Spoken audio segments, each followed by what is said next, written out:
As long as it's not red, it should be like that. Yeah. Because it adapts.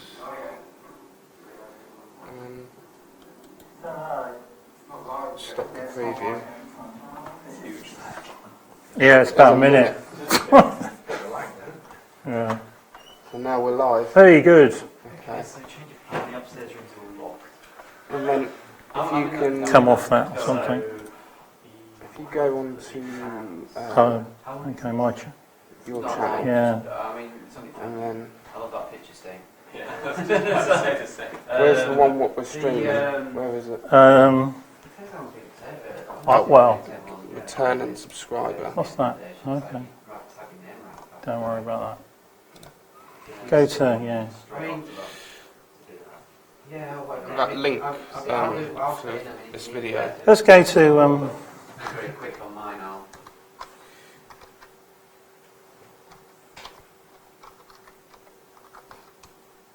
what is it? Yeah, it goes to Wiki, doesn't it? Is this going to be a common computer? I don't know. No? Well, I'm using mine. Yeah, you use. Do you need a computer or? I may not have. We can plug into the main computer. I have one, but I don't think it's got PowerPoint on it. So, That's right, we plug into the main computer, it's fine. So here, look, it's like a live chat. okay. So if someone asks a question, maybe answer it or something. Because I do have my laptop, but it's got a DVI connection. I'm not sure this. But if you want that, you might You've want got to it on mute USB it, sticks. so we don't get it coming back. Yeah. Left. Yeah.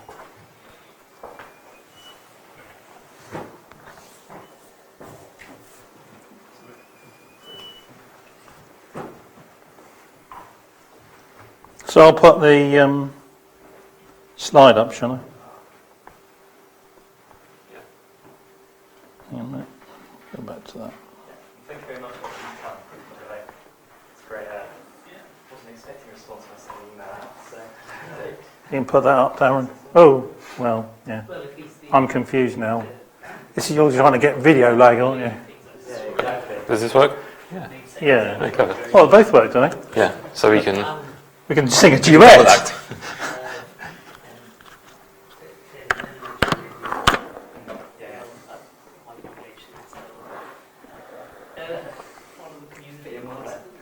Can you zoom in on the screen for me, Darren?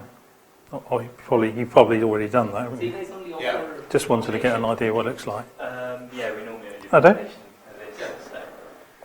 Okay, we did have one guy doing intermediate course one year. But it's So basically. what I'll do is if you've got like a Just slide up bring and it on. I'll So do you zoom in on the screen. Yeah, zoom in on the screen. When nothing interesting is on the screen. Go back to the presenter. That's all you really need to do, just to follow the action, really. Like as if you were actually at the conference, like somebody. Presenters are a bit dark against the screen, aren't they? So best to stand here. Yeah, unless, well, Doesn't work out anything else than the lighting. I can go here to ISO. But, okay. I would sacrifice the defensives for the slide. Compensate. So the screen's completely white. No, the screen's much more important. Yeah. Sorry, what you say? This is. much more important. Yeah.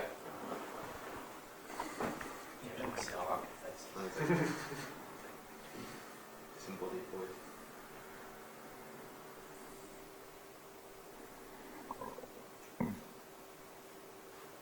Right.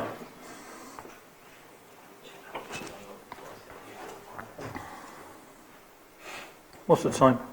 You got 4 minutes. Probably worth encouraging people to do. Yeah. Let's go and encourage people to come in.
Badge, yeah. Just say the magic words UKHAS conference and they let you in.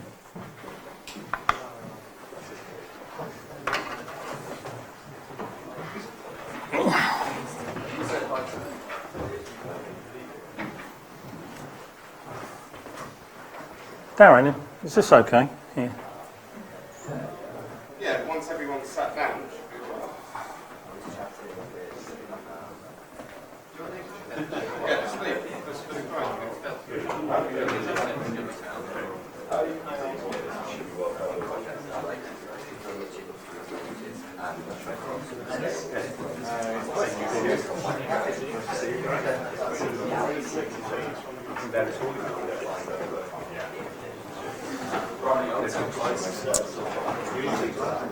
Morning, Steve.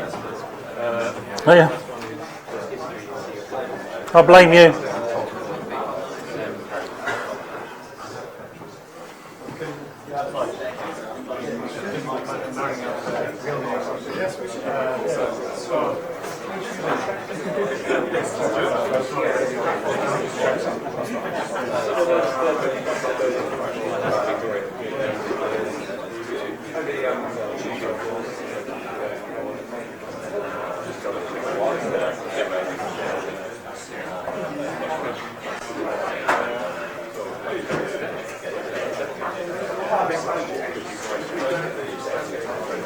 All right, Daniel.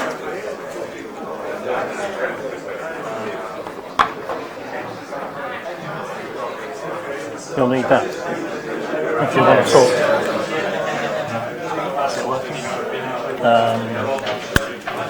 Should be, I think it. Yeah.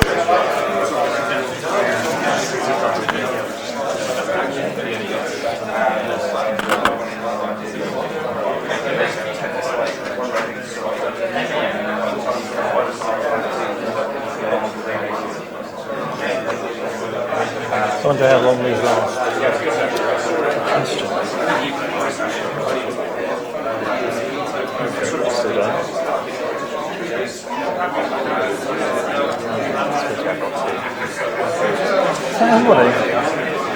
Everybody's out there, I imagine. It just seems like more out there. Just gonna look.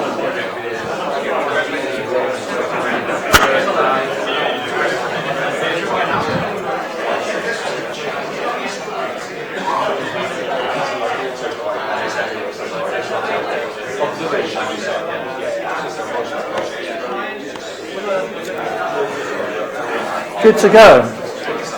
So I just do a brief introduction. Yeah.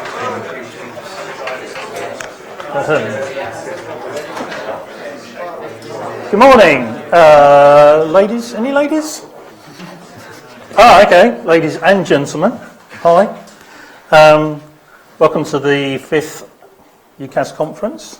I think, by my reckoning, anyway. Daniel and myself, Steve Randall, will be doing the sort of hosting today.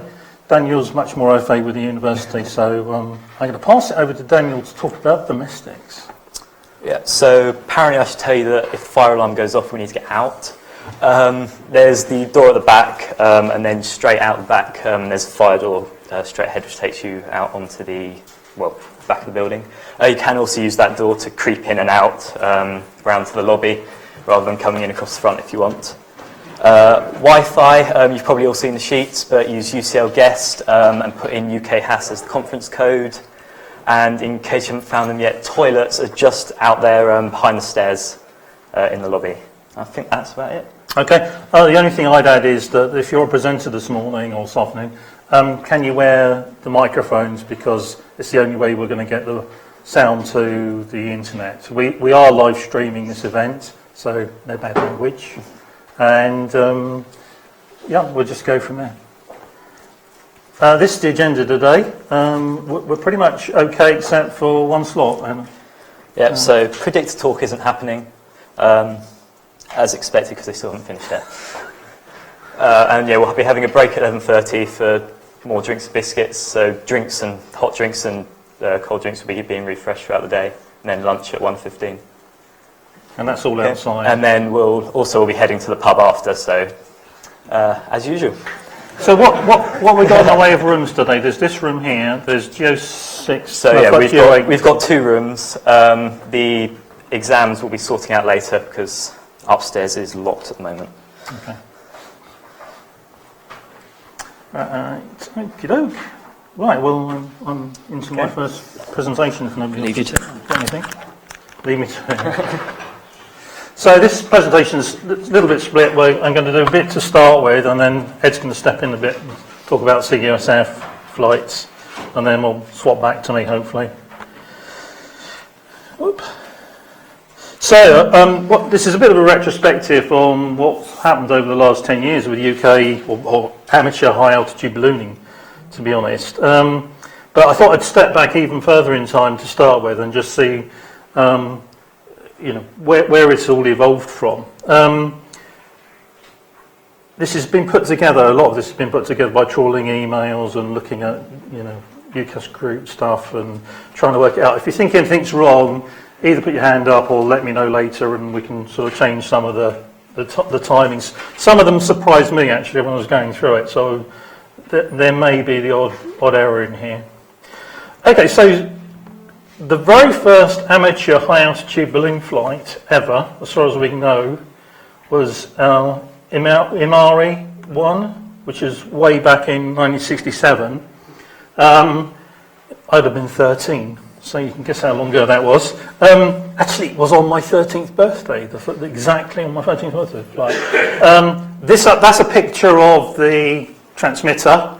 There are 2 frequencies being used, 2 meters and 70 centimeter beacons, about 10 milliwatts and 1 milliwatt respectively. And that was in Finland, and they actually got it back, so that was pretty good for a first flight. The next thing, I remember when I was about 13, 14, 15 or so, reading VHF Communications magazine, and there was in there at least a couple of flights in Germany called ARTOB, which is Amateur Radio Transponder on Balloon. And this was actually a linear transponder that they were going to put in an Oscar satellite, I think, which they flew as a balloon payload. And it took segments of 70 centimetres and 100 kilohertz and translated it down to 2 meters. And you could hold a conversation via it. So it's pretty advanced, actually, for given it was sort of 1970. People walking on the moon with that. I don't know very much in between these times, but certainly in 1987, Bill Brown in the US started to do flights, and he's pretty well credited as the first sort of US flight. And as a whole, amateur high-altitude ballooning was pretty successful in the States and still is, from 1987 onwards. But it's not really until we got to 2005 did we start to do flights in the UK. And you sort of have to think, well, why was that? We'll come on to that as we go through. So the very first flight in the UK was James with Pegasus 1. And that was essentially a homebrew, I guess you'd call it like a mobile phone tracker, because it was essentially a GPS and a mobile phone connected together using a gumstick, which was a small Linux computer. And it just used to transmit its position. I think it also operated the cameras as well, did it, James? Yeah. So there was a couple of cameras on board, and successful flight from sort of South Suffolk to Lincolnshire. Great. I don't know quite what you were using for prediction in those days, James, but good job it sort of landed. University of Wyoming. Oh, it was still Wyoming there, was there? Right, okay. Shortly afterwards, actually, you seemed to set up the high altitude channel, and people must have been talking about this. This is way before my time, like 6 months before my time involvement. And then you flew Pegasus 2, and that one you lost. It just disappeared somewhere. Never got it back, so don't really know exactly what happens. Guess it probably went to the North Sea. Then UKHAS seems to have been sort of started, at least the wiki was started, and there's mention of it in the IRC channels that UKHAS was set up. And then we flew Pegasus 3. or James did. And this was the first flight that actually had a radio transmitter on it, and I put in what was effectively a rocketry transmitter into it, and we flew it. And it became very evident that it was, strong enough to support data over that transmission. It was a very strong signal for most of the flight. I think it even got to the landing spot before you guys, so it was pretty good. And that's really what we realised, I think, at that point, that we needed some form of radio link for it to be at least non-concerning flight, because before you just launched them, you knew where you'd launched them, and you didn't know where they were going to land until they landed, effectively, and then they reconnected to the mobile phone network if they did at all. So really, radio was became an essential part of flying out high altitude balloons. Well, I think it is anyway. Lawrence says, Lawrence, you launched your first flight the same day. I did. Yeah. I can't remember that, but Phone tracker. right. So very similar to Pegasus 1, but with AVR micro rather than the Right. M6. Right. Okay. But yeah, so we were launching a couple of flights, and so we'd done pretty well. The next flight on from that was Nova 1. Ed will talk about that in a tick. But that carried a radio transmitter, and on that system, it was one I put together, and on there we were using what was effectively packet radio. It wasn't APRS, but it was packet radio. We really just wanted to test to see whether 10 milliwatts on 70 centimetres was going to be enough for packet radio, and sort of deemed it wasn't. It worked, but it really was on the limits of its sort of range when we used it. So next day we launched. I had two, according to the thing. It seemed to be like Saturday and then the Sunday. Don't know why, but we did. About the same time, I sort of issued the first version of the burst calculator, which was quite useful because up till then we didn't really know how high to expect the balloon to go, other than what were the standard, data given to you by the manufacturers. So burst calculator sort of allows you to sort of like play what-if scenarios with burst altitude and fill and descent rates, that sort of thing. And then we had UKHAS 1, which was a flight where we put a train of stuff together. Whoa! Here we go.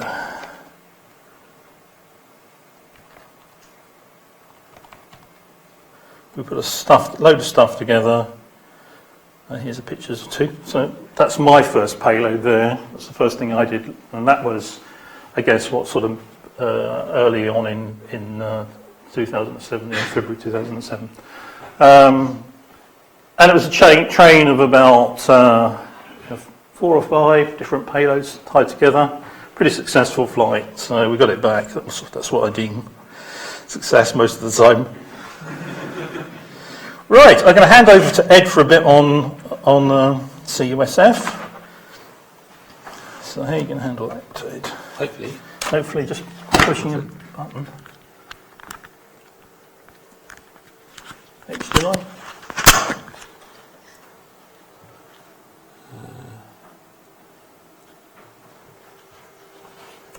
Normally clicks. Oh, great. Okay.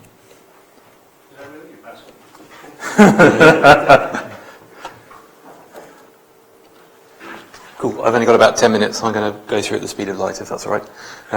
So this was Nova 1. It was a PIC-based flight computer and a radio system by Steve. And yeah, that was the 9th of December 2006. That predated me. That was just before term started. So I came up for Nova 2, which was the 19th of November 2006.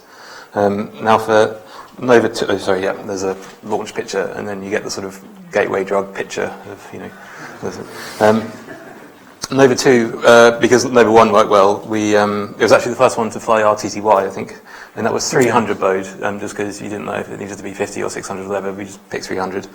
And again, another PIC-based thing. We bought 4 really quite expensive Kodak digital cameras from Jessop's, and very carefully very carefully removed the mechanical shutter switches and soldered a MOSFET across the shutter switch to fake a button press, and did it all very non-destructively so that we could then put the buttons back together and take them back to Jessup's within the 14 days, because we were 18-year-old students and couldn't afford that kind of thing.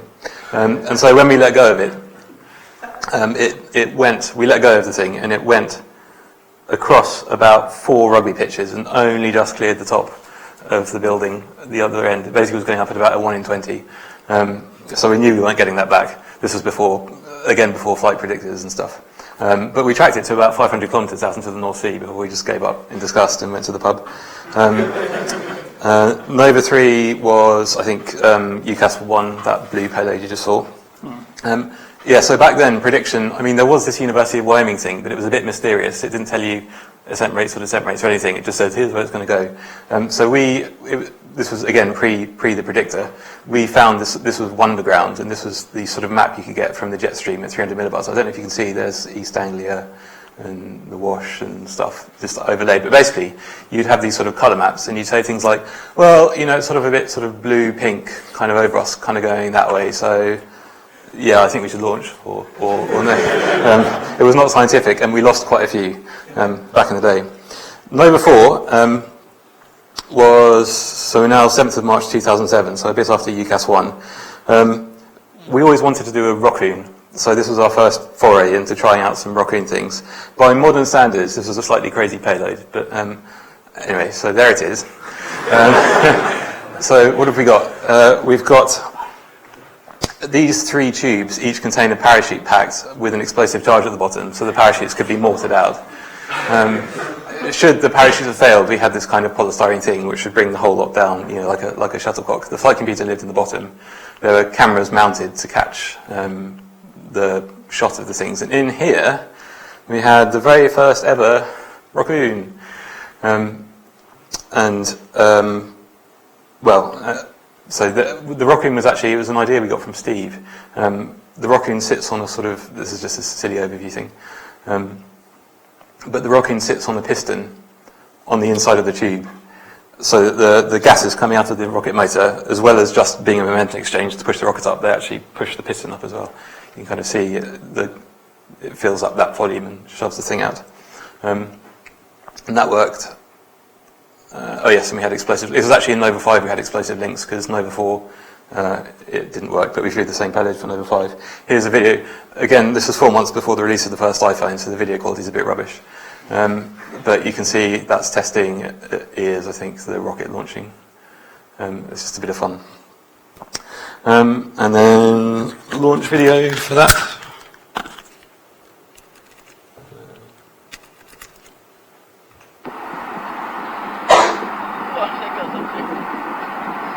Bye-bye, my pretty.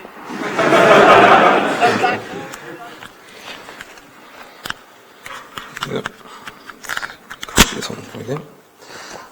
Right, where are we now? Oh yeah, and sound and vision on top. Again, this was before Canon cameras and CHDK, and we just get these sort of dodgy old things off eBay that you didn't want to spend more than 20 quid on, and some of them really didn't like the low pressures and low temperatures or anything. But we were learning every flight. So that was, so we did 2 flights of that. The first one, we came down early, and the second one worked. Although the camera stopped working that we're looking up, which was annoying. So then there's a year gap from March 2007 to July 2008. What were we doing? Well, because we were quite convinced that we wanted to do raccoons by that point, we realised if we wanted to actually get, although I understand, we might get a different story in one of the talks later, but we thought we needed quite a big rocket to get to 100 kilometres from 30 kilometres, which means we need a much bigger balloon. So we started having a look at building our own zero pressure balloons. This one we made by hand. We cut all the gauze individually, and then made a sort of crocodile jaw heat welding seam machine to put it all together. This thing, which was only about a sort of tenth of the size we need for an actual raccoon, took 4 of us about a week to put together. So then we tried to automate that by building a machine that would feed. There was a big seam welder here, which isn't actually, we don't actually have a picture of it completed, and we had to mothball it because we got kicked out of this lab for making a mess. But there was a machine with a roller there and a roller there, and it would get this balloon material and weld the seams together simultaneously by translating the welding head. And with that, we made all of these, just experimenting with different styles, 2 people in one afternoon versus 4 people for a week for that one. coming back to flights again, so July 2006, summer holiday, we also built, Fergus and I built the Badger 1 flight computer. It was an ARM-based microcontroller, had an SD card. We used to, and I think people should more, have memory on board the flight computers and actually log a lot more data, because you're actually fairly limited with the bandwidth you can send down over the radio, but there's lots more interesting stuff you could log if you just wanted to log it on board. On the rear side, we had the Latin IQ, which was the sort of pre-U-Block's favourite GPS, and we had this GSM modem, because again, there wasn't a distributed list or anything, and you still wanted a radio backup, because if you let go of your balloon, it was normally only you listening. And we got some sponsor shots and all the rest of it. And we used to get free helium from Bog, which was super helpful, you can imagine. One interesting thing about Nova 6 is it's actually the very birth of the distributed listener. So this is a thing from the IRC channel. James decided to see if he could hear our payload, which people didn't really do back then that much, but and was posting the strings into IRC. And then we sort of talked about automating this process of posting things. So James, over about 10 minutes, got an IRC robot to read the log from True TTY, which was the thing we used before FL Digi, pass out the flight computer strings and spit them into the Altitude 99 channel. And then a few days later, I think Alexei, Natrium42, managed to put them onto his webpage, which became the Space Near Us tracker. So that Nova 6 was actually the first inklings of a distributed listener. Nova 7, we went for a dawn launch. It didn't work at all. Again, pre-CHDK cameras, the Premiere cameras, they really weren't very good. And all we got was a load of crap. And then this one slightly passable, slightly impressionistic sunrise thing, but it didn't work. That was the 25th of July 2008. So 4 days later, on the 29th, we tried again at dawn, this time with a camera from Doug Ellison. And that was again, dawn launch, 3 a.m. launch, calculated to get sunrise at the right time. And this time we nailed it. And you've probably seen this picture before, which was a composite of all the cameras from the photos from the CHDK camera put together. Nova 9 was 2 months later, 1st of December 2008, infamous teddy bears. And that started a fashion for sending cuddly things up, which refuses to die. But it was actually a very serious schools outreach project that we did. We went to a local school and we teach them about what it'd be like to survive in space, and we sort of hammed it up by saying teddies will die unless you make the right spacesuits for them, given what we taught them about conduction and convection and radiation and so on. And we put temperature probes in each of the teddy bears. And you can see there's a sort of 20 degrees Celsius span difference between effectiveness of the different suits and so on. So that was good fun. Nova 10 was 3 months later in March 2009. Henry, one of the CSF guys, had built a star tracker, and in order to test it, he needed the star tracker to be extremely still, because they only look at a fairly small part of the sky and they're trying to measure sort of a few arc seconds of rotation. So he needed something like less than 2 or 3 degrees per second rotation. And he also needed it to float once it got to about 28 kilometers. So it had sort of a good half an hour lingering in very still air just to pick up stuff. So we went about that in 2 ways. To stop the spinning round, this is the bottom of the payload turned up. We made these drapes out of parachute nylon, which would hang down and just try and damp out any rotation. And for the floating thing, again, this was how do you pronounce Huoyi? Those balloons. Hoyi. Well, I always think Hoyi. What is it? Yeah. Hoyi. Hoyi. Okay, fine. This was the pre-Hoyi. So we tried to float a slightly more manual way. So what we did was we got one balloon which was just filled to be neutrally buoyant with the weight of the thing hanging underneath it, and another second lifting balloon, and you can see there's a little explosive link there. So the idea was the 2 balloons would haul the whole thing up to about 28 kilometers, then we'd blow that, and this would disappear off, and then the whole thing would just hang, lingering at 28 kilometers under, to take its measurements. And here's a video of that launching. And I put this video in because you can actually see the drapes worked extremely well, because after you let go of a payload, it's normally spinning around. This thing was solid as a rock. It was also quite a lot. I put about 80 meters in for the distance just to get the pendulum oscillation angle low. There we go. You can see, it's not spinning at all. It worked quite well. And that was for Henry's master's project. By about this time, we got generally the distributed listener was starting. Our tracking was better. We had this automatic antenna pointer thing set up so it could move in elevation and azimuth, and was just run by a computer backside, so we could just leave that to record stuff, and it would automatically track it through the sky. So that was fairly routine. Novas 11 and 12, we were just working on some other stuff. We did a few commercial flights because people just want a disco ball in space, so they're happy to pay us for it. Pays for PCBs, fine. Nova 13 was a similar flight. It was one of those ones where I think we were doing something for the university, and they brought a sort of film crew and all the rest of it, and we were a bit borderline about launching. Because we had, we'd written the first predictor the previous year, so we had the predictor by that point.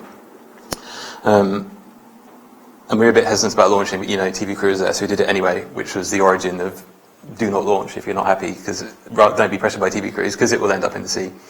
So that was the end of Badger 1, it ended up in the sea. Although 3 months later, someone found the Badger 1 flight computer for us, which was nice, after 3 months in the North Sea. So that was the end of that. And then we get into, after some work I was doing, we offered to test some parachutes for a Mars lander, which was a really big step up in terms of complexity and criticality and sort of safety of anything we'd done before. Because we were basically making a vehicle that would free fall from 28 kilometers to a point where it was at about the right ambient pressure for the surface of Mars, and would then deploy a parachute at Mach 0.9 in Mars-like conditions, just to recreate the opening forces, because the opening forces are heavily dependent on Mach number and other things. And so I did a whole talk about this in UKHAS 2011, 45 minutes about this whole project, which you can go and see if you want. But we did a series of flights to test various bits of it, including we made some new flight computers for it. So this was the Badger 2, and then the Badger Cubs, and there were several of these in the flight vehicle. All of them had uplinks. So we flew Nova 14, I think was the very first uplink flight in the UK. This is again up on the roof of the engineering department at Cambridge. And it worked really well. We got uplinks out to about 250 kilometres into the sea. So that was good. And then, again, you should watch that video I did in talk I gave in 2011, but this is just a video from one of the test flights. It's a high-speed video of the thing falling away from Berlin, yanking the parachute out of a deployment bag, sort of post-burst chaos. It's 10 times slower than real life. And you can see the parachute just sort of yanked out, but not inflated at all or anything. But it's just quite a nice video, so I'm putting it in more or less to finish. And then, I'll let you see it for a second. I think you see the moon at some point, which is nice.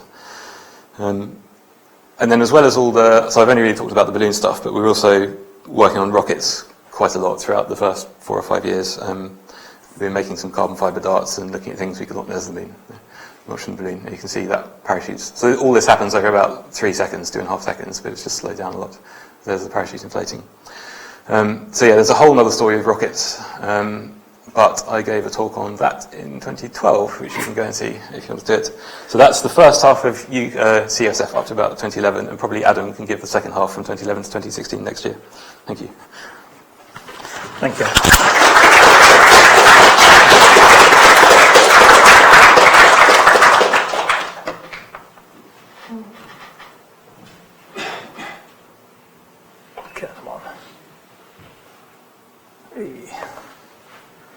So really, I just wanted to pick up from that that earlier point in time. Obviously, the Nova flights span into this. I haven't really gone down to the flight level, apart from some sort of exceptional ones now. I just really wanted to go through some of the sort of like technological things that happened during that time. The first one is our first attempt at sending TV pictures. This was done using sort of like standard slow scan TV. Downside of this system is you actually have to have like a single receiver receiving stream. It can't assemble the picture from different sources. But it was pretty good. It worked for the time. It's subject to sort of like noise and other disturbances. It worked reasonably well. About just before the end of 2008, we set up, Space Near Tracker was sort of tracking system set up, started to use that, which was a big boom really. And then the predictor, according to me anyway, came along about the middle of 2009. Is that about? We wrote it in 2008, but the web version was 2009. Right. And that's normally what I get whenever I run it. So I thought that was fair. We started playing around with latex floaters. The first ones that we did were, I I think they were Totex 1500 balloons with a, like a, it was a ping pong ball with a hole in it, I think. Did we do that, James? No? I can't remember now. We haven't got that far. We hadn't. Pinholes. With pinholes, yeah, okay. But it wasn't OE balloons, it was just the old Totex ones. Then, according to me, our first take, or round about the first Pico flight, was the beginning of 2010. I think that's you, Ed, actually. Yeah. So that's launching that one. SSDV, according to me, mid 2010. Is that right? Anybody know? Phil, we're here. Yeah, about then. Okay, that's good. So that was a huge improvement on SSDV because you can assemble the picture from different receivers. So you haven't got one part of it. You can fill in with some from another receiver. So a really big improvement. By about it seems a bit late actually, but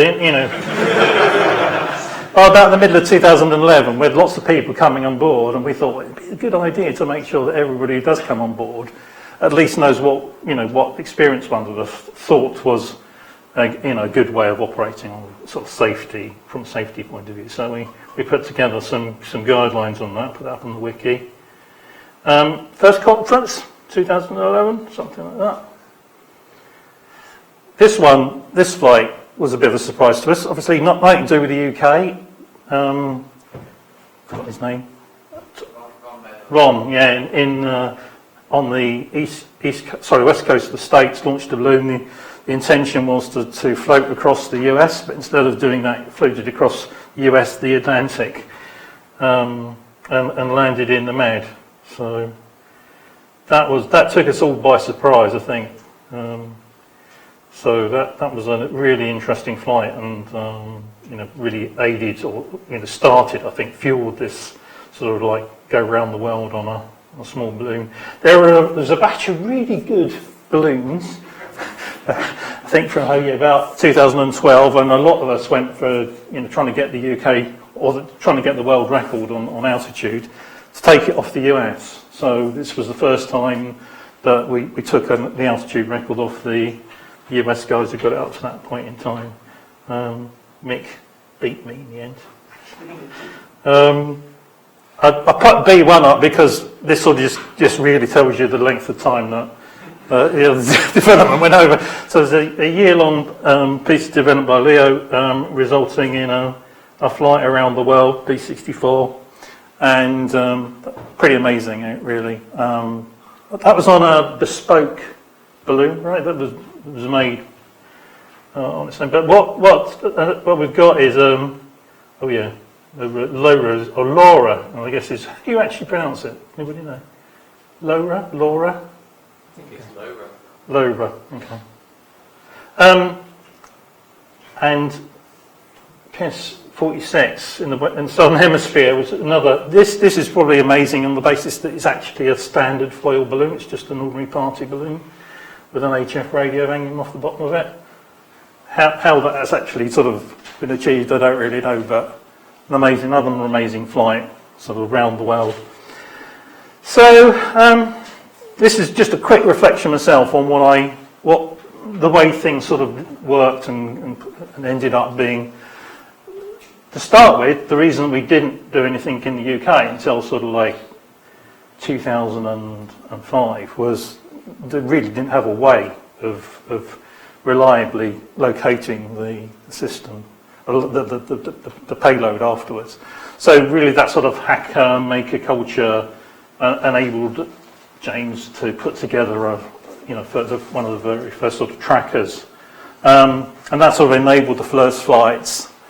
Up till then, there'd really been no way of doing it. Couldn't use the radio license amateur radio license because it's not allowed in the UK.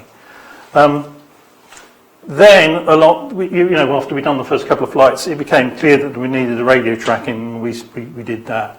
Necessity made us then develop a radio system based on license-exempt transmitters. And I think it's probably true to say that because we went the license-exempt route, everything was low power, small size, the distributed listener sort of was our equivalent of APRS and allowed us to, receive from different locations and put it together in order to, assemble a flight path. It also allowed us to do SSDV as well, really. So the low power and this sort of maker culture to produce very small, very light payloads drove these sort of altitude records. So that we could, take the altitude records for the States and also enable pico flights. So we ended up doing flights around the world. So that's just my reflection on what I think the way things came together. Anybody got any questions? Because it's almost the end of the slot. Any reflections? James, you remember? Sorry? What items? I don't know, James. I think LoRa is very interesting. I think that will definitely become more and more dominant in what we do. It'll be interesting to see just sort of what the penetration is. I can't imagine it pushing out, the sort of ordinary receivers completely, because it's so easy to do that for like a basic system. So it's certainly grow there. I don't know. There's always lots of stuff that's still unknown. I mean, we had this ringing floating flights. So when you get floaters, they go up and down in the atmosphere, and we never really got to the bottom of that. Why that was? So there's whole areas to explore that we've never gone into. But there's lots, as you can see, even just from the wealth of stuff that was done by ourselves and by CUSF, that there's an awful lot that's more to do. I don't think it'll ever end. Okay. How low is low power? Sorry? When you say low power, how low? Typically 10 milliwatts, which is what's all allowed under the sort of UK license exempt system. So all of our stuff in the UK is typically done under that. We can achieve like 700 kilometres using 10 milliwatts with the right system. So it's not really been a restriction. It's only ever a problem really when it sort of landed and we're trying to find it. If you don't know where it was. Any others? Is the proprietary closed source of LoRa sort of seem to be a bit of an impediment to develop? Yeah, it's always something I don't particularly like about it. But yeah, I think it is an impediment because I don't. It would be really nice for somebody to do like dongle-based LoRa receiver. It's been reverse engineered now. That's it. Really? Okay. It doesn't do the forward error correction. I think. Right. Yes. Yeah. A bit of a nightmare to sort of get backwards, working out. It shows you what you can do if someone wants to have a go at making a conversion. Yeah, that would be a good thing for somebody to do, to dig into the proprietary stuff, work out how it works. Anything else, anybody? Right. Oop. So, according to me then, next one up is Lawrence, is it? Move to 11. Oh no, not. Say it's Andy, and I said I'd give him a ring beforehand as well. Oh dear. Let's see if we can get him a...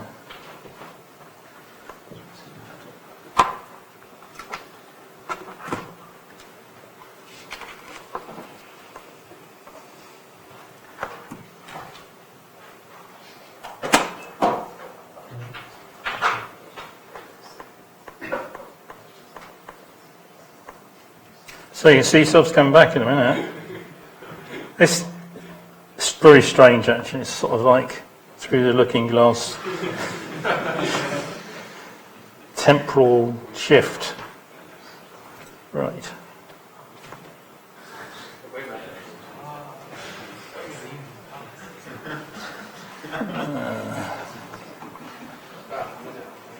It's about a minute, yeah. It's an amazing amount of compression that goes on afterwards.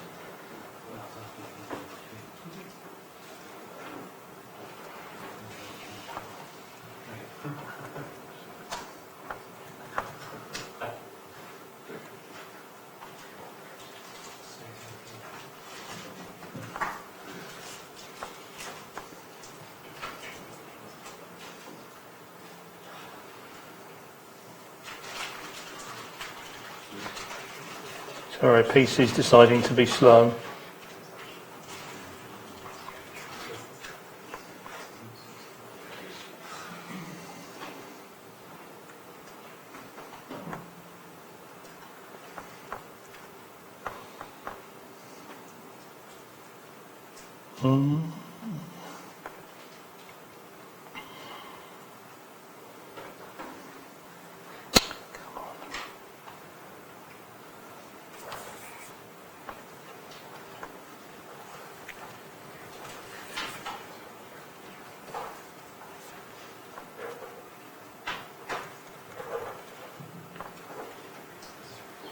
Yeah, just starting Skype up.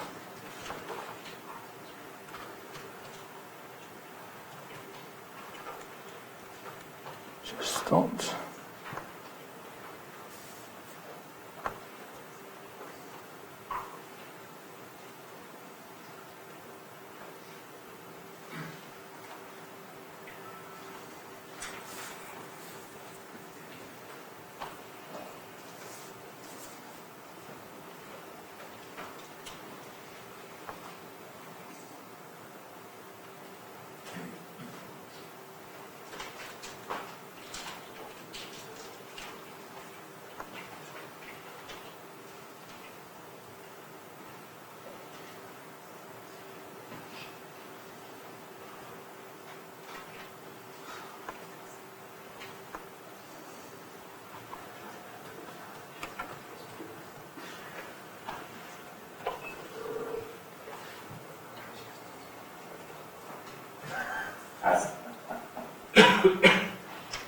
Theoretically.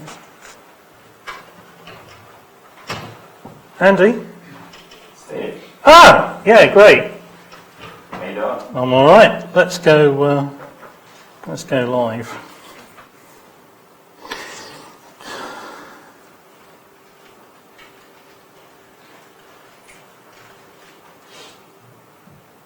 Can you see the video? Are you sending your video? No, I can't see it yet.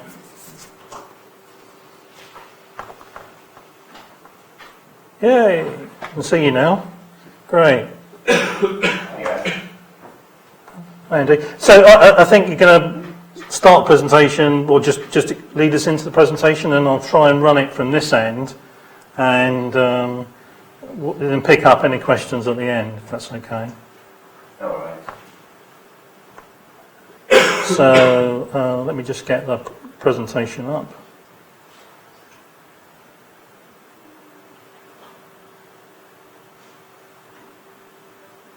Yes. So, there we go.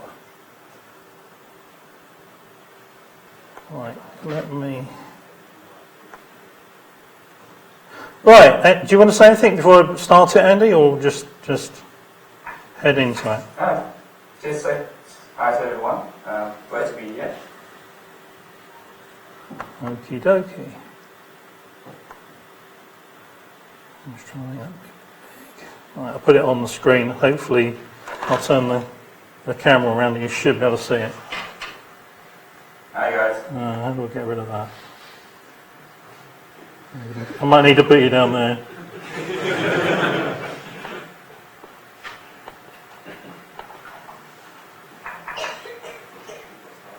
Oh dear, it's a bit faint. Hang on. Go fast. Right, we'll start that again, I think. No worries, we'll see you shortly. Okay, thanks. Sorry, guys. Hi, I'm Andy, we go through YT. Project People Space. I'll be talking about our headset tracking setup that we'll be using on our People flights.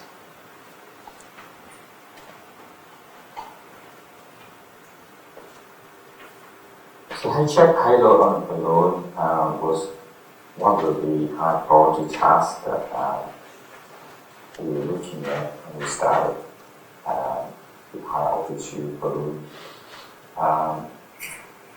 It seemed to be an interesting idea at the time. Once we look at it closer, we also realize that it was quite messy. HF, you need filters, you need power unit, you need good antenna.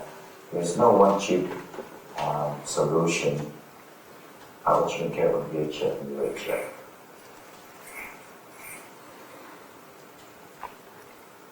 So we started a test with HF payload using a Raspberry Pi on an up-down balloon. This is a few years ago. The Raspberry Pi put out around 250 milliwatts. It was programmed to transmit WSPR 404, JT65 and JT9 at alternate time slots. We use long lines for full-size dipole antenna, matched for 30-meter band.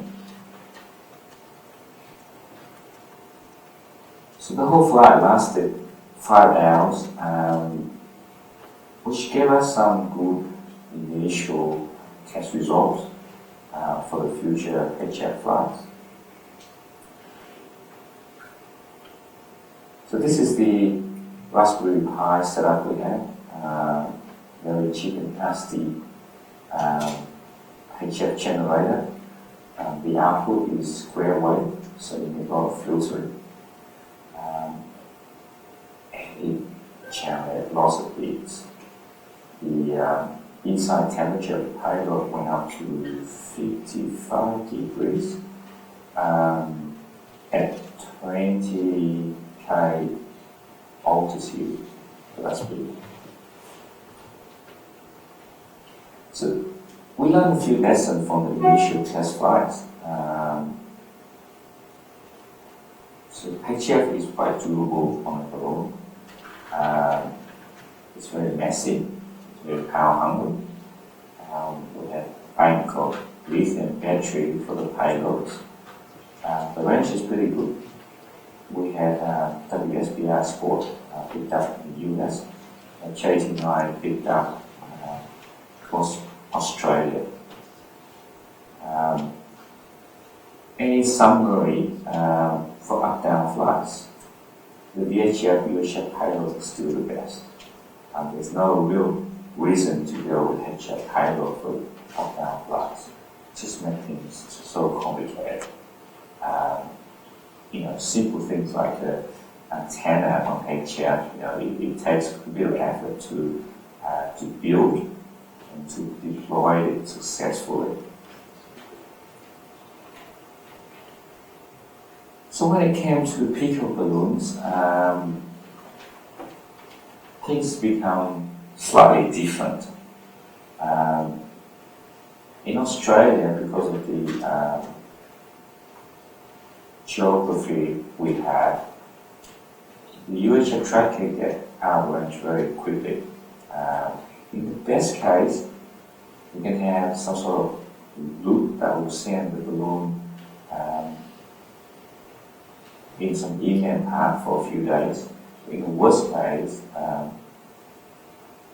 they will get out of range in a few hours. So rather than sending a floater across the ocean and wait for a week or two to hear from it, it's much more attractive to continuously track it by HF. So HF tracker, which is a logical choice here. So the first thing we looked at was how to generate the IF for HF payloads, transmitters. The Raspberry Pi is definitely not for pico. The DDS synthesizer, good candidates. At the time, there were a lot of cheap eBay modules that's got a lot of things built in, which make it very good to test out. There's also the SI laptop generators that could be used.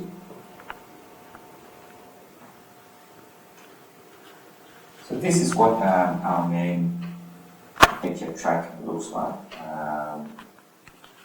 This version uses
things like reading, so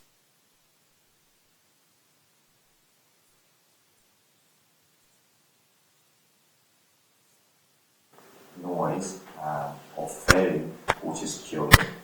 Thor is much better, but still it is not workable with the balloon telemetry tracking. Olivia was highly recommended from a lot of hand amateur operators, but after a few tests we had to discount that as well, which is just not good enough to be used reliably in a picture tracking environment.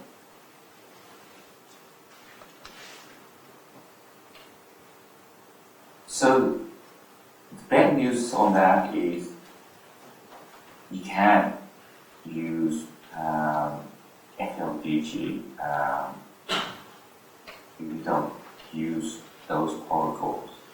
The next set of protocols we looked at is the JT set of protocols.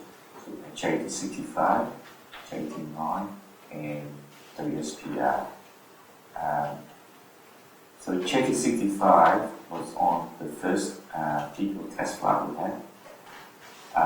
Works really well. Cut to the noise. We've got almost 100% decoding when the balloon was doing a loop around Australia. This is what the JT65 spectrum looks like. It's about 180 Hz bandwidth, 65 tones. Duration of transmission is around 48 seconds, and it can be coded down to -22 dB signal-to-noise ratio. It provides 13 text characters for telemetry encoding. This worked really well. The one downside we saw with JT65 from the first flight was the wide bandwidth of the transmission. You can't fit many of those on passband of a radio. And if there's any interference in the passband, it's very likely that they actually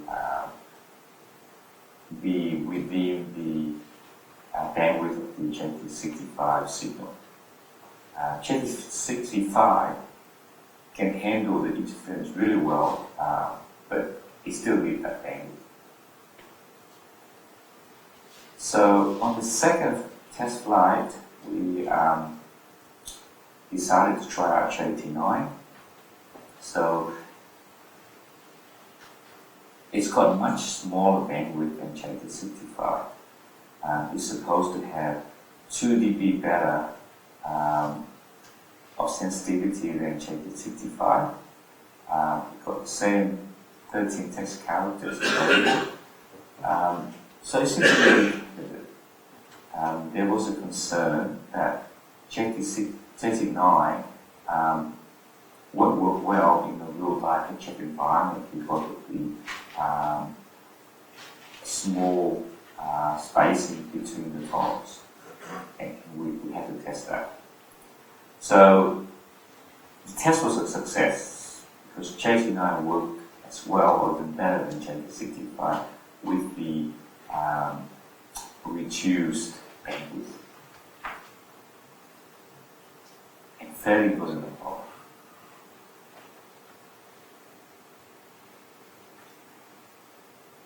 So the other protocol that we tried out was WSPR. It stands for Weak Signal Propagation Reporter.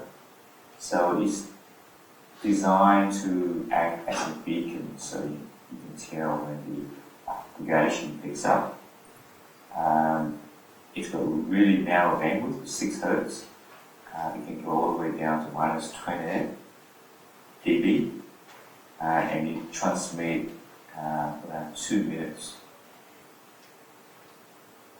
It's a grid locator and power level, nothing else. And that is the main limitation of WSPR, because you can't send the normal telemetry that you want to send on the road. So at the end, we decided to use WSPR for our course location. So I'll give you the grid square. You can use a power level to encode the altitude. And we use JT9 for telemetry from the balloon to send back things like length, long, altitude, satellite, entry, speed, temperature. These are encoded into JT9 packets. The server will decode those packets for space near.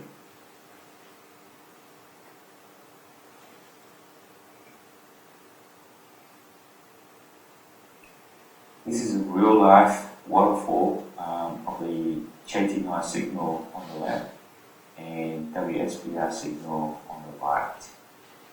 You can see the WSPR signal take up 2 minutes slot, and the JT9 signal actually showing 2 JT9 packets, each of them take up around a minute worth of transmission time. The bandwidth of the JT9 signal is quite larger than the bandwidth of the WSPR signal.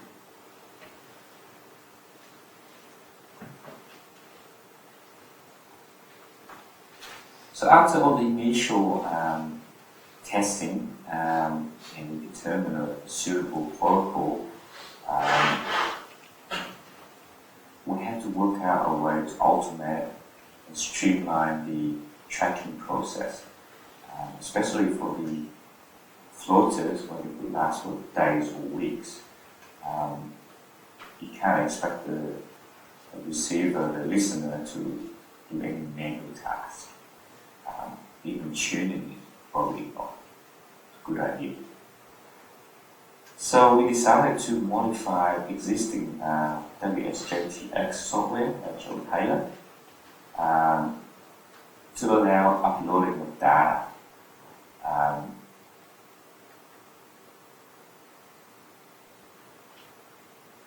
You can download the modified software from ecospace.net.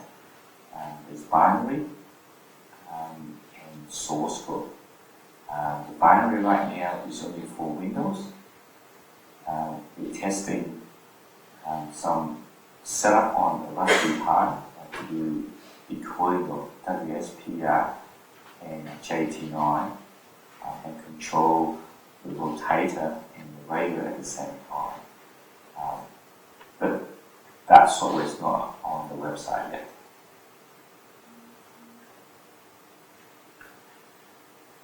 This is what the modified software looks like. You see two additional options here. So location will allow the software to upload the location of the receiver, so that will be shown on space near that as the antenna towers. Telemetry will allow the JT9 packet to be uploaded to the server. All other functions of the software stay exactly the same. So you can use it as a normal JT65 or JT9 QSO software.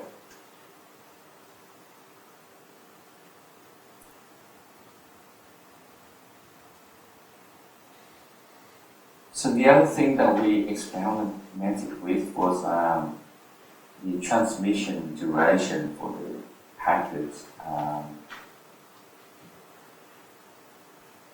We found that 30-minute separation between the packets works well. And we go down to 10 minutes when the battery is fully charged. This is slightly different from the UHF, VT, and HPIS. But you sort of get used to it. So with 25 milliwatts from the balloon, propagation is a big helper. We found that it's varying throughout months of the year. The impact of propagation is quite significant on a small power payload like what we have. The other thing that we also found was the black holes around South America and South Africa, where the balloon will just disappear for a day or two before we hear it again.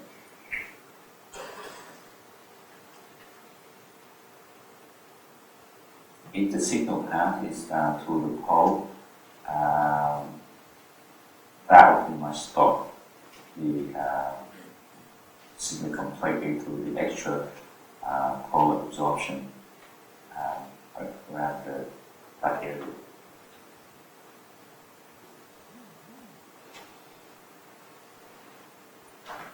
So the most important part of the end-to-end setup is the receiving stations. So the software and the protocol works really well in an attended mode. So once you've set it up, you've got your radio fitting the software, all the decoding method done automatically. So you don't need to tune the software. Make it very easy to set up a receiving station. So we have a lot of volunteer receiving stations around Australia, and New Zealand, Cook Islands, South America, South Africa, North America, Europe. Ideally, what we found is the local noise level is really important for receiving a weak signal from the balloon. The interference from suburban environment just killed the reception. We also found that a certain type of antennas work really well at tracking balloon. It's not all about gains, it's about directivity and noise level.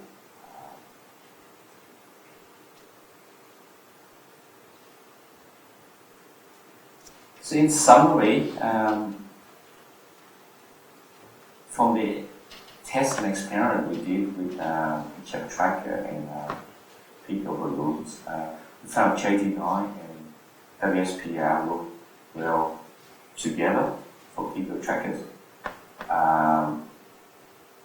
until someone come up with a different protocol that would be much what we stick with.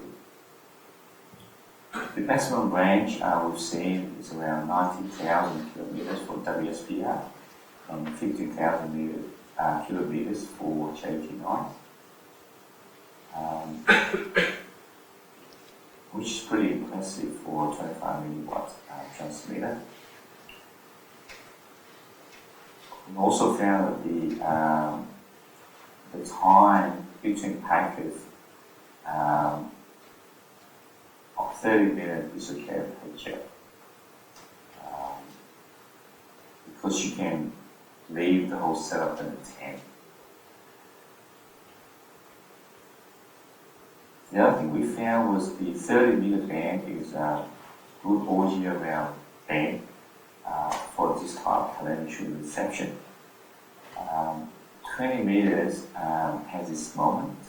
The summer channel is good, it's good propagation, it's good, but 30 meters band, the 10 band is pretty good all around. The other thing that we found also is that even with the extended range of HF and with the help of propagation, you still need listening in the continents.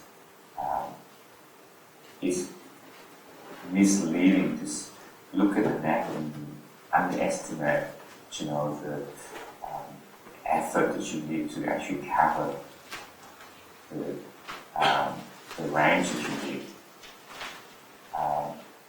So the more listener you have, the continent, the better. Well, I hope that gives you an idea of how we set up our HF tracking for the eco space balloons. Thanks for your time. Okay.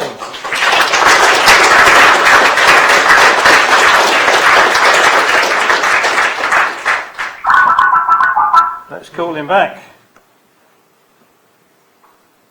Oh yeah, I've just found that the sound doesn't go over the radio. It doesn't come out the back. This is through this.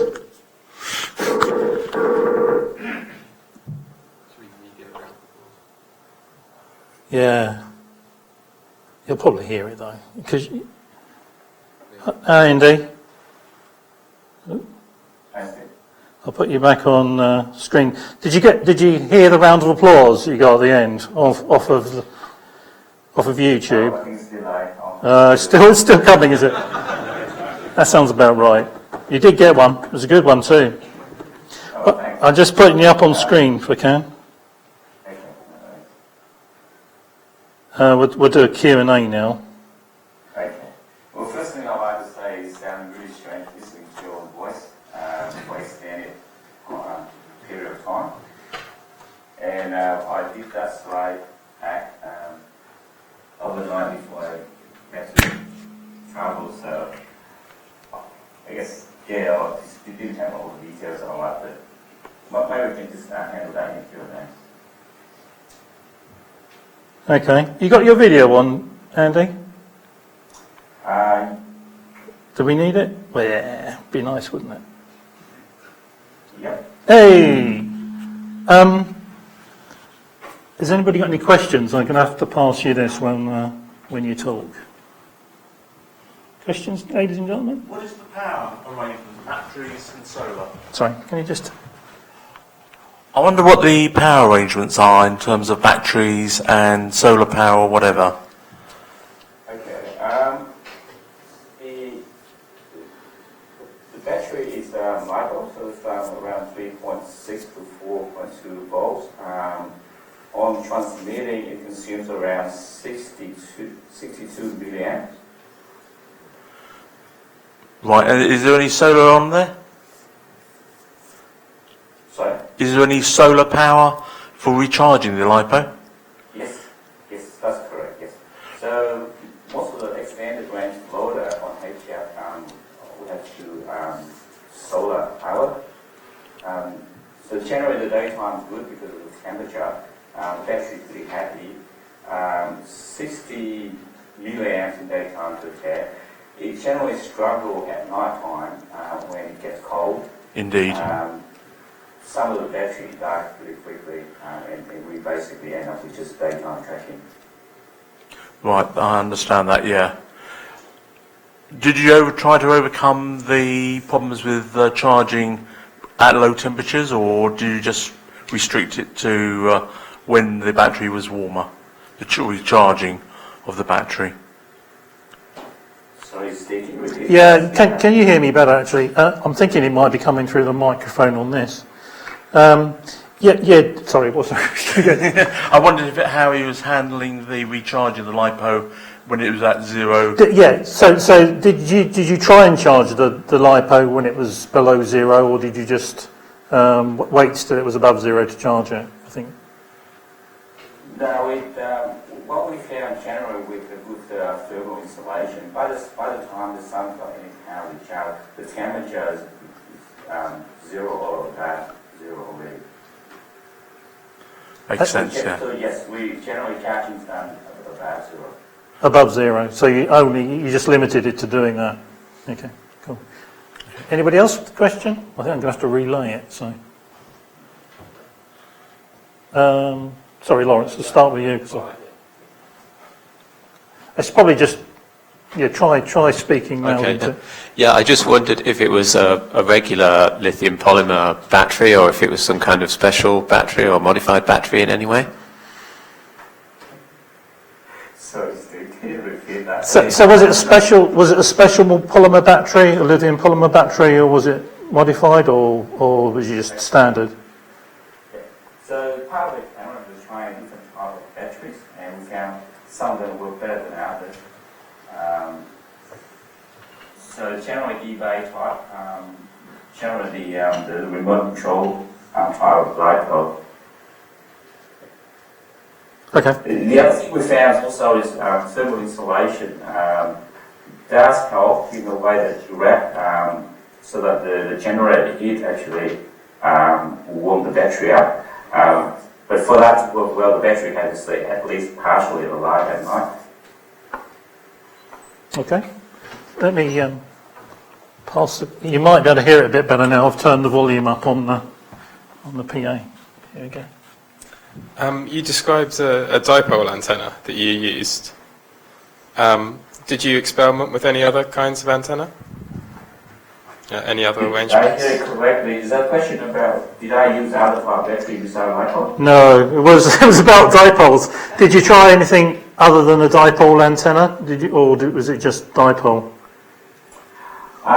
For the antenna, just dipole intentionally, but we think that we might have a vertical by accident in the last one of the past few flights when we think there was damage to the antenna and make it like a vertical, and it was only received in very limited range in South America.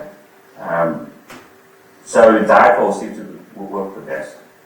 So what was the arrangement? Was it a balloon, a long line from the balloon down to the payload, and then another line below it? Is that how you did it? Yes. Yeah. Yes. Yeah. Done that myself. And you just need some sort of string to support the weight at the upper part. Sure. Okay.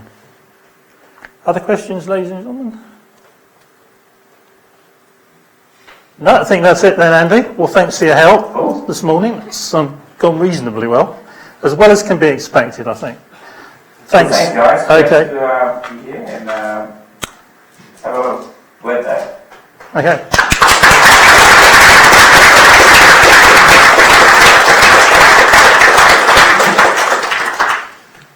Brilliant.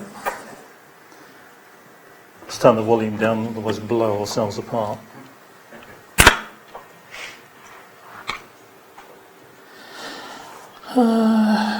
Lawrence, I think you're next. So, I've got the CD in. Yeah, is that it? Oh, it's in. All right, yeah. Just the PDF. Which one? That one? Yeah, Presentation. that's the one, yeah. Aptly named. Well, we can wear this one for the moment. Hopefully this will work. Okay, so it's here around. I haven't seen there. I don't think it was in the air whether it was coming or not. But anyway, yeah, this. Hello, can everyone hear me? Put it a bit higher up, I think.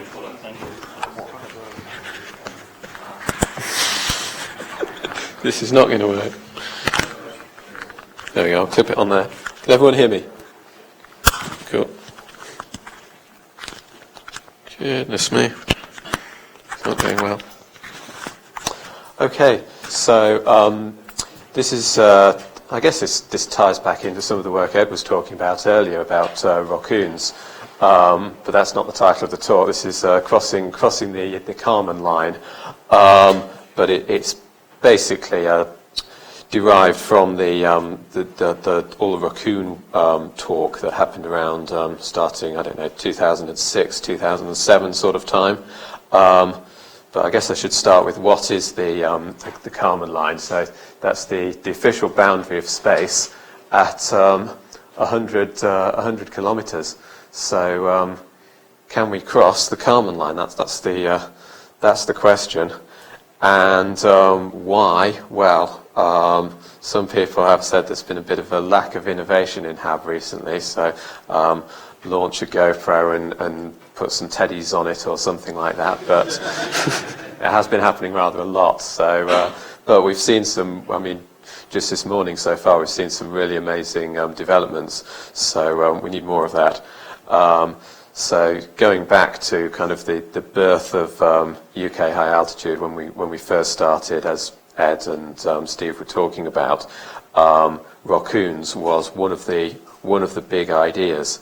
Another big idea, something that I was working on in about 2008, 2009, was return to launch site. So launching a glider from the balloon and having it come back down to where you launched from, or somewhere else, some sort of GPS coordinate. And if you can get up to sort of 20, 30 kilometers, and then you can glide sideways with, I don't know, a glide sort of ratio of 4 or 5, then you can do quite a large horizontal distance, and certainly you can, in theory, you can return to where you took off from. But it's not as exciting as 100 kilometres, so that's what I'm working on at the moment. I mean, it's only been achieved twice before by amateurs, both times using a really huge rocket launched from the ground, which isn't a very sort of appealing way to do it. And if we can launch a raccoon, maybe we can do it a lot more easily. But is it the best idea? So I started off by taking a look at other ideas for getting to 100 kilometres. So obviously the first one's a rocket, but maybe we could use a gun, or maybe we could go even more crazy. So, yeah. So one idea we came up with was a solar thermal rocket, which has been looked at before. So you have an inflatable solar collector and some kind of heated fuel. So it's not a chemical fuel, it's actually heated by the energy from the sun. Now if you go to a really lightweight solar collector, a really thin film that's very well formed, so it focuses the sun in on some kind of target, then you can actually, in theory, pull this off and make it work. But that's a bit tricky. You need a very high precision inflatable mirror, which has actually been done. There was some DARPA research on, I think it was tugs, space tugs, that would go from low Earth orbit up to geostationary using inflatable solar collectors, and they did produce prototype inflatable mirrors of suitable quality in lab tests on the ground, so it's not completely impossible. And the other crazy idea we came up with was a slingshot type launcher on a balloon. So you have a slingshot on a balloon at about 20, 30 kilometers, spins round, does some kind of slingshotty stuff, accelerates a payload up to around 1 kilometer per second or so, which is enough to get it up to 100 kilometers. But the trick there is you're making use of the very low air density, and you can't test that on the ground. As soon as you start having some sort of slingshot arrangement that's running on like 100, sorry, got my numbers wrong, around 1 kilowatt or so of power through some electric motor, the air drag's going to completely put paid to any sort of spinning thing at sea level air pressure. You'll have too much drag. So that's really hard to test, and thus it's really hard to develop, because you need something like a giant vacuum chamber or something, which you're not going to get your hands on if you're an amateur. So we return to more sensible ideas, looking at gun launch and rocket launch. So with a gun, you do have some positives for a gun, even though it does seem crazy. You can actually get to 1.5 kilometers per second with a small smooth bore gun mounted on a balloon. And you can also have, although the gun's quite heavy, the projectile can be sort of 40-50% payload fraction, which is, in some ways, that's nice. But with a rocket, you have to really, really trim down your mass fraction of payload to get enough delta V, especially if you're using off-the-shelf amateur reloads. So CLGG, that stands for combustion light gas gun, which is using propane air mixture, so basically a spud gun, but you compress the propane air mixture to high pressure before it's ignited, whereas a regular spud gun, that'll be operating at 100 kilopascals or so, sort of sea level pressure.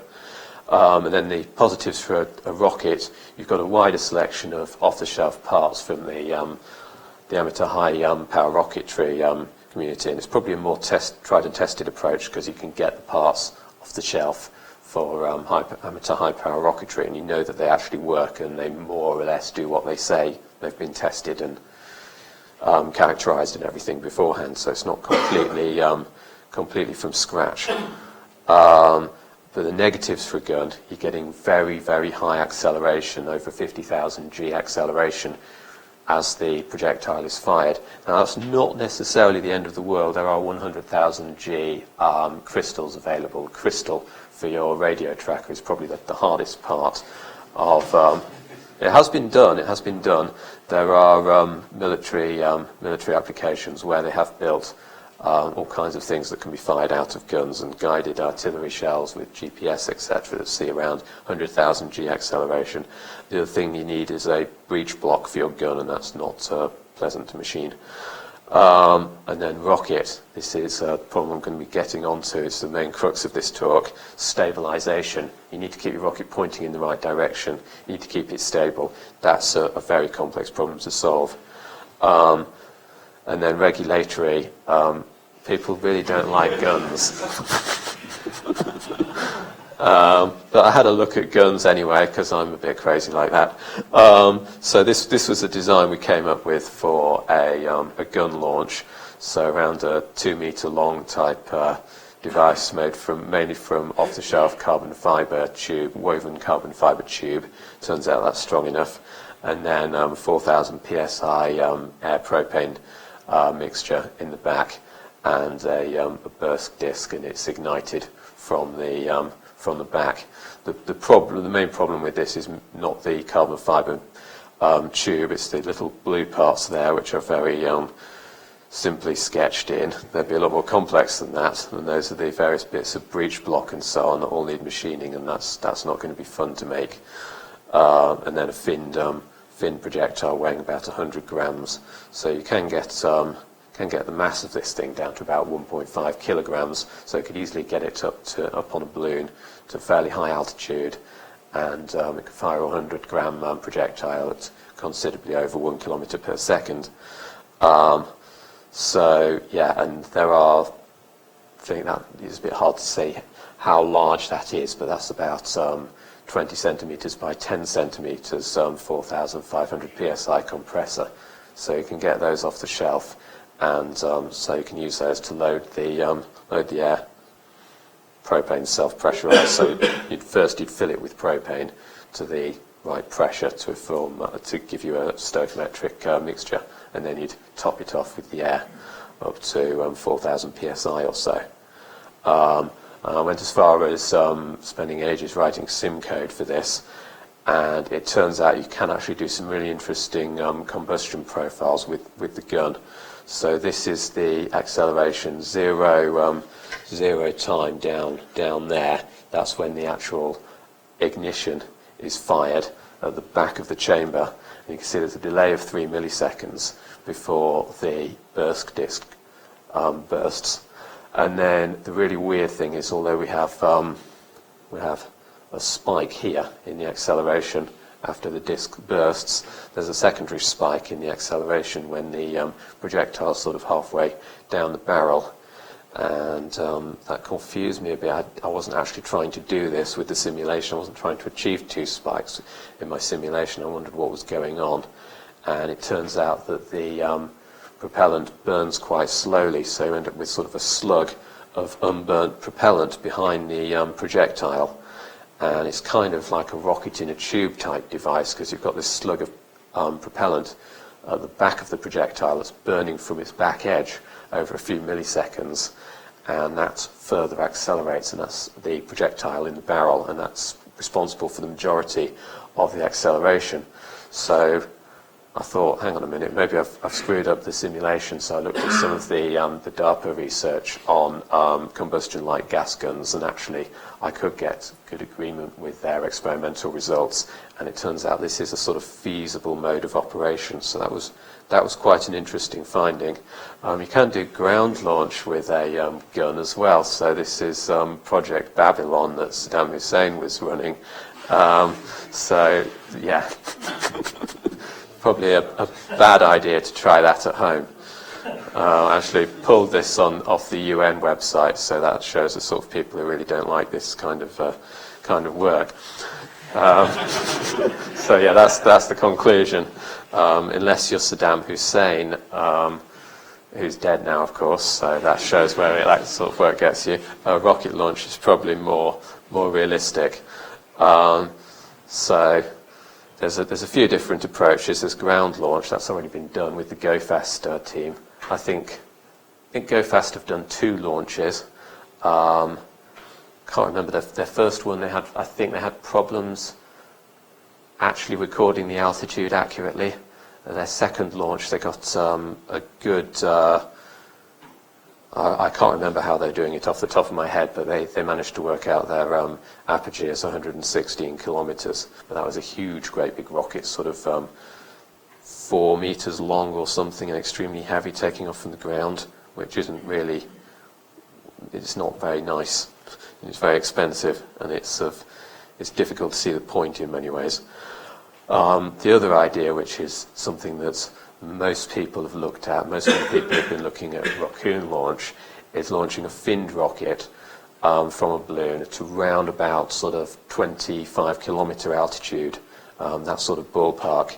And if you go to those sort of altitudes, you can sort of get the aerodynamics to work so that you've got enough velocity over the course of a long guide rail for fins to be effective in stabilizing the rocket. But it turns out that's quite hard to pull off.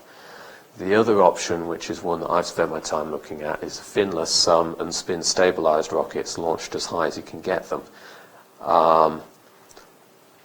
So yeah, and I've just said everything that's on this slide. So GoFast, well, this I did do a bit of analysis for this, but GoFast sort of design, you need about 100 kilogram class liftoff or more. Finned launch, you need around kilogram class. I'm not going to show that video because we're running a bit short of time, but you can look that up. And there was a blimey, no, I'm going to look at it now because I can't remember what it's called. Can't remember the name of the project. CATS, there we go. WB8 ELK. So It's very hard. Yeah, this is Bill Brown. It's a bit hard to see what happens in the video. There we go. There's our rocket, and it's flying off completely haphazardly there. It was just in the top of the frame again, just up there. Just a sec, I'll rewind. So you'll see it just here in the corner after ignition. Did I miss the ignition? I'm not doing very well here, am I? I don't like black keypads. Right, let's see that again. There we go. And you'll see the rocket skewing, flying around haphazardly. It's not working at all well. So that's finned launch. And we have so many things open here, it's beyond belief. Oh dear. That was a really... Preview? Why is it called preview? Macs are weird. Okay. So yeah, they've obviously got either insufficiently large fins or insufficiently long guide rail, and yet, as you could see, their guide rail was pretty long and their fins were pretty large. They were larger than you'd normally put on a rocket, so that's a tricky one. And then finless spin stabilized. You can launch in arbitrarily thin air. You're not relying on the air at all for stabilization. So it's however high you can get the balloon to with your payload, you can launch. And then the other advantage, of course, is as you get high, you've got less drag on your rocket, so you can reduce the mass of your rocket as low as you want, really. So if you want to do that, how do you do it? Well, there's the Kesseroni, or however you pronounce it, pepperoni, whatever. The motors are available off the shelf, and they've got the ammonium perchlorate composite propellant, which gives you a high ISP. That's like a measure of your rocket engine performance. Now, it turns out, as you decrease the size of the motor, the ISP does decrease a bit, probably due to heat soaking into the walls of the motor excessively from the exhaust. So we settled on the Pro 24, the 24 millimeter motors. It might just be possible to get to 100 kilometers with Pro 19, the 19 millimeter motors, but the ISP starts to suffer a bit. And then also the mass fraction starts to suffer, the fraction of fuel that you can put in the motor, because all the parts of the casing, the mass starts to add up, and yet the mass of fuel starts to go down, and so mass fraction starts to suffer, which probably is a bit of a worse problem. So the 3-grain Pro 24 motors, you get a good mass fraction of fuel and a good ISP, and then you can boost the ISP quite a bit. You can rebore the nozzle, give you more better shape, better expansion ratio, launch altitude, get up to 250 seconds or so, which is pretty good. And then you can reduce the mass as well. You can just do a little bit of machining on it, and you can get the mass quite a lot lower. So this is the modified motor. So we're using a custom top closure, reduced length casing, and reduced mass bottom closure down here. Now the nice thing about this is we're not modifying the fuel in any way. So we've got the 3 fuel grains in here. We're not sort of turning any fuel grains on a lathe or something. So we're not. Well, it's probably not that dangerous, but it's sort of, they're quite hard to ignite, but it's legally dubious. So that's good that we're not doing that. So yeah, if you simulate this, you can get to about 150 kilometer apogee from a 37 kilometer launch. So that's well over 100 kilometers. And you can put 3 grams of tracker and 3 grams of nose cone on it as well, which is just enough to fit a continuous wave tracker in the front.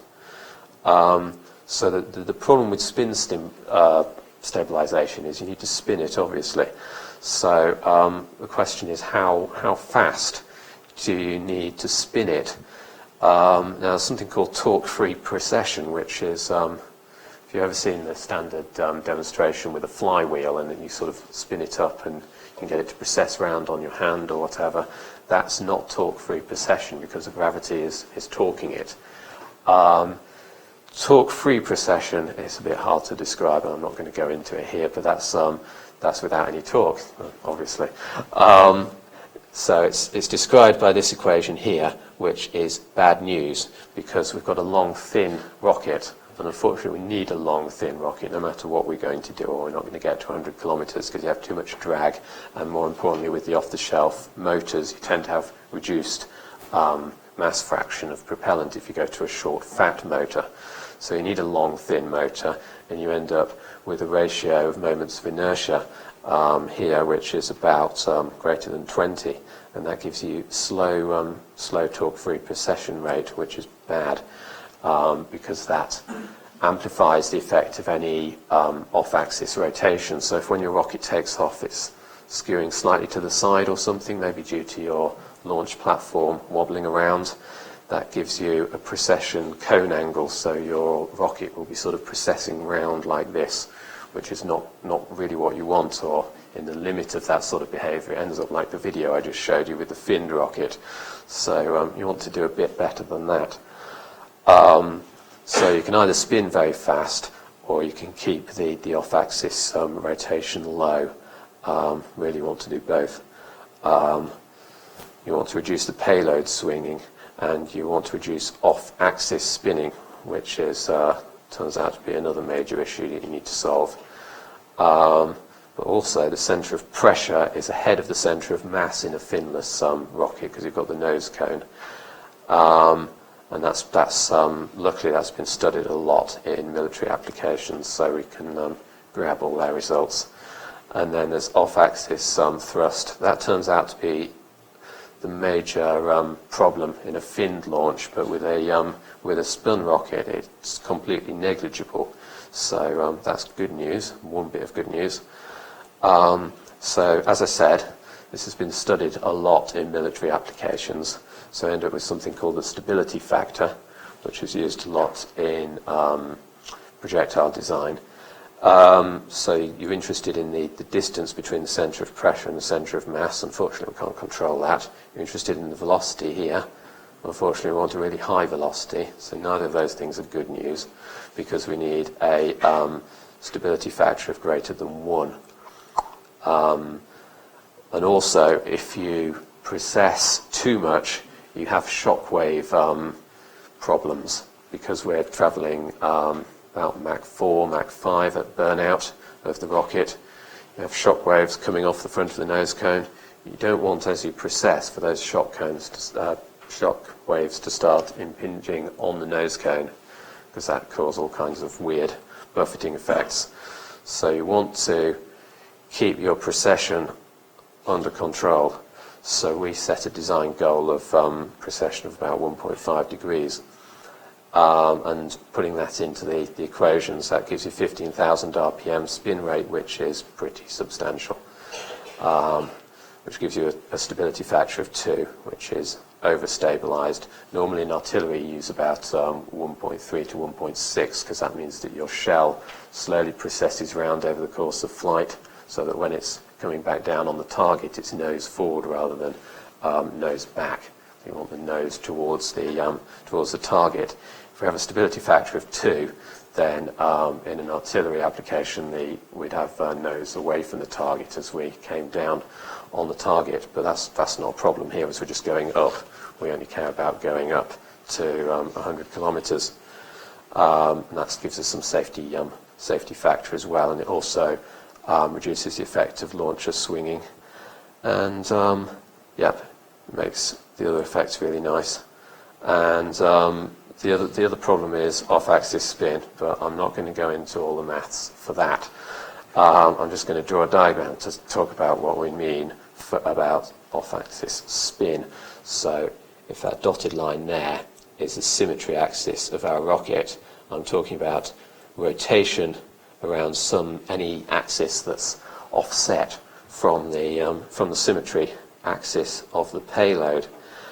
And it turns out that's a really big problem, because if that angle is offset by some angle, then we end up with a precession half angle that's multiplied by the ratio of those moments of inertia which I was talking about earlier, and which is quite large. So at least that's about 20. So that's really bad news.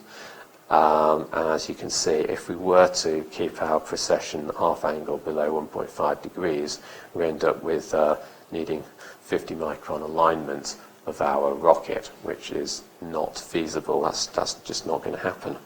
So that's a bit of a problem. So we tried to use a self-aligning bearing system, which is how this problem has been solved in jet engine and turbocharger applications before. So here's our Raccoon. There's our suspension bearing system at the top and the bottom. If we just have normal suspension here, once we get to some critical spin rate, which is a function of the bearing stiffness and the mass of the Raccoon, it's going to fail horribly. It's going to start oscillating out of control.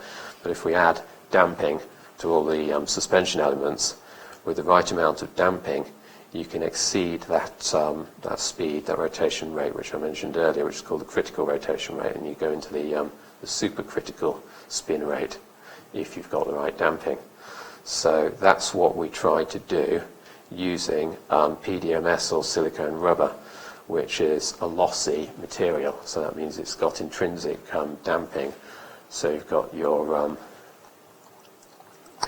damping and your springiness all in one material.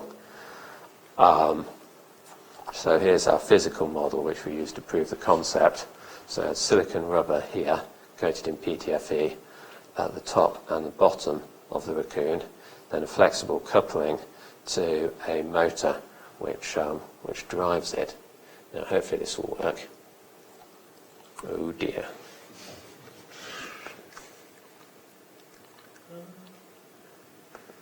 Just an HTML. Yes. Should work. Try. Use Firefox. Yeah.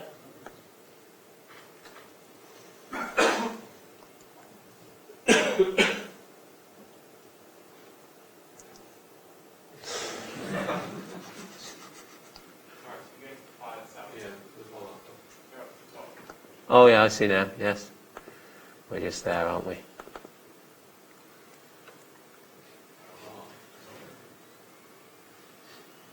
Now I have to remember where it is.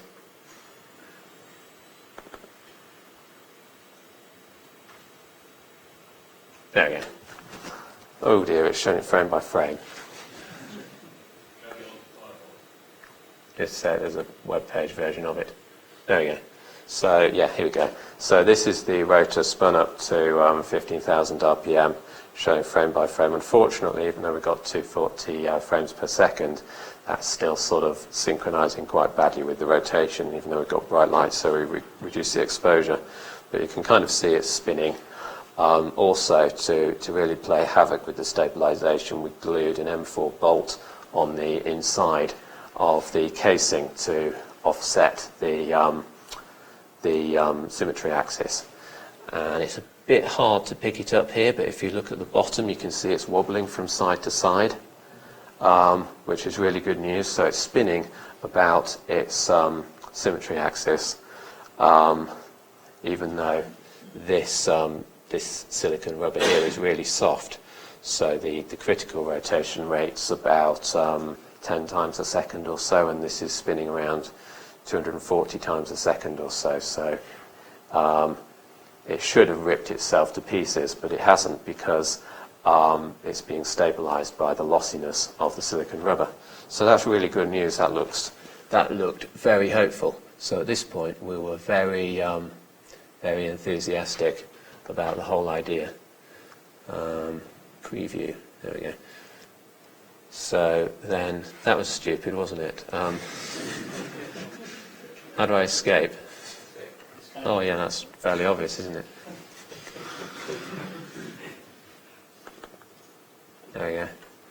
So, unfortunately, when we built the whole completed flight system, which is now on a carbon fibre chassis, this is what happens.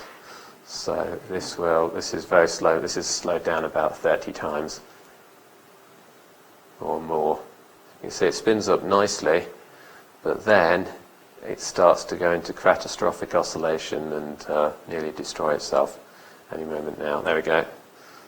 So it's a bit hard to make out. Spins up quite nicely. Spinning about 6,000–7,000 RPM now. We're up to crossing about 10,000.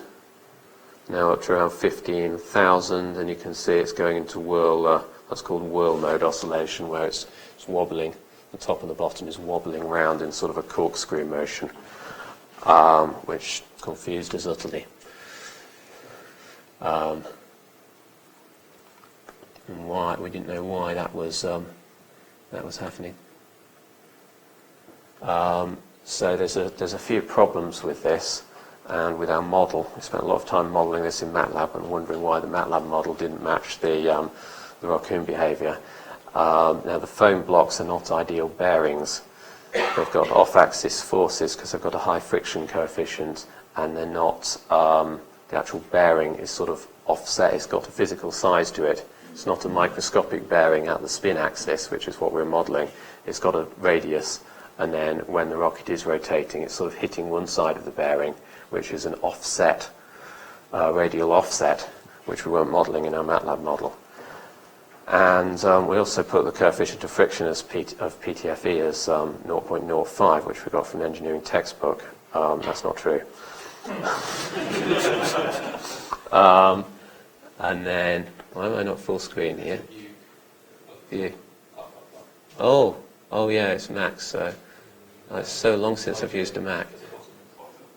Got it. Thanks. Yeah, so we tried grease on the blocks, and that actually gave us slightly improved results, but only for a while. And I think that's because the grease kind of got squeezed out. And yeah, as I said, PTFE does not have a friction coefficient of 0.05, although it can have a friction coefficient of down to 0.002. But that's only if you've got a really high bearing pressure close to the cold flow limit, right down here. Unfortunately, we're using really soft silicon rubber, so we are up here. And not only that, but the rubbing speed is right here when it's up to 15,000 RPM. So we've got double bad news. So actually our friction increases as the rocket spins up, and that's probably why it was smoking after some of the tests. It got up to about 200–300 C on the surface of the bearings. So the current plan of action is to use design with sealed bearing units, which I've actually got a prototype of down there. But then some of the other ideas, if this fails, because it seems pretty hard to pull this one off, so there are some backup plans. So we're thinking of using an air bearing design that reduces the coefficient of friction massively. So it makes it much more easy to make it work. But unfortunately, it's quite a lot of work to build that type of system. Although there is one big advantage, which is that we don't need the electric motor, because we can use a simple nylon impeller on the bottom of the raccoon, and then use the air to spin the raccoon up. And then there are passive maglev ideas, but oh god, I don't want to go there. So yeah, this is a system which I've now got a prototype built at the front. So there are two sealed bearing units, which are shown in the pinky purple colour here. And then the top bearing unit is slightly larger to give the raccoon time to get out without any risk of hitting the sides here. And then there's a few nylon spacers here which are pop fitting and pop out to allow it to escape. And then these bearing units here are mounted in silicone rubber, or maybe some other lossy material. We're looking at other lossy rubber materials for use as bearing mountings. The only disadvantage with this design is the bearing units are heavy, and during the spin-up phase they're mechanically coupled to the raccoon, which modifies the centre of mass slightly, but that probably won't be a significant problem. Onto the more fun aspects of the project, they've gone a bit better.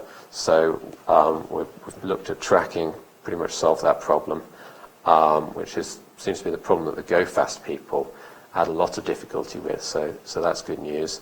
Then uplink, I've got an uplink system down there, and then payload suspension design. That's similar to the work Ed was showing earlier with the star tracker, using a similar system to that. Maintaining the payload temperature, we wanted a low mass way of doing that, so I've gone with a greenhouse type design using polythene, and then the Raccoon ignition, we've also solved that as well. So yeah, we're using a continuous wave 434 megahertz system for tracking with multiple ground stations. And then, it's a bit hard to make out on here, but we have at least 2 ground stations with synchronized clocks, and then we fit the Doppler, the differential Doppler shift between the 2 stations to different candidate trajectories of the rocket. That can give us a really accurate, about less than 1 meter RMS in simulation anyway for the apogee position. And so to synchronize the clocks between ground stations, we have these little units. So that's a GPS antenna input, USB for control and power there, and then clock outputs on the back. That's using a Scilab's digital clock synthesis or something they call it chip, running off the clock output from a U-Blox Max 7 on there. And then the hardware, that's quite similar to what you saw earlier, using a long suspension. Only we're using 3 suspension lines with then some nylon, how do I get rid of that? With, oh, go on.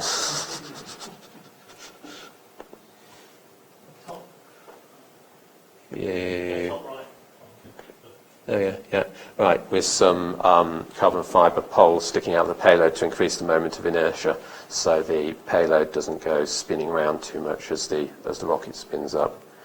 And then the ignition system, we're using, thought long and hard about this. Brushes don't work in low pressure, so we're using an inductive system. So we've got a 50 kilohertz inductive coupling. It's just 12 turns of wire on a 4 centimeter diameter loop, and that turns out to work really well for doing ignition, so that's good news. And then waking up the payload from sleep mode when it's ready to go, that's just using a magnet on the side. So yeah, the radio system, I've already described this, using multiple trackers, using multiple ground stations with GPS disciplined oscillators, and then doing differential Doppler fitting. And then ground station uplinks, so we have a SDR RF switch to do TX RX, and then a USB to RF sort of converter, if you like, using a Scilab's IC, and then we're using the Scilab's packet mode with automatic frequency control, but that's all built into the Scilab's transceivers. So that's all up and running. And then the other thing I haven't talked about so far is regulatory issues. So personally, I don't think this is dangerous because we've gone for such a low mass. Once it's burnt up and once it's coming back down, it's going to weigh about 40, 50 grams. If you work out the terminal velocity and you look at the lots of data you can get for what's going to happen if it's going to hit you on the head, what the risk factors are. I do a lot of this work in my day job looking at risk factors for automotive stuff. It turns out it's not hazardous, at least according to the FAA. So even a direct head impact with any bystander has a low probability of causing fatal injury. So we could actually launch it right away if it was in wavered airspace, but that's not the most convenient way of doing it. So we're currently investigating more convenient ways. And yes, I have lots of commitments at the moment, but clearly the problem's solvable, or we wouldn't have jet engines and turbochargers. So it's possible to solve these issues, but it does need quite a bit of more work putting into it. And I am going to release more hardware details on this system. There aren't any, if any. I think the firmware for the flight control board is available on my GitHub page, but ultimately I plan to open source all the hardware and software for this. So yeah, any questions? Did you look at anti-stabilisation, vectoring the thrust from the... I did. It's just really hard to get that down to the sort of mass fractions we needed. I mean, we need like less than 3 grams of tracker on there. Very hard to see how we could get active thrust control in 3 grams or of order 3 grams. I mean, obviously we could up the size of the rocket slightly and get more mass available, but even then you're talking like 10, 15 grams. It's still very tricky. If we had 100 grams or a kilogram just for thrust vector control, it starts to become feasible, but by that point you're talking sort of 10 kilogram plus overall gross liftoff mass for the Raccoon, which puts it into a whole different ballpark. And in fact, a lot of the assumptions I made about safety, for example, definitely no longer apply. It's going to kill you even if it's re-entering and the parachutes are on, probably. It's not going to be a safe device. What's the mass of fuel in one of those motors? Can't remember now. About 60 grams. That's a controlled fuel, isn't it? It's a what, sorry? It's a controlled fuel. You couldn't take it across international borders. You couldn't fly it. Well, you couldn't take it in your hand luggage, but there are procedures in place for moving it. Yeah. It's ammonium perchlorate. Yeah, it comes from the States, typically, so it's possible to move it. Yeah. When we were looking at doing some routine stuff more properly and doing more properly? Last week we wanted to do something with schools, so we wanted to be above board. We asked the CAA, they basically just said get staffed. He killed himself off the floor laughing. Right. Have you got further than that? Are you speaking to the CAA? Or I have spoken to the CIA. CAA. Yeah, they're probably interested too. Yeah, I have spoken to the CAA. They didn't tell me to get stuffed. They seemed a bit interested, but I did go via the UK Space Agency, so that maybe have opened some doors. And the UK Space Agency are definitely interested, but simply as I haven't had much to report really progress-wise, I haven't gone back in touch with them. But I was hoping if I liaised closely with the UK Space Agency, we could turn it into some kind of outreach program, something with a bit of media attention and things, and it would have a kind of a positive outlook, and I could talk about UK PLC and everything, and we could open all the doors. And I was hoping that that would get the CAA more enthusiastic about it. Good luck. Thanks. Try that and you'll get the daily fail on your neck. Yeah. Sorry. Have you actually tested the CW tracker like against a normal half balloon flight, so you have a GPS reference? It wouldn't. Well, it would work, but you would need. Let's think. I can't do maths in my head. I think you need about 5 ground stations for that to work, and we don't have hardware for building 5 ground stations. The advantage with the Raccoon is that it's in free fall, so it's following a ballistic trajectory. In fact, yeah, once you get over about 70, 80 kilometres, it will be very, very close to a ballistic trajectory. So, I mean, we added a drag model and everything in MATLAB. We modelled the whole flight, and then we got good results just by chopping off everything below 75 kilometres, both on the way up and the way down, and just fitting to that middle section where it's close to a ballistic trajectory, and then you only need two ground stations, and it gives you really good results. Do you think you'd need to do some of that testing and verification against an actual reference? It has been done before in the 1950s. It's been done by the US Air Force, and I don't know how they did it, to be honest, because my code was really slow on MATLAB, and they used some kind of analog computer type device, which is still, I can't find documentation on it anywhere. It's probably sort of classified or something, but they made it work with an analog computer in the 1950s somehow. That's crazy. So it's doable, and it's doable with way less than we have at our disposal now. I mean, that was just done out of necessity then. They didn't have they were trying to do some kind of missile tracking work. I can't remember off the top of my head. They didn't have the resources. Or rather, well, they did have tracking radar, for example, but they wanted to get very high precision reconstruction of the trajectory, of a ballistic trajectory, and they did use this technique, so it definitely works. Yeah. Did you have to get a license from the UKHAS under the Outer Space Act? Yes. And was that easy? Oh, we haven't, but that would be something that would, in theory, be needed if we were going to go above 100 kilometres. But that's another reason to get them involved. Yeah. Yeah. I guess the UK Space Act sort of once you the CAA won't be interested above a certain altitude or whatever. Yeah, that's. Once you sort of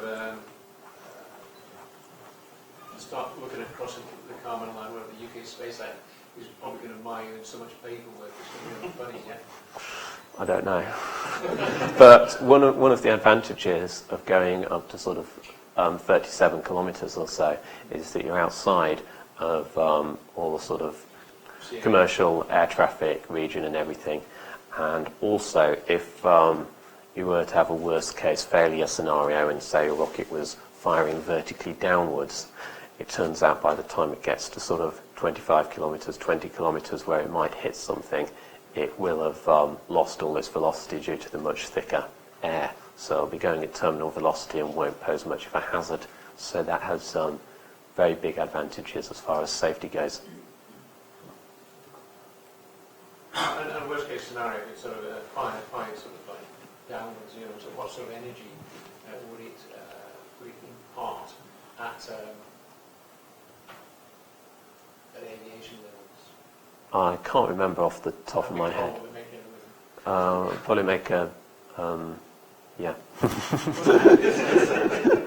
it'll be equivalent to a duck or a goose or something, although maybe slightly more damaging. Well, that's the point. That's the point. It won't be doing Mach 4 because it will have been going down, so it will be at terminal velocity. Yeah. It's like 3 grams. Well, it won't be 3 grams. It'll be 30 grams, but still, yeah. Yeah. So, what sort of maximum payload masses? Well, 3 grams. Yes, not much payload, but enough for a continuous wave tracker, which is all we want, really. We just want a way of verifying that we have gone over the line. It's more of a sort of a project to show that you can go over the Kármán line at minimum cost and, I was going to say minimum complexity, but probably not minimum complexity. Did someone, yes? You described that controlling the spin of the payload was one of the success factors. Controlling the what? The spin of the payload. Oh, no, that's definitely not the success factor. That's the problem. That's the problem. Yes. Right. Achieving stabilization is a success factor. So, what would you do to control that spin? Well, at the moment, I mean, I've got a prototype of the hardware here. So this is 2 sealed bearing units in a chassis with lossy suspension supports. So this is the current plan for spinning over the next week or 2, hopefully, if I have time to work on it. We'll see if this works, and maybe experiment with some different damping materials and things. But it's quite a hard problem to solve. So I'm not sure how much progress is going to be made in the near term. So it depends on controlling the rocket, speed of the rocket, Yeah. Oh, that doesn't matter at all. I mean, it's trying to remember off the top of my head, but the sort of accelerations, the centripetal accelerations that the payload is seeing are very small. That's not really a problem. And I should have spoken more about the antennae, but this is one of the nose cones, and it will have an antennae going vertically in the nose cone. So it'll be spinning around this axis, and you'll have basically a dipole antenna using the dipole in here. Well, it's electrically shortened dipole in fact. So there'll be a dipole here, and then the rocket body forming the other part of the dipole. So it's spinning around the long axis of the dipole. So the spinning doesn't really have any effect on the RF received signal either, which is a good feature. But would that element sort of have maybe a tendency to distort and cause out of balance problems? Yes, but it would probably distort during the spin-up phase, in which case everything will be taken out by the suspension system. Any more questions? You have to balance your circuit board as well. Well, the advantage of the suspension system is, in theory, you don't have to balance anything. Although you do need to keep it well balanced enough that the imbalance is within the capabilities of the suspension system, so it's not wobbling around too much. Yeah, yeah. Okay, thanks very much, Lawrence.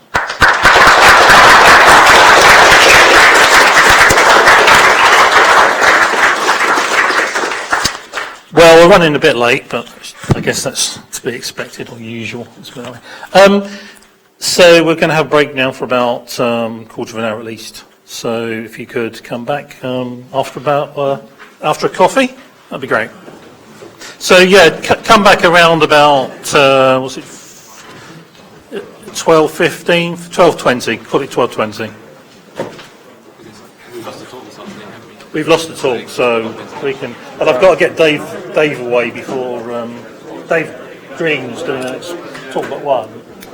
So is this you? No, that's me there. Oh, okay. For lunch. Yeah. What's better? Is it best just plug the laptop in on a HDMI or? Yes, if you've got HDMI, we can plug it in there.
1, 2.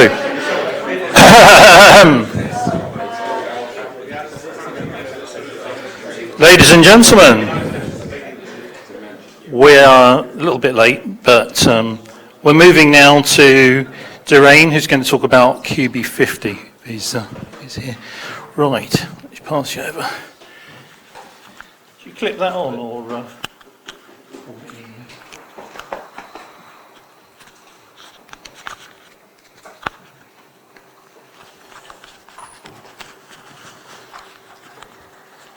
Okay, yeah, clear. So, right, we are running late, so I'll try and keep my talk to less than an hour.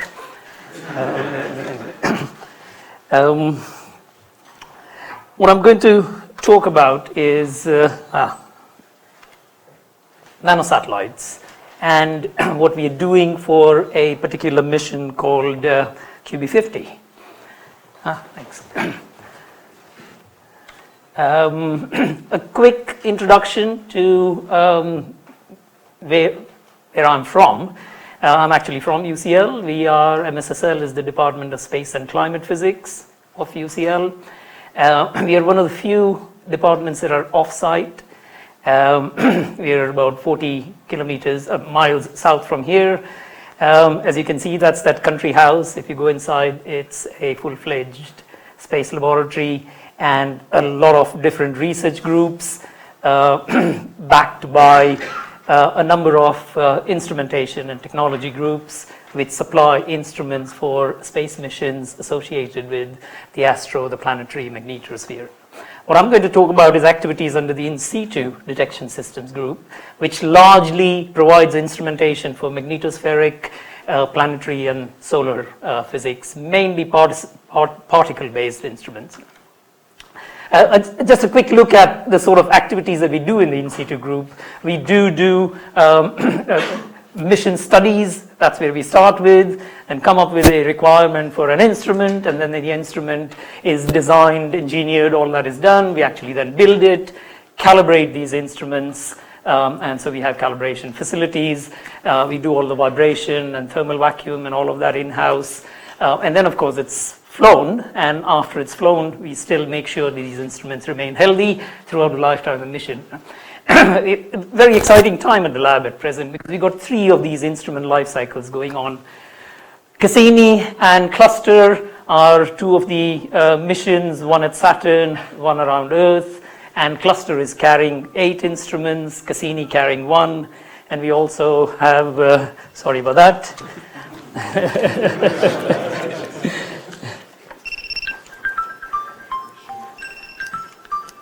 Okay, so we also have an instrument at Venus and Mars. So there's about 12 odd instruments in space, these kinds that are returning data from space. But we are also building instruments for a bunch of missions. I'll mention them a bit later. And at the same time, we are now carrying out studies for some future instruments. It's a very exciting time at the lab right now. Lots of heritage. If you actually go to the Science Museum, you will see that instrument. That's it's quite an engineering marvel. Unfortunately, the rocket exploded on launch, so it never made it to Mars. But it is really one of the best instruments that I've come across in terms of what it needs to do in space from the point of view of particle instrumentation. Like I mentioned, Cluster, Cassini. And this is what we are building for a mission that's going to be launched in 2018, and then a whole bunch of it. And a particular area is miniaturization, and that's why I was asking this question about what sort of payload mass. These are typically a few kilograms, but we are now getting into a realm where hopefully we should be able to carry these on high altitude balloons. Not quite 3 grams yet, but hopefully we'll get there. And that's our sort of bunch of miniaturized instruments that are currently, and that's where QB50 comes in, because one of these typical instruments, which would be several kilograms, we managed to make it small enough so that it can fly on CubeSats, which have not as strict restrictions as high altitude balloons, but still a few hundred grams is what they'll be able to tolerate these. So a whole bunch of bunch of these technology development activities going on, including, and this is something we haven't yet been able to achieve, but we're trying to fabricate these into silicon wafers, and that's where we may actually get into the realm of tens of grams rather than hundreds to thousands of grams. Okay, so one of the other things that this, particularly the QB50 mission, is tied very closely is with space weather. I won't spend too much time, but as far as space weather is concerned, the research does take in satellites all the way, ideally, from the sun to the Earth, looking at the sun-Earth connection, including way down into the atmosphere. QB50 does come down to about, hopefully once it's launched, we will hopefully get data down to about 150 to 100 kilometers. And then you have rockets and balloons further down. So there are, I think you were mentioning, isn't there, some space weather related studies with balloons. So in terms of space weather, one would ideally like to have these sensors all the way from the sun to down to the atmosphere. The other thing about space weather is, because we are now so heavily reliant on our satellites, GPSs, communication satellites, military, etc. Very recently, the government has moved it up pretty high in terms of the risk register. And looking at that in a slightly different view, space weather sits somewhere high up. Okay, relatively low impact in terms of not quite as bad as floods or pneumonic plague and so on, but still it's quite a high risk that and a major solar storm could cause significant damage.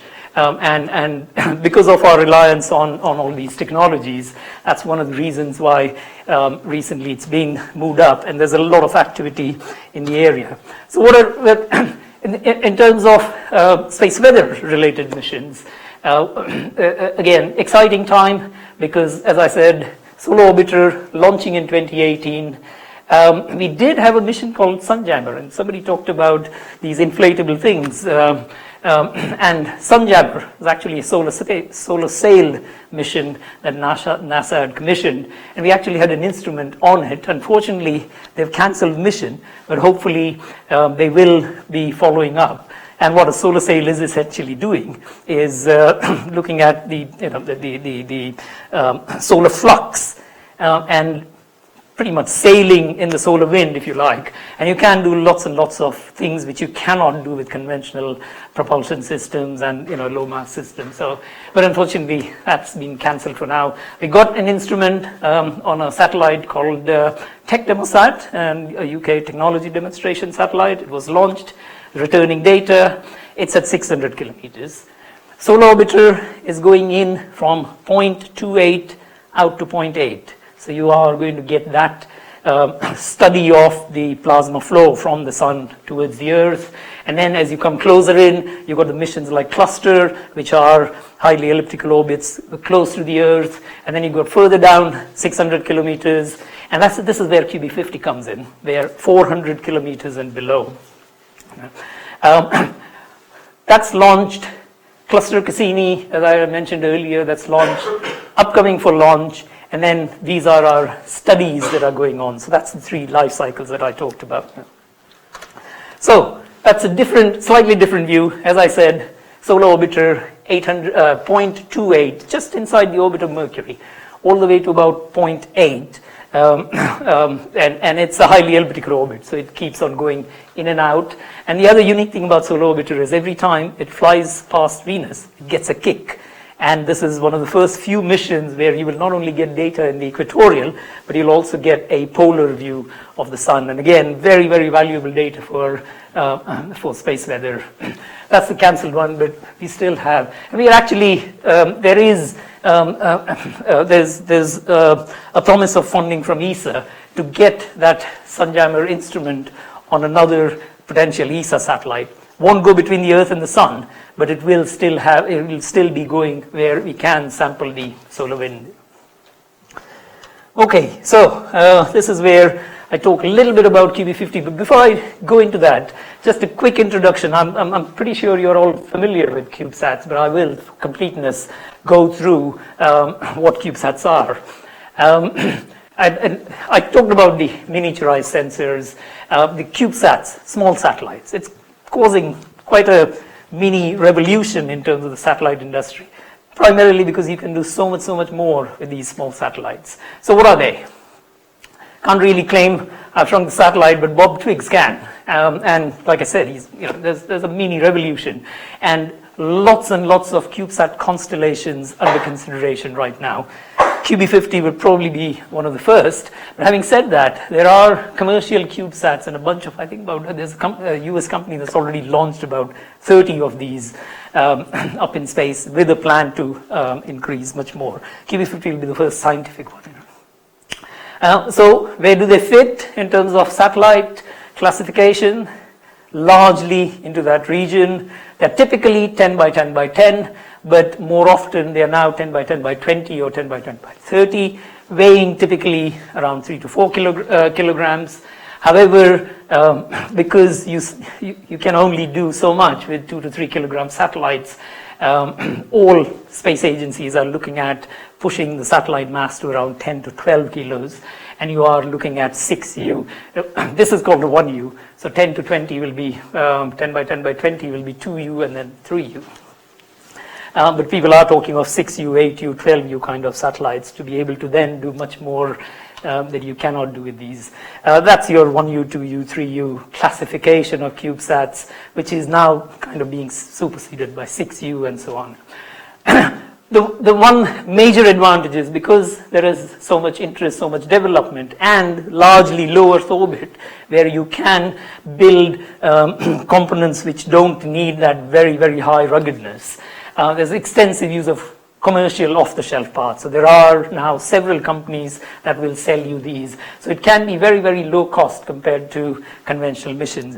A typical, it can be as less as a factor of 20 to a factor of 100 in terms of cost now. Well, with a nice credit card, you can actually buy a complete kit off the shelf. Well, it's the cost of a Ford Fiesta, but still, you can buy this, just order it offline, online, and the Clyde Spacer will actually sell it to you. However, of course, what you buy from there is not something that you can launch right away. You still need all the other things. You've been hearing about the antennas, ground stations, etc. Of course, ADCS is something that is quite a critical requirement if you want to do something more elaborate with these CubeSats. Okay, so what we're going to do on QB50 is have several of these. And one of the primary motivations for UCL was that here at UCL we've developed a whole atmosphere model.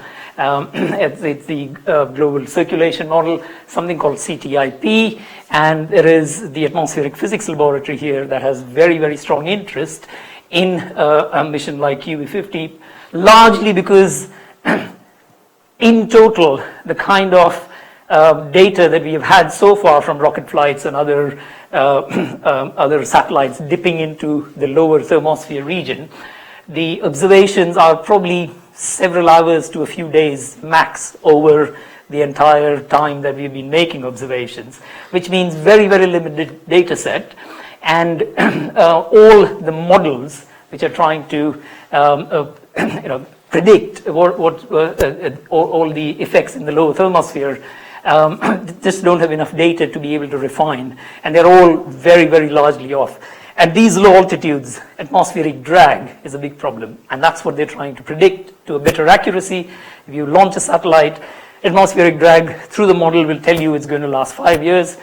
It ends up lasting 2 years, or sometimes you want it to last 25 years and it ends up lasting 10 years. So it's all sorts of things like that.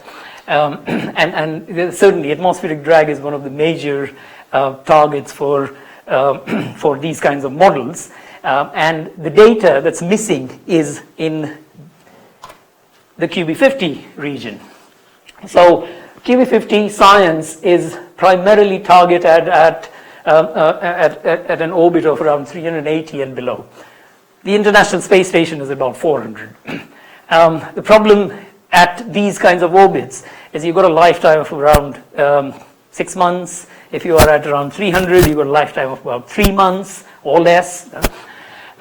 So most of the time satellites, well, there have been no satellites in orbit at that apart from the International Space Station. The best data sets we have had is when you have highly elliptical orbits and they dip in to that region for a very, very short period of time. So again, very sparse data. However, CubeSats, relatively low cost. The nice concept here, this was dreamed up by somebody from ESA, is that a lot of universities these days have CubeSat development programs. They do have their engineering departments, science departments trying to develop, a bunch of students trying to develop, but it's a very expensive, mainly the cost of launch is very expensive. So what the QB50 consortium is doing is giving them all a free launch. And we also give them free science sensors. So they, in return for that, well, it's not entirely a free launch. It's a very low cost launch. It's about a seventh of the cost of a conventional launch. But they get a very low cost launch and a free science sensor. And in return, the only thing they need to do is operate these instruments and make the data available to the worldwide community. And so in several ways, it's a win-win.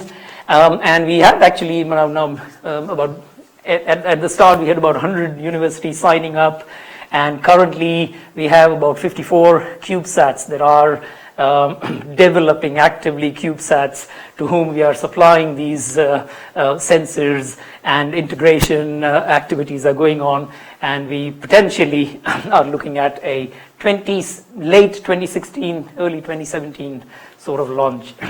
The other unique thing about this is, of course, it's a large number of satellites. Space debris with constellations is going to be a problem, but it's a lifetime of about 2 years. And that's because you are at that low altitude. So yes, you'll be launching a lot of these, but they will have a very short lifetime relatively. So that's another advantage here. The other thing is, through atmospheric drag, these will automatically, although they'll be launched together, they'll automatically spread out and form a nice string of pearls, which means you'll get global coverage.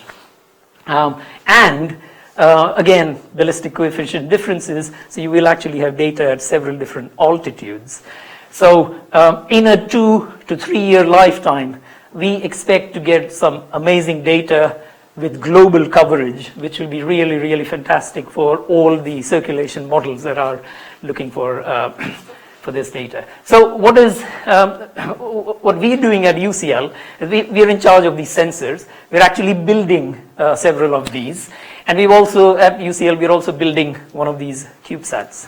So I'll quickly go through. How much time do I have? 5 minutes, okay.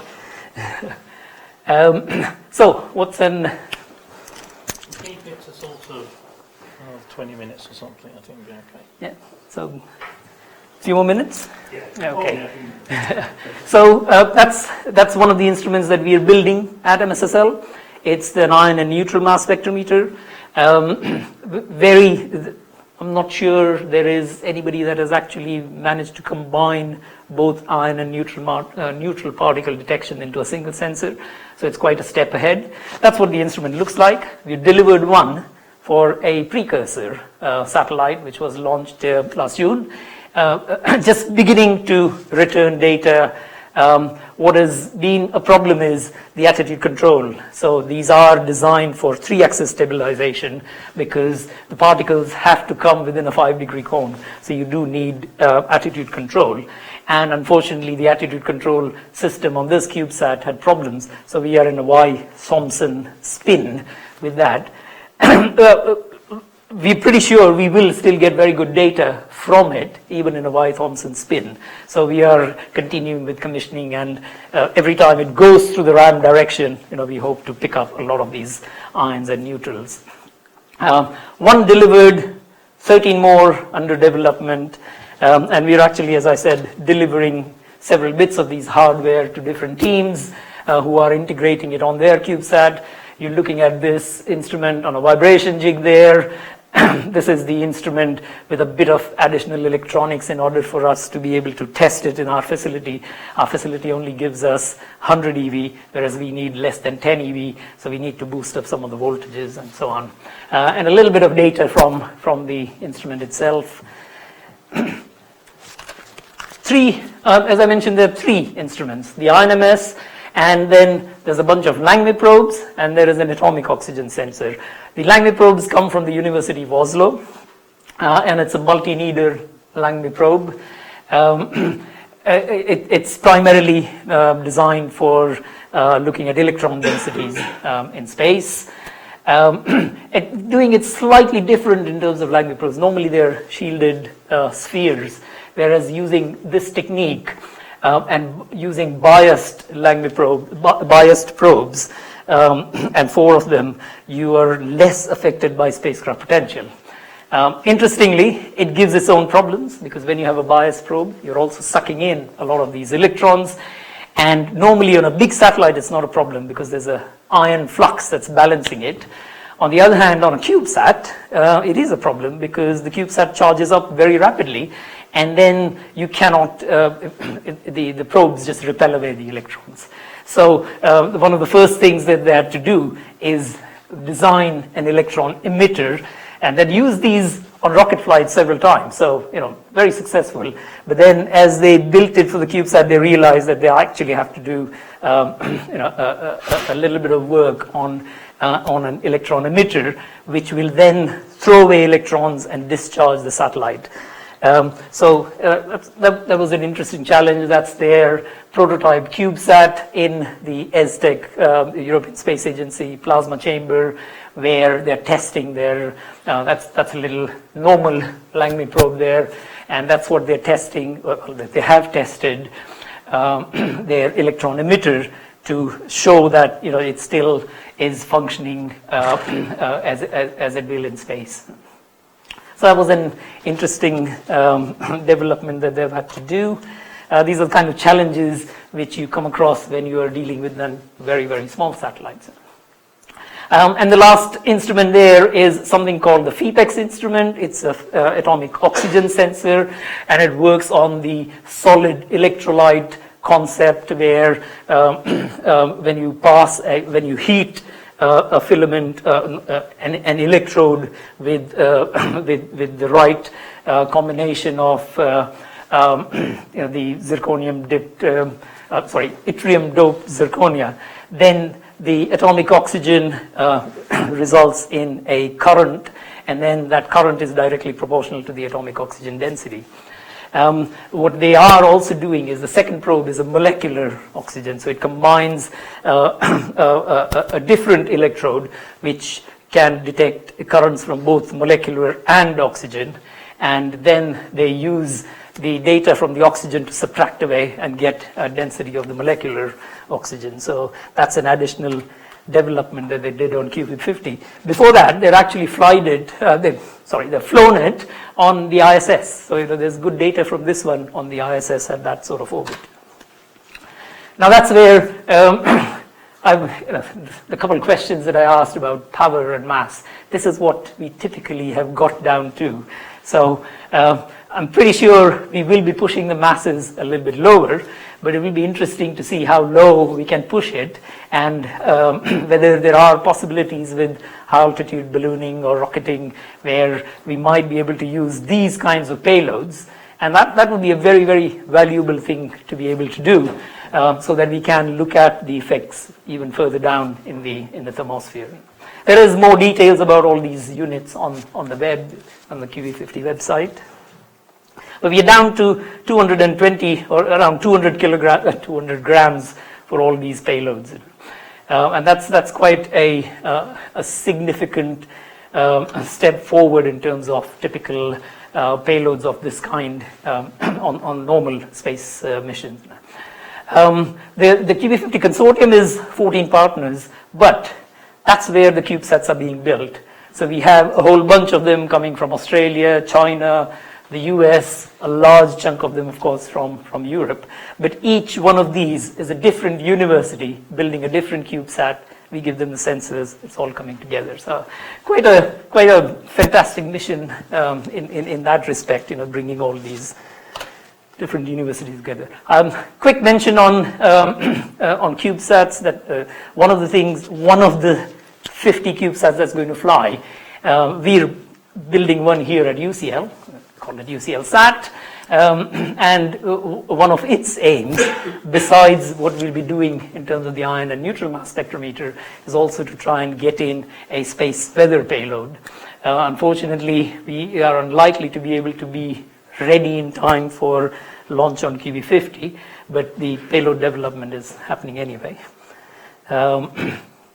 As I said, lots of COTS use, and that's what makes it feasible for us to do it in a short time frame at UCL, because quite a few of the things are what we are getting in from industry, and we focus largely on the development of the payloads. Okay. We do have with CubeSats other interests, the QB50.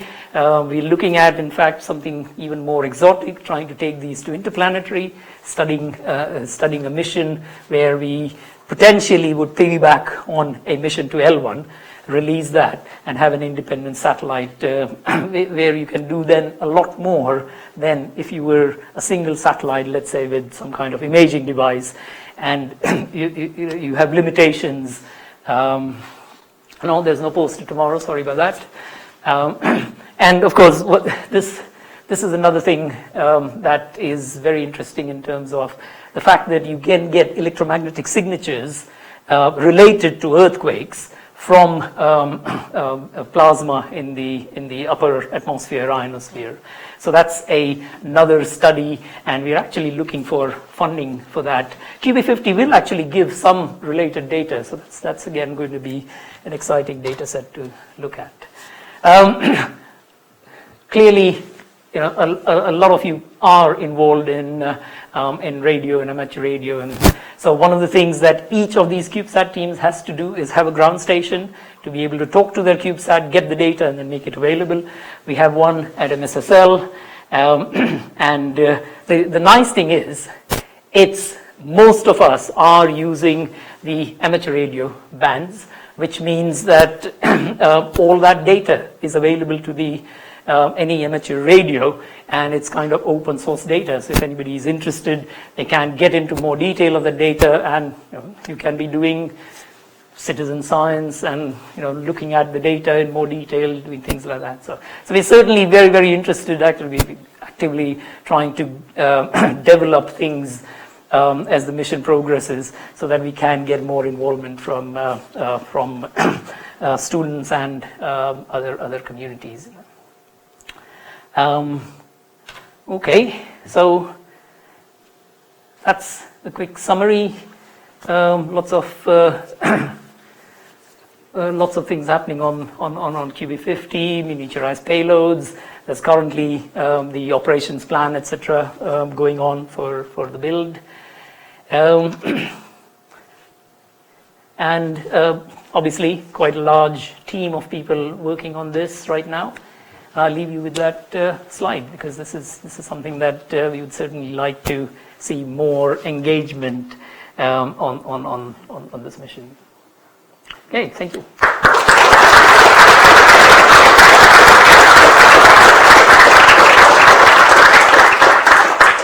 think we've got time for a quick round of questions.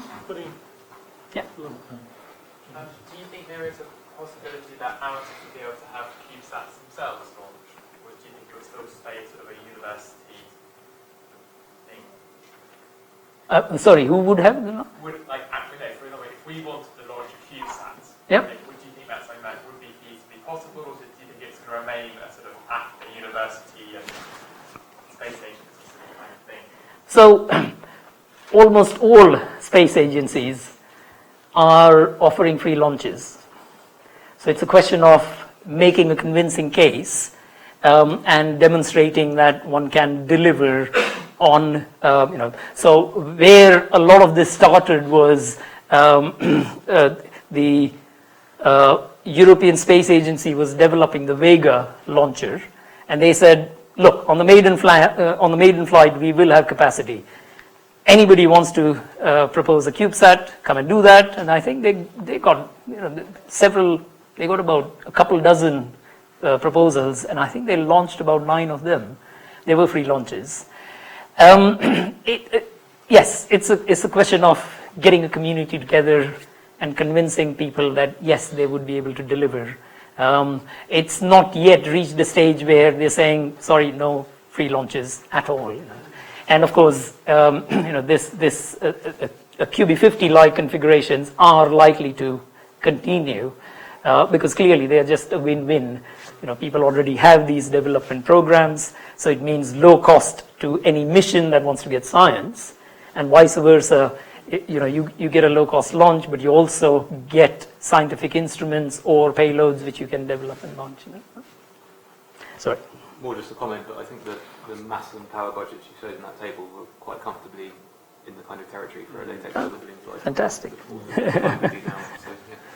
Yeah, I think. How many launches do you expect the QB50 range to be spread over? At present, we are hoping that it's one single launch. All on one launch. So the original plan was definitely to have a single launch. It was a Russian rocket that was going to launch us. Interestingly, it was a Russian submarine launcher. But after I think a year and a half through the process, the Russian government put a moratorium on all military launches, so we couldn't access that. Currently, the two favored options are, the primary one is we have agreement in principle from a Soyuz frigate, which will be piggyback launching us, and all 50 at the same time.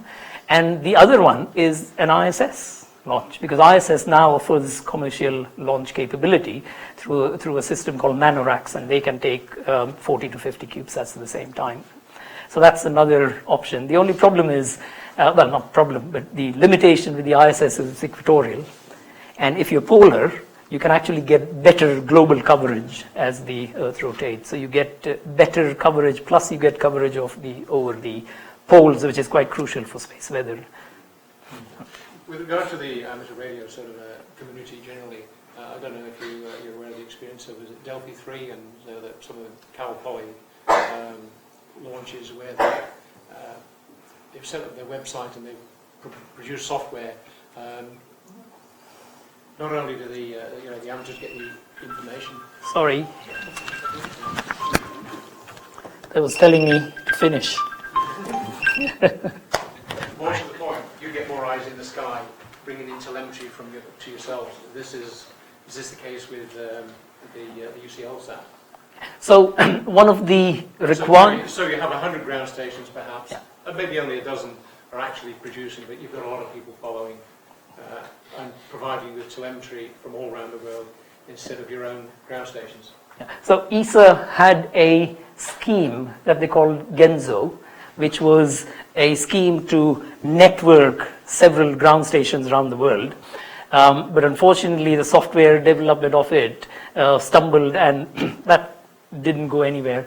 As far as, well, it did not go anywhere, but it didn't go far enough for it to be usable for QB50.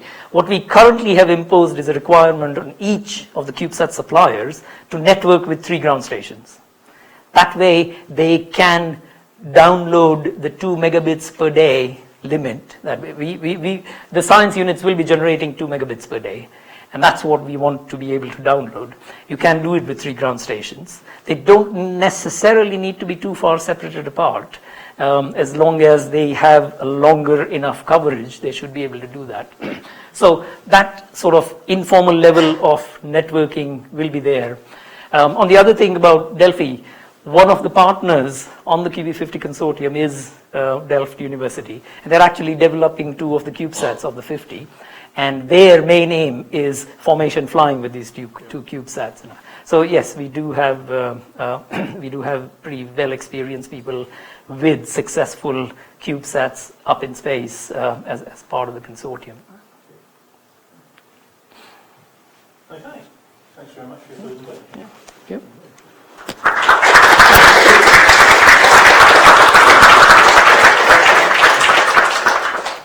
So what we'll do now is we'll have Dave Green talk about Stratos School project. I think Graham would take your session after lunch, if that's okay. Sorry, where's Graham? Oh, there he is. So okay. Yes. Yeah, because otherwise we'll be delayed to lunch too much, and I think that's surely that's on everybody's mind. So you've got a dongle, Dave? We'll put that in just in case. Or do you want to run it from the... No, we'll run it from there. I think we'll just run it from there. If it all fails, I'll run it from this then. Is that okay? Yep. Let's switch that.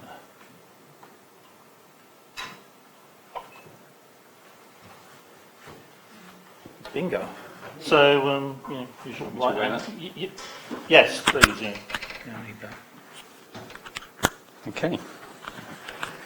Let's clip it on. Does that work? Right, good afternoon.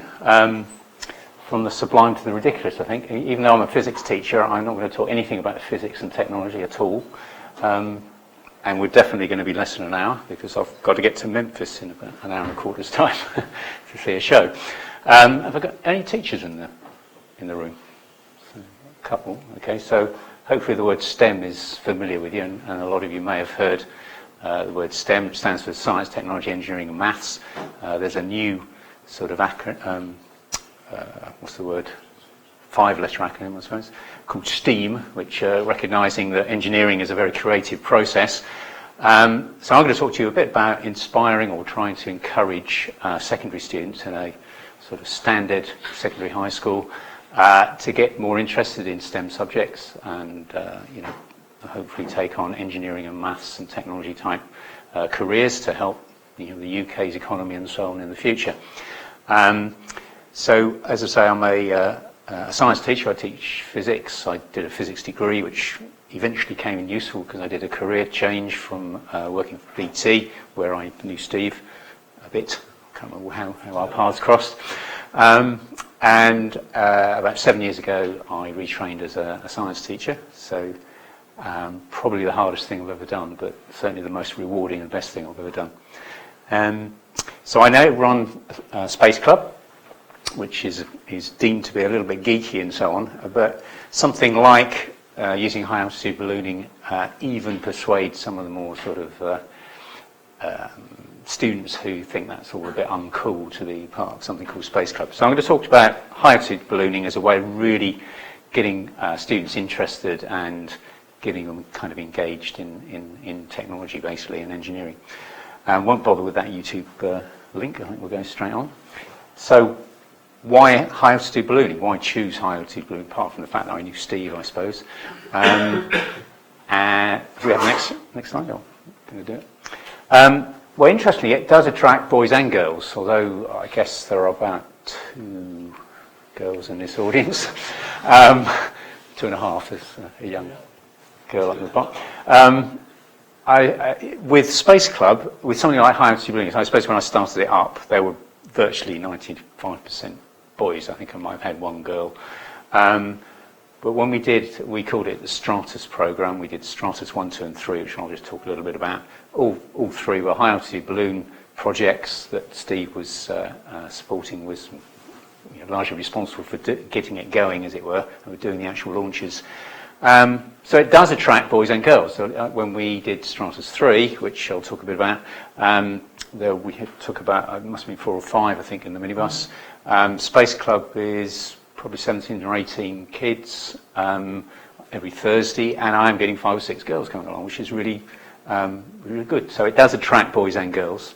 And something like high altitude ballooning as a project does get them really excited, and there are a lot of roles for students, so it's not just the techie bit, perhaps soldering up a tracking board or getting involved in the design of the payload or something.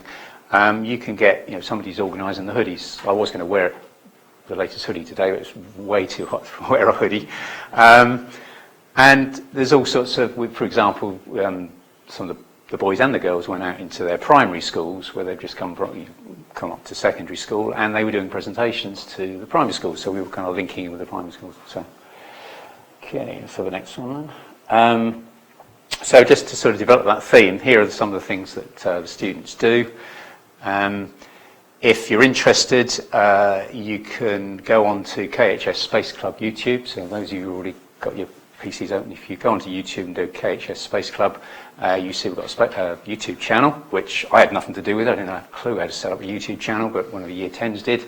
And really, as a science teacher, you know, you don't have to know much about this stuff. You just need to try and get the kids interested enough to do some of it, and you need an expert. And really, you just act as a facilitator to really get it going. We did a live broadcast of both Stratus 2 and Stratus 3. Stratus 2 was just to get some pictures back. Stratus 3 was to break the world record for the highest launch of a paper plane, which is currently with Guinness World Records for verification. Does anybody here actually provide? Anybody here monitor the flight? So thanks very much, guys, especially if you did one of those witness statements. So the kids organised broadcast live of Stratus 3 and of Stratus 2. Again, nothing to do with me. They did it all, and talking to the music department, got a fancy microphone and all that kind of stuff. We had hoodies. We had the outreach talks to the primary schools I mentioned. Building the prototype payload, although for Stratus 3 we didn't really have somebody with enough sort of capability to build a decent payload, I guess, but for Stratus 2 it was the one that the kids built, including the camera. There's all the stuff about communications, going into assemblies and getting the kids to stand up in front of their peers and talk about what they're doing. For Stratus 3, which is the world record attempt for the release of a paper plane, one of our my Year 10 students did a whole data analysis. I can't remember. Well, actually, we've got the clip, so we might as well show it, mightn't we? So see if it works.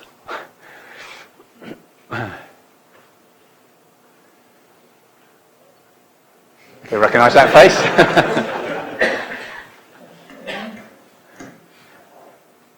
So if we perhaps just drag it on a bit. Somewhere a bit exciting. Wow. So yeah, that'll do. Launch. Oh, there's the plane release. Do you want to show the plane release? Yeah, just about there? No, just before. Go back a bit. No, a bit left, bit left. Oh, no, yeah, sorry, keep going. Right. Stop, go. So there's the plane. Oh, there you go. So there's the plane launch, 35 kilometres up, world record. But what the Year 10 student did was take all that data on whatever format it was. Again, nothing to do with me, I don't know what I'm doing. So he built a little altitude thingy and speed and so on. In fact, this is great for teaching. I'm going to use this when we talk about, talking about acceleration due to gravity and that kind of stuff. So, and he added some, although there was a few typos we had to change, but he added some commentary to it as well. So, he was analysing the data. And one of the things he could do with this kind of analysis and so on is make it into a CREST project. So I don't know if anybody who's a teacher here knows about CREST, but CREST is a science and engineering sort of award that they can go for. It's a bit like a Duke of Edinburgh for technology and science and maths. And by doing something like that and talking about it, he could develop that into a CREST project, get a certificate for it and so on. So, he's done that analysis, and that's something that he did. We've submitted that as part of the Guinness World Records submission. So there he goes. And in fact, it was close to 10 metres per second, looking at the data. Although the data is, I know, is a bit plus or minus, as it were. But so we had two GoPro cameras. This was Stratus 3, one pointing down when the plane was released, and one looking at the view. Okay, so if we... Anything else from me? No, I think we'll go back to the PowerPoint. Yeah, we definitely don't want that bit. Don't want that bit, it's scary, that. No, don't want that bit. No, we don't want that one. I'm glad you're operating this, not me. I don't know where we are. We lost. PDF. It's probably in... it's been in preview. Oh, there you go.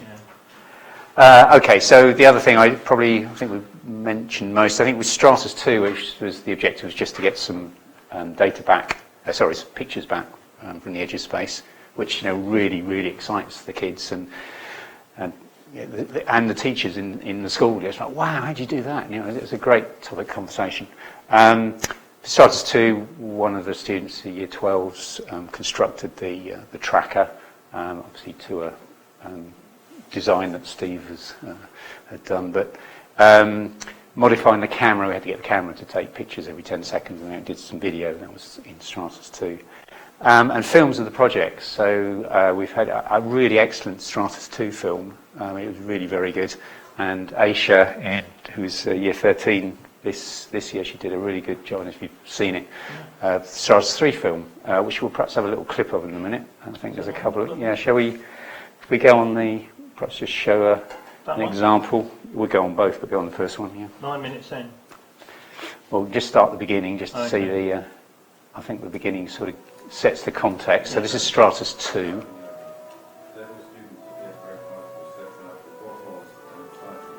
Not the most animated of but actually that guy's doing astronomy at Aberystwyth University. So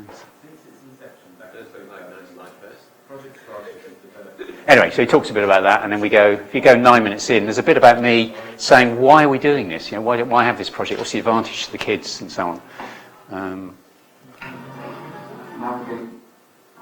That'll do. Just leave it there. Yeah. I've got some ads on it, but never mind. Can you get the volume up a bit? It must be. Will that turn the volume up? Yeah? Oh no.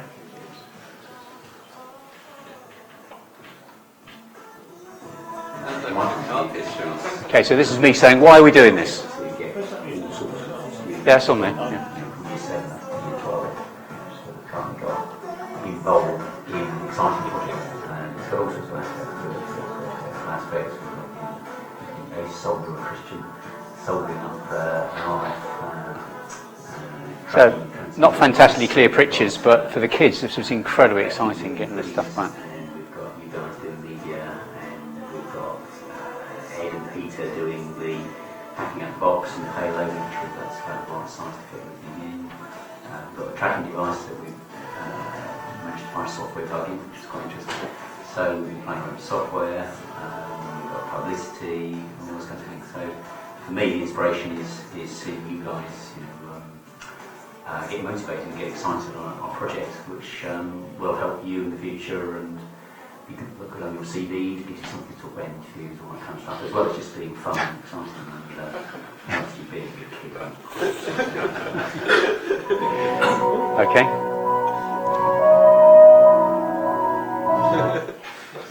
Oh yeah, Rob Drain, that's the guy. Very, very talented. Incredibly talented. And if we go back, we can click on the link to the... we'll just show the other one. That one there? Yeah, from the back. 12 minutes in? Yeah, we've got... Oh, it's got that horrible thing again. So this was Aisha, who did...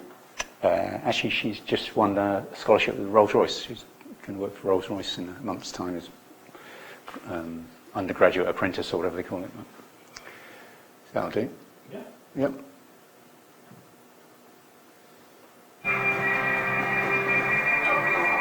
So this is Steve's front seat and his laptop.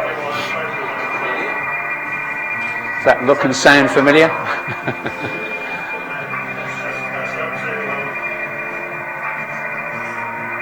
So this is the exciting moment where we saw both of the icons separate, so we knew the plane had been launched.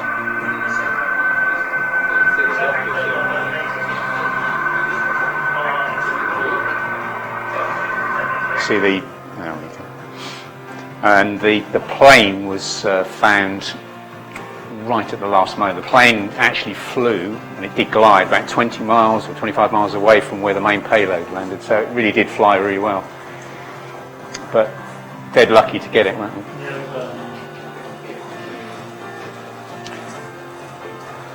So that's Ben, who's going on to university to do computing. So they're searching for the plane.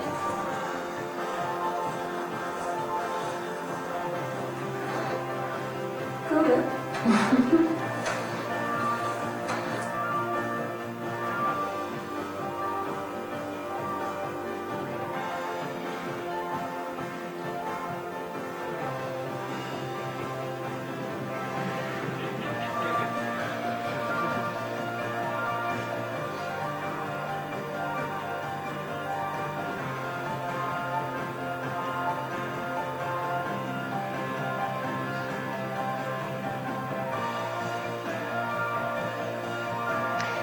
had a competition for the plane, best plane design.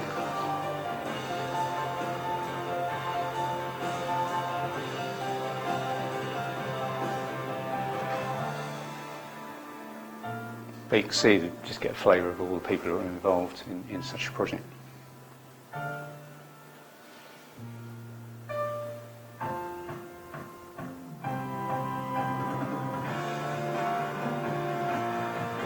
Okay.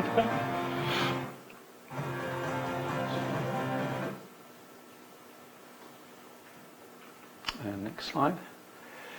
Okay, so just to finish off really, what were the sort of challenges and rewards as a teacher trying to do this kind of stuff?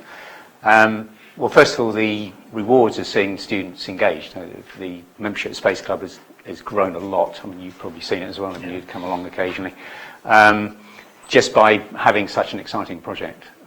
You get people coming along and they're really interested. And the primary school kids who have come up and saw the presentation from Stratus 2 saying, oh, I want to join Space Club, so I saw that presentation. From a teacher's point of view, it's quite a load. So I started it as an NQT, and that I can tell you was really hard, doing an NQT and running a club as well. But it gets easier, and but you are juggling, the time you're there is to teach and deliver exciting lessons, but running an extra after-school club is an extra load, but the rewards are there. There is definitely an excitement and buzz around the school. We did experience failure, so Stratus 1, that we used a GPS device that turned out, I think you discovered that it had switched itself off because of the GPS chip has to above 80,000 feet or something. The American Defense Department said it's got to switch off in case it's used by China as a ballistic missile or something. But the thing that didn't switch itself back on, so we didn't actually find it. A farmer found it, and then he discovered the camera had failed as well. But from failure grew success. Stratus 2, they did some presentations in primary school. At the back of the primary school was a guy who worked for BT, and he said, hey, come and we'll do a design and development workshop. His name escapes me, the buzzword for the workshop. Do you know what they're called? Anyway. HotHouse, thank you. So the kids had a day at BT, at Astral Park, doing a HotHouse. It was fantastic for them. Talked about attracting some girls.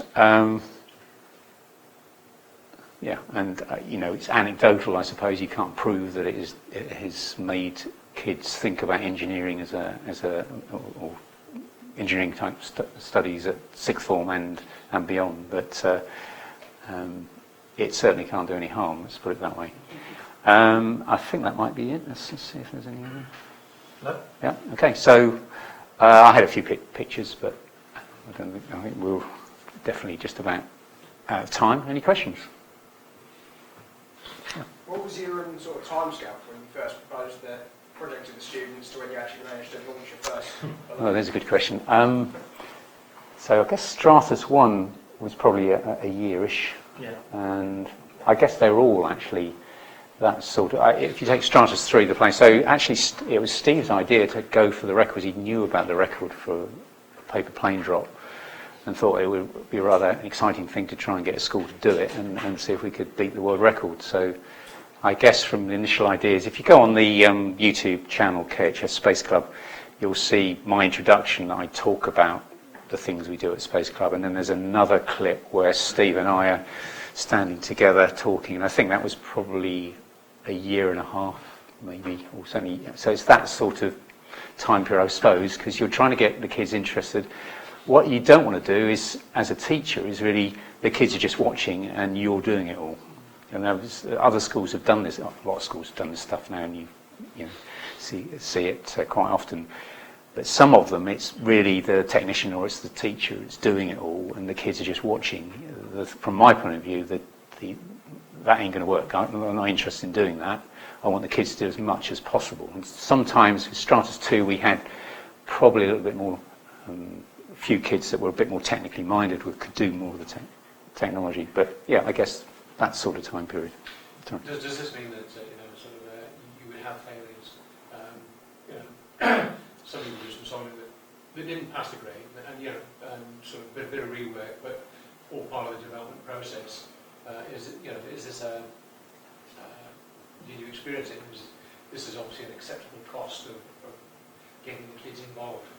Yeah, well, in terms of failure, as I say, Stratus 1, we did fail. We didn't get pictures back from the edge of space, and lots of disappointment. We sat by a road in Thetford Forest waiting for a text from the GPS tracking device, and it never came. And it was that was a real downer moment for the kids. But then the next year, we did, as I say, we kicked off Stratus 2, and so that I think failure is a good thing for the kids to learn and then improve.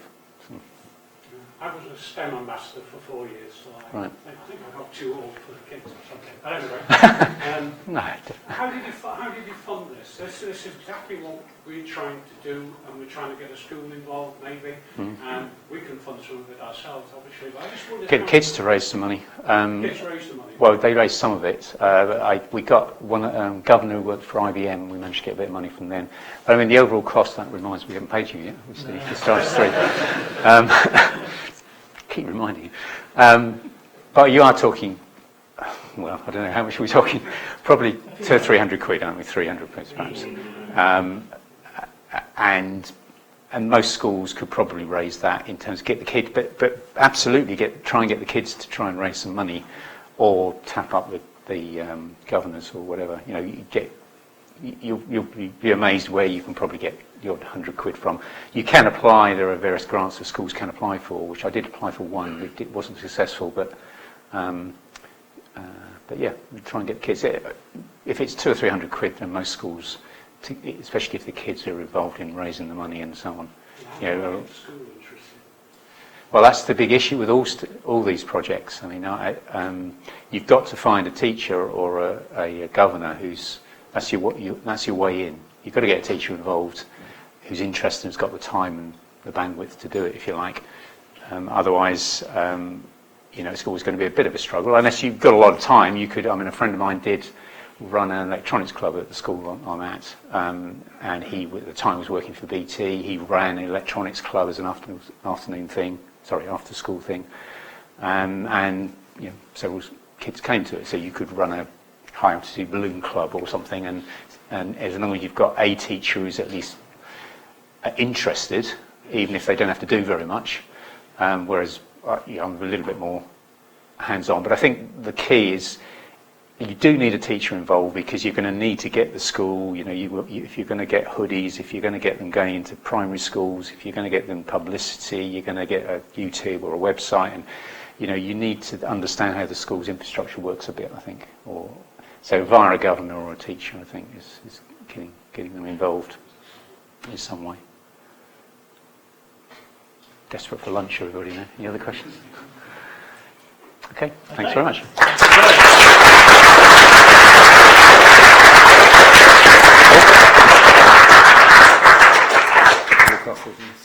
Thanks. Okay, well, we'll break for lunch now. We'll go to 2:15. So back here at 2:15.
Yeah.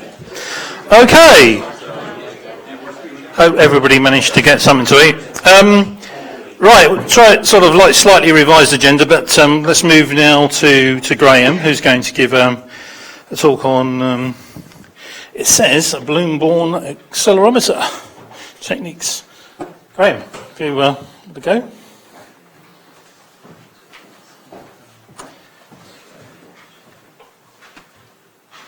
If you could put that on you, on your person. Okay, is that okay? Right, so I'm Graham Moulton, and I'm a PhD student at the University of Reading, and my PhD is basically detecting turbulence with weather balloons. And so basically I'm going to talk to you about kind of the motivations for this project, and then how we managed to measure turbulence with weather balloons, some kind of comparisons we did with other turbulence observation methods, and then I'm going to talk about some of the other things we fly on balloons as well at Reading. So I guess probably first thing to start off is, what is turbulence? And I imagine most of you probably experienced turbulence while flying on the plane, and that's the turbulence I'm interested in studying. So turbulence occurs when you have a large eddy or a wave in the atmosphere, and then it breaks down, causing smaller perturbations, and that's what causes turbulence. So main sources of turbulence is the jet stream. Mountains cause turbulence as air is pushed up over them, and also inside large thunderclouds or heavy rain or frontal clouds, you get a lot of updrafts and downdrafts, and that also causes turbulence. And in the very, very intense thunderstorms, you actually get turbulence outside the thundercloud. It's that the updraft's so strong. So what are the costs of aircraft turbulence? Kind of another motivation of why we need to do it. So atmospheric turbulence causes about $150 to $500 million worth of damage to the airline industry each year. And it can be things like such a stream of losing an engine and all the problems associated with an engine falling off an aircraft. But the main cause for the main cause in turbulence is flying through turbulence costs more fuel because you've got to keep the aircraft on course. And basically you get the air hostess people going up to go to the loo, and turbulence can't be detected by the aircraft in front, so the first thing you know you're in extreme turbulence is when you're flying through it. And by that point you're on the ceiling, not in your seat. And this is what happened on a Singapore airline flight to London a few years ago. They were doing dinner service, dinner's now on the floor, everyone's bolted in, this guy's still hungry. It's not good. It's not good. So this is one of the other things we're going to hope to make some observations of turbulence, feed it back into weather forecast models, and hopefully improve our prediction of turbulence. So what are the existing methods of detecting turbulence? Well, there's a few. First of all, we've got things like surface instruments and boundary layer LiDARs, which are basically lasers which can profile velocities in the atmosphere, and I'll come back to that a bit later. But as you can see, a bit lacking in the height department, can't really detect any turbulence up at cruising altitudes. Then we have cloud radars. They're great at detecting turbulence, although you have to have a cloud for the turbulence to be in. If there's no cloud, no luck. The next thing is wind profilers. They're actually called MSD radars, but I'll just call them wind profilers now. Brilliant vertical range, 2 to 20 kilometres, easily covers the cruising altitude of jetliners. Problem, there's only 2 in the UK, so a bit sparse coverage. Another source of pilot reports, another source of turbulence observations is pilot reports. So as the aircraft flies through the turbulence, it goes, oh, blimey, that was quite intense turbulence, sends a message to air traffic control reroutes all the aircraft around it. So when that happens, you're limiting yourself to one observation of turbulence. And then after that, you've got pilots. You may have a pilot that had 10 hours experience and goes, Christ, that's the worst turbulence I've ever flown in, I'm not flying again. And then you get a really experienced pilot and go, that was nothing. So there's some subjectivity there. If you've noticed, there's been this rather lonely looking balloon kind of flying up through the image. And as you can see, it kind of flies through the cloud, it flies through all the clear air turbulence, brilliant vertical range, so potential to use the balloon as a platform for making observations of turbulence. So how is a weather balloon affected by turbulence? So a few people have mentioned some pendulum swinging effects. So basically, if we think of the balloon and the payload underneath as a pendulum with a moving pivot, when the balloon's agitated around by the turbulence, it causes the payload below to swing. Larger accelerations on the balloon due to turbulence cause bigger swings in the package underneath. So that's great, we could measure it. So what I'm going to talk about is the standard payload that's carried on operational weather balloons that are used around the world by thousands of meteorological organisations. We call it a radio sonde. It comes from the French for the fact the data's transmitted by radio, and the French are making a sounding of the atmosphere, and they've been around since about 1927, and they've obviously just been updated to reflect technological developments at the time. So this one here is a Vaisala RS-92 radio sonde. At the minute, it's the leading market radio sonde until Vaisala bring out their next generation one. It measures pressure using an aneroid pressure capsule. It's got a capacitive thermometer up there to measure temperature. It can derive wind speeds from the GPS antenna. And it's got two humidity sensors. So one of the problems you have with humidity sensors when you send them up through clouds is one freezes over. So there's two, you heat one and take readings of the other, and then after 30 seconds you flip them over so you can maintain a good humidity measurement. It's got a 9-volt power supply from, boringly enough, 6 AA batteries, and they're encased in a water jacket. So as you go up into the cold things, the water freezes, and it provides a little bit of extra heat for the batteries to keep the current output up. There's a radio link. It's on the 400 megahertz range. Telemeters the meteorological information back to a ground station, and it will transmit it every 1 second. So using the standard descent rate, you get about meteorological information every 5 meters in the atmosphere. However, it can't measure its swing. But what they did do at Vaisala was they put a port on the bottom, which meant you could plug other stuff in. And so I'm going to talk about how we exploited that at the University of Reading. So they developed a system which basically can have extra data channels plugged into it. They put it in a box, and then someone worked really hard creating this acronym, which is Programmable Analog and Digital Radio Sonde Accessory, Pandora, and we put it in a box. So that was our little joke for science. And as you see here, we've got the standard radio sonde on top. That big white slab in the middle, that's where the batteries sit. And this box underneath is where the data acquisition system goes. I know, you've been telling me for months. So I might just have to... There we go, right. So the great thing about this is, because I've actually called this an ozone port, so when you hear about, oh, there's a hole in the ozone layer, there are actually these large ozone sensors they put on to actually find out how much of a hole there is, or whether there's a hole or not. But obviously that's like quite dangerous, lots of chemicals, and you have to make sure they're upright and things. So, but there's data, there's bandwidth in the radio transmission for that ozone data to go in. Instead of sending the ozone data, we send back the additional channel data. Great thing is, no additional hardware needed. You just click a button on the sounding software, and it'll output all the files. And then we use this, which is called the Pandora extractor, which basically concatenates them all back together, so you can have meteorological data alongside your extra sensor data. So we've got a measurement system. So how do we measure the motion of a weather balloon? So here's another night in my house playing Wii. And inside Nintendo Wii controllers, you've got accelerometers, which are basically the main motion control thing. I don't know why there's... Yep. So basically, we look at what that accelerometer, which is one of these. I'll put a 5p coin just to give you an idea of the size. So basically, just taking that accelerometer. Don't worry, I've not gutted like thousands of Nintendo Wii controllers. I brought the accelerometer separately. And the one we use is the ADXL 325. I think it's done by Analog Devices. It's got plus 5G minimal range, which means they're all set to do between plus or minus 5G and 3 axis, but they can do more. It's just a minimal specification. So we then add some electronics. We've got to design a board, because we made about 100 of these.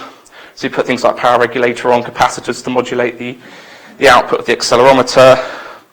And then we, pop it into a box, tie it to the side of the radio sonde, and we're ready for launch.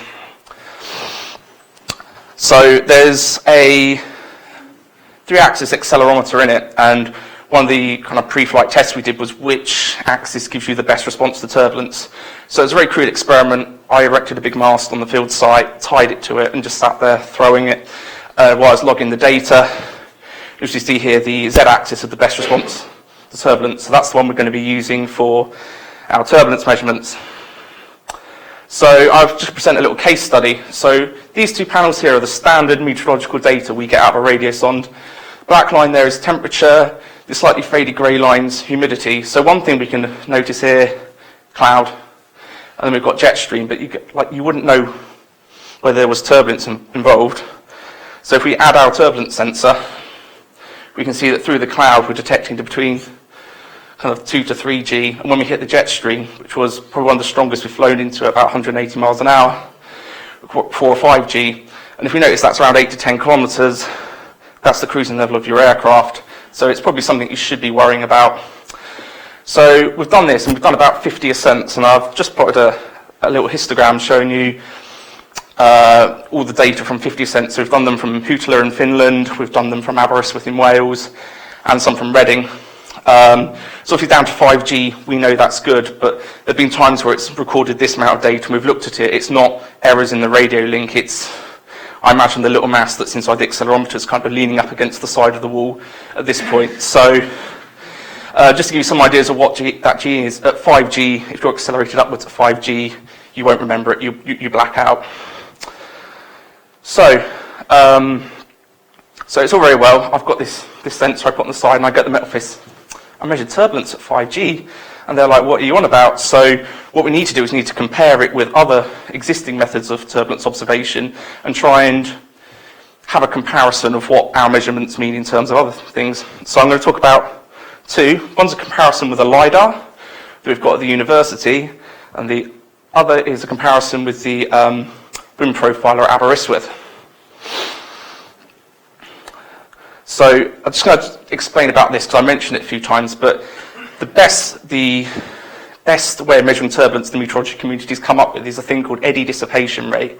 And so if you imagine we've got a large eddy to begin with, and that dissipates down to smaller eddies and so on, it's basically the rate at which these eddies go from large ones, they pretty much dissipate due to the molecular properties of the air. And so we can use that as a measure of turbulence. So our first comparison was with the boundary layer LiDAR. Basically, you can calculate eddy dissipation rate by looking at the velocity variance you detect in the laser beam. Now, the laser beam can detect velocities because in the boundary layer you've got pollutants and aerosols and other kind of very small particles, and it basically uses them as a tracer to work out the wind speed. And so every 60 seconds you can get an eddy dissipation rate value. The only other thing is you've got to put length scales in. So obviously your kind of largest length scale is the kind of total dwell time if you want the LiDAR over at 60 seconds. And its shortest length is kind of the difference between like a consecutive reading. So once you compile all that, you can get an eddy dissipation rate. So we did 13 launches. And I say when this was online, because I did some launches, went in to get the data. And this guy goes, I've taken the power supply box. And I'm just like, you've only got one. How? Anyway, so that's why we only got 13 out of what could have been a potential about 25. And so this is the result. So a nice linear relationship, and we're like, that's great. That doesn't normally happen in science. I'll take that. There's obviously some scatter because the balloon will drift away when you launch it, as you well know. We had to do some spatial averaging of the SON data and the LiDAR data. And also we said, well, for the LiDAR, let's take half an hour around launch time to smooth out any inhomogeneities. So that's great, but we only really got to like 1 kilometre height because, believe it or not, the boundary layer in this country, especially in spring, autumn, rarely gets above 1 kilometre, and so it's kind of a very small section of the atmosphere to do. So thought we'd get something a bit bigger. So this is the mesospheric, stratospheric and tropospheric radar at Aberystwyth, and it's the UK's most powerful wind profiler. Operates at 46.5 megahertz. It basically consists of 400 Yagi arrays pointing upwards in a grid. It's got a vertical range of 2 to 20 kilometers, but in the summer months you can even go into the mesosphere with it. But the most important thing is it can measure turbulence. So I'm in an R-ing. I finally decided we were going to drive to Aberystwyth and do some flights. And so we did 18 flights in the end. We've battled through snow and loads of other stuff to get to this radar site that's in the middle of a valley. Obviously, what we're doing with the MST radar is a lot bigger version of what you're doing with the LiDAR.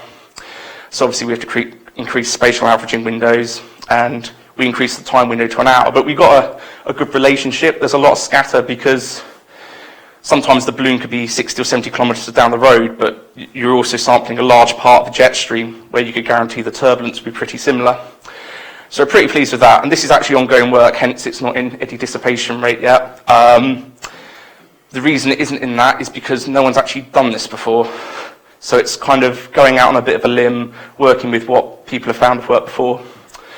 So that's basically what I've got to say about the turbulence side of things, but we're not just limited to measuring turbulence at Reading, we have a range.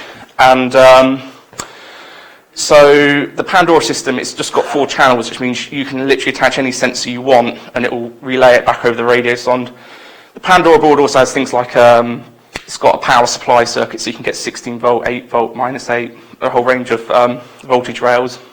So I'm just going to talk a little bit about what each one does in the range. By the way, it's not an extensive guide, there are much more than this, but I could go on for hours. So one that I was talking about was the relative humidity sensor. Now, despite Vaisala spending lots of money developing it, it's actually got a pretty slow response. So if you come through a very defined cloud edge, I noticed some of you were showing some videos of kind of going through quite kind of stratiform clouds, and then sometimes you're going through a big cumulus cloud where you're not really sure where the cloud edge was. What we've done is we've attached a photodiode to the top, and basically as it goes up through the cloud, the sun's radiation coming down is diffused by the cloud, and so you get a very flat line signal. And as soon as you approach the top of the cloud, it starts rising. And when you break out the top of the cloud, because the radio sond's swinging, you get like a line between a kind of direct beam and a diffuse beam. And so from that, we can work out very interesting properties about cloud layers. So for here, we think there's one big one here, and then there's a very thin layer above, and the relative humidity's struggling to keep up. And so it's a great window. And I'm just going to apologise for some very slow animation. There's another one as well. So here's like a zoomed in view of the top of that cloud, and as you can see, this is where we know the top of the cloud is from the optical sensors, and here's the relative humidity struggling to keep up. So it's actually been really helping finding kind of very thin cloud layers. But then I suppose, what happens if it's dark? So what they came up with was an active method of sensing cloud, and so this is it bolted to a post on a kind of slightly foggy night, 1 November. And basically, what is it? It's an LED source, and it fires a modulated LED source out using ultra-high bright LEDs. And basically, it fires at the droplets, you get a backscatter back. From that information, you can work out things like what your visibility is, and if you've got a few other values, you can start working out the microphysics of clouds. And I mean, they've been trying to attempt this over about 10 years, and one of the problems is LEDs were first sort of expensive and not that bright, but now they're starting to become very bright, very cheap, and very low power consumption. And so these actually now give you migraines if you look at them, they're that bright. So what we did was a combined flight where we had both the passive and the active sensor. As you can see here, that grey faint line is the photodiode, and as it goes up, you can see this is the top of the cloud, and it's got some variability after that. But the active one says, no, we're not in cloud, and here we are now in cloud.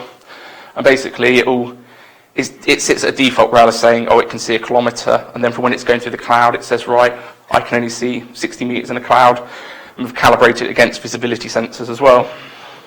So that's clouds. Another thing that's been mentioned is space weather. So there's a region of the atmosphere about 25 kilometres up where the density drops off enough that ions can be generated, but it's not too high for there to be a lack of stuff to turn into ions.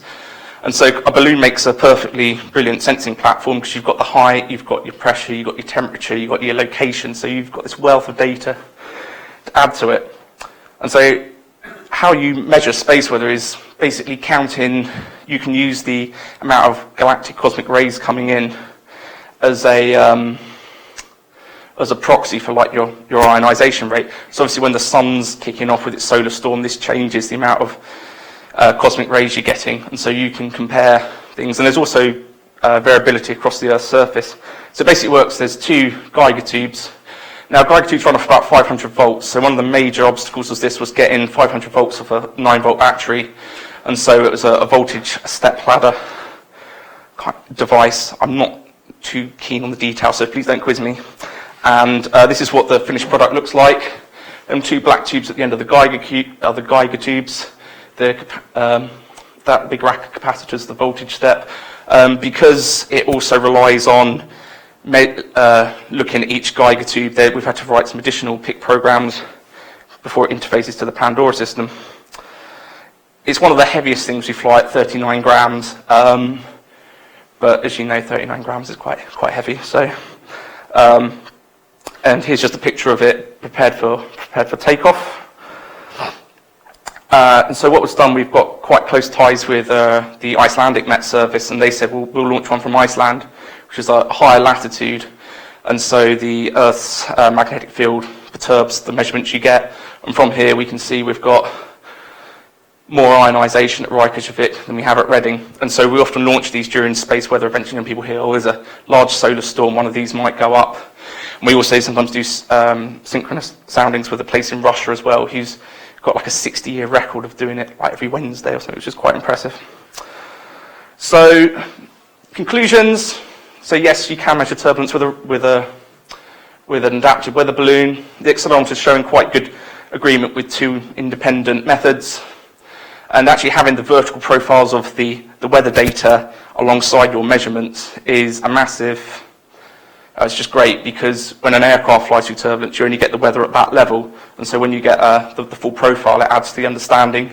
And so kind of the next bit of my PhD project is feeding all this information into a model, which is dull, so I've not talked about it.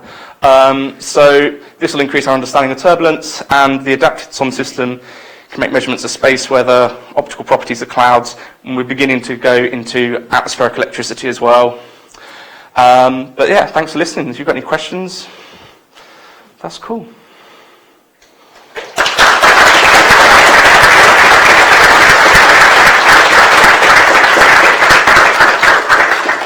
On your LED detection of the moisture content for the clouds, are you using visible diodes or UV or infrared? So we've actually used loads of different combinations. It started off with green because that's something you could see, but we're actually getting to the point now where we might have 4 different LEDs and modulate them, so you can start getting size properties back as well.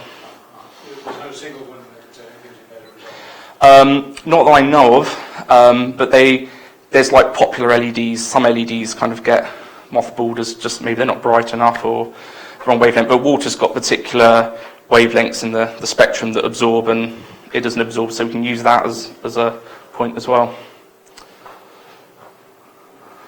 How big are your GMs? How big are the? Geiger counters? I don't actually know, because I mean this is why I said don't quiz me, because it's not my thing. But at lengthwise they're just about that big, so they're quite small. There's like half a cigarette length. I suppose that's probably the best analogy I can think of. They fit into the box. So we've actually fitted the Geiger tubes, the solar radiation sensors, and the accelerometer into a box, and it was a bit kind of almost tight, but everything worked inside it and relayed information. So, yeah. There's quite a few people who take the data down from the running zones, so they're doing all the other ones around the country. Okay. Is the protocol available to actually grab to decode it? So so this is something we'd like to know, because we don't know what you get, because we have this sounding system that decodes it all, and we don't. It's a black box system, which is one of the nice things about doing this, because we've got our platform. But I mean, it'd be interesting to know what you guys see, and then maybe we could help you. But if it's gobbledygook that Vaisala know how to decode, we might not be able to help you. But if you can pick the values out, we may be able to help you with that. Yeah. Mm-hmm. What about using laser diode instead of a LED? And you could measure, if you did low angle backscatter, you could measure turbulence and cloud density at the same time. So a low angled. Yeah. Well, if you used a red, well, it doesn't have to be red. You would use a laser diode And you look at two things, then you look at the level of the backscatter, the intensity, and also you look at the Doppler mixing with the original frequency, and you get the relative movement, but in that would be the turbulence as well. You need a single mode. Yeah, you need a single mode, which you can do on fibre optic, very low energy as well. But you can do it with regular laser diodes if you temperature control and current control it. That's a bit tricky. But the best thing would be just a telecoms laser diode, which is single mode coming out of fibre, and just have a short length of fibre. I think it's designed to be a disposable system. Yeah, so we have never ever, apart from one, never ever got anything back, and that's how they're designed to be, because when you launch it into a thunderstorm, you're not really bothered about getting it back. And so everything's designed to be low cost in these, which is one of the main reasons to do it. Like the accelerometers cost £1 and the electronics to go around them. Single mode laser diodes cost hundreds. Yeah. Something I was going to suggest along similar lines, why not an ultrasound system? So that could potentially be lower cost, although the propagation distance is going to be quite low because you get quite heavy attenuation. So a lot of research has been done using, so as well as having the LiDAR profile, they actually did an ultrasound version, and for it to be used in the atmosphere, you need quite a substantial dish, which is getting on to more like an aircraft-based thing. You're looking at you're talking about the relationship between the acceleration and the eddy dissipation rate. I'm just wondering if maybe you had some kind of relatively short range velocity measuring system, some kind of ultrasonic backscatter device that operates at a short range. I'm not sure if you get the backscatter. I'm just thinking about it right now. Yeah, maybe that would work. Okay. Someone had a question in the audience? I don't know. I'm pretty sure someone's put their hand up. But if I can think of one for myself, actually. I've noticed that balloons rotate. Right? Yes. And as a result of that, you get like a coning rotation of the payload dangling underneath it. Doesn't that really contribute to the swinging that you're trying to measure? So, what we did with the SON data was we got the raw GPS data out. So it gives you an actual kind of, what they do for the wind data is they smooth it, but with the raw GPS data you could work out whether it was kind of almost what the elliptical properties of its swing was. Right. Now in the troposphere it's normally alright. When it gets into the stratosphere, and we think this may be due to, because you have waves propagating through it causes the balloon to get a spin going. And then oddly enough you get to a height and it just shuts off. But we were actually able to, with the accelerometers and the GPS, actually work out pretty well the angle. It is actually a conical swing. And because it's almost in a slightly conserving energy mode doing that, as soon as you hit turbulence, it kicks it out of that. And so we can know that we are definitely in turbulence, but the stratosphere is nowhere near as turbulent as the troposphere. As we found out, it's quite dull, really. Dull. Okay, any other questions? Brilliant. Okay, thanks very much, Ben. Okay, thank you.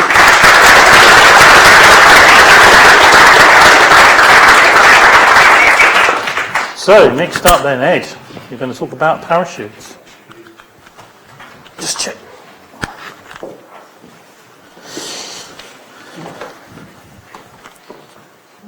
Yeah, okay, swap over, or have you done that? This is just a short one, You've done it, so I can speak slower this time. They're just going to change over the batteries and the camera down. Anyway, down.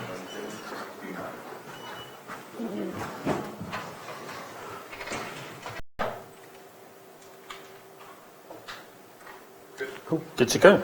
Okay, yeah, so it's just a short one on parachutes. I think one of the most frequently asked questions we get on the IRC channel is people wanting to know how to calculate what kind of size parachute and type of parachute they should use. And we always sort of individually ask them, so I thought I'd just do a little video explaining how they work. It should be fairly basic, but it hopefully be interesting. So we have a sort of payload, living or otherwise, and there's a force acting on it as it falls. Is a force. The acceleration due to gravity is acting on his mass, which gives you the weight force. And as the payload accelerates down, because of the molecules of air impacting him in the other direction, his drag will increase. And what happens is he keeps on accelerating until the velocity becomes high enough that the drag is equal to the weight. And at that point he's in equilibrium. And that determines what is his terminal velocity. Now, if you just take a typical payload or person or whatever, that terminal velocity is quite high. And that's the drag force. So that terminal velocity is quite high, and it won't survive. So we try and increase, because drag is proportional to, it was a function of the velocity and it's a function of the area. If we want the velocity to be much lower when we land, it means we need to increase the drag area a lot.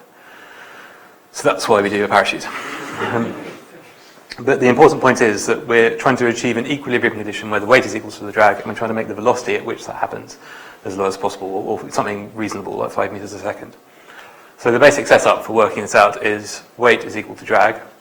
We're just going to fill in the actual equation that is saying the same thing. So weight is, you've got your mass and you've got the acceleration due to gravity acting on that mass, which gives you the weight force.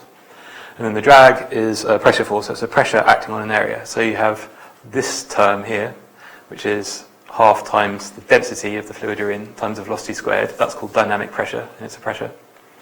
And this thing is an area. Specifically, A is the area and CD is the drag coefficient, which is a number that represents how draggy that particular area going into a flow is. And I'll come on to more about that later.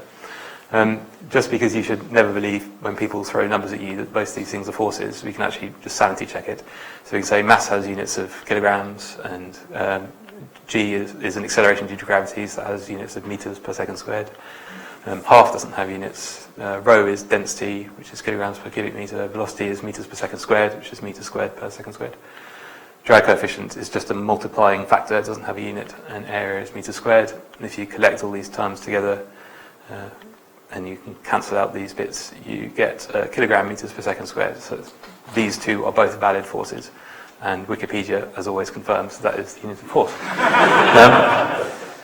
So all we have to do if we want to calculate the velocity that we're going to land at is rearrange this equation just to get velocity out on its own. So we divide through by half rho CdA and then square root the whole lot, which is that equation. So that could be the end of my talk, but it's not. You actually need to know what some of these numbers are, and that comes down to the actual picking of the parachute. So you can fill in some numbers. G is the acceleration. That's actually at the surface of the Earth, 9.81 meters per second. But at 32 kilometers, it's only about 1% lower. It's close enough that you can just treat it as the same thing. The density of the Earth is 1.22 kilograms per cubic meter at sea level air in standard conditions. The tricky thing is the drag coefficient. And that's really what a lot of the talk is about, because there's a lot of confusion about drag coefficients with parachutes. Even among parachute makers, especially at the sort of hobby end, rocket parachutes, there's some very dodgy ones and some very dodgy numbers. So we'll talk a bit about drag coefficient. So what is drag coefficient? Well, both these two shapes have the same frontal area as if you're an air molecule. They both take up the same area in front of you, presented to a float. But we intuitively say this is less aerodynamic and this shape is more aerodynamic. We sort of know what we mean by that. And the way we encode that intuition is with a number called drag coefficient CD. So this has a high drag coefficient because it's quite a draggy shape for a given area. This has a low drag coefficient. And it just gives us a way of kind of weighting how the area, if that's you're getting a lot of drag from the area or not much drag from that area. How does it apply to parachutes?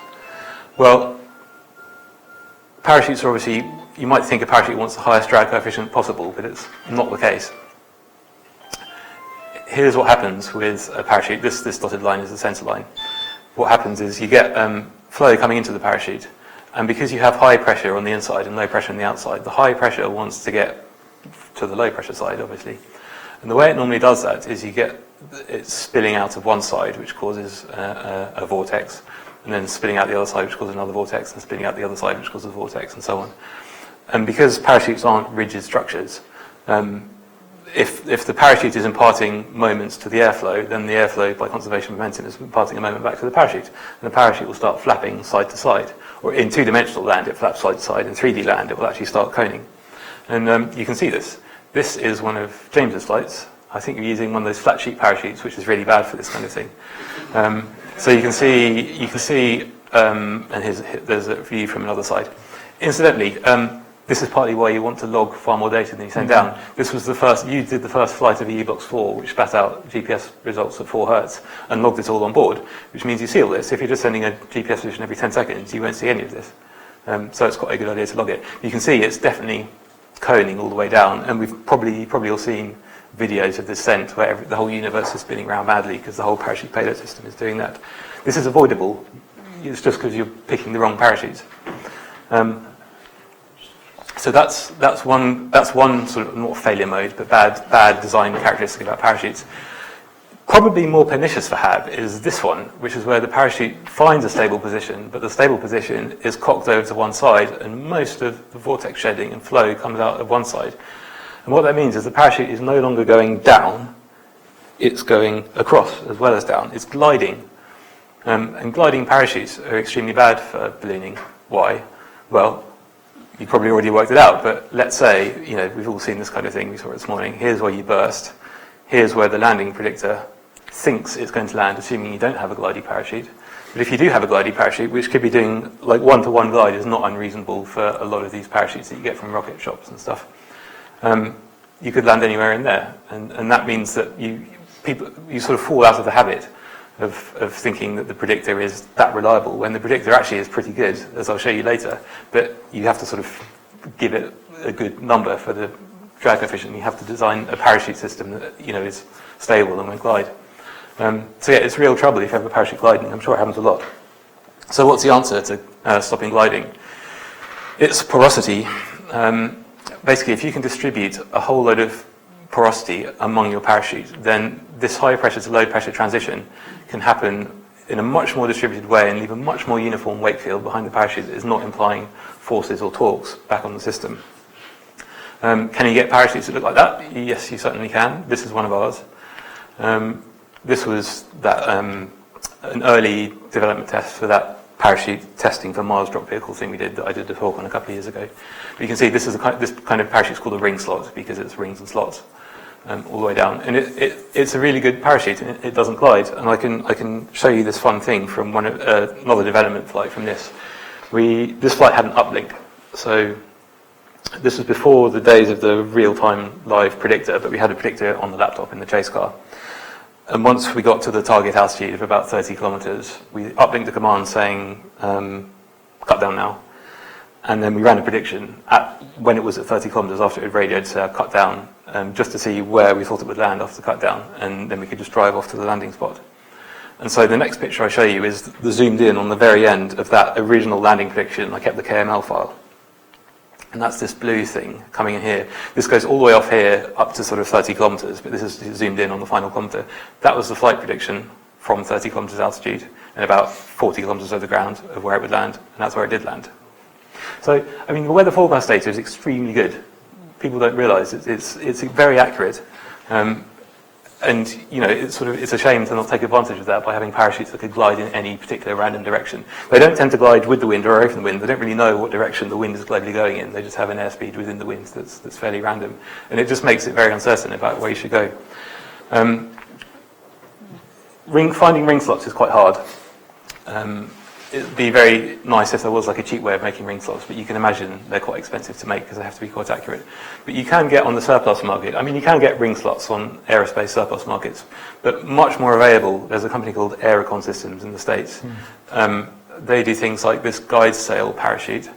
Ribless glide surface parachute, which is quite nice. I flew one of them on Nova 18. That's Nova 18 there. But the only thing is they're actually quite big, the one they sell. They sort of found some stash of a 10,000 from the US military. And so this was like a sort of 3 or 4 kilogram total train of payloads. It's probably bigger than you want. There's one payload there, and there's another payload beneath it, another payload beneath it. It's bigger than you'd want in a typical HAB flight, but they don't glide, that design, so if you do find them in surplus, but smaller, that would be a good contender. But there is actually a right answer to this problem, I think, which is both cheap and or easy to make, and doesn't oscillate, and doesn't glide. And that is the venerable crossform. This is, again, from one of that test vehicle thing we did. Crossforms basically are the ideal parachute for habbing. They have one annoying property, which is that they can start to rotate on the spot, because if you can imagine the arms, they just sort of cock slightly and helicopter. That can actually be solved if you put in some restraining things around the skirt, which stops the arms deforming. And that way they just come down very predictably and very smoothly, and it's quite easy to calculate what the CD value is. For almost any parachute, it's between 0.65 and 0.75. If people are telling you it's 1 or 2, they're lying or confused. In fact, the reason people often say it's 1 or 2 is because they don't realise their parachutes are gliding. So they are just measuring the if I go back to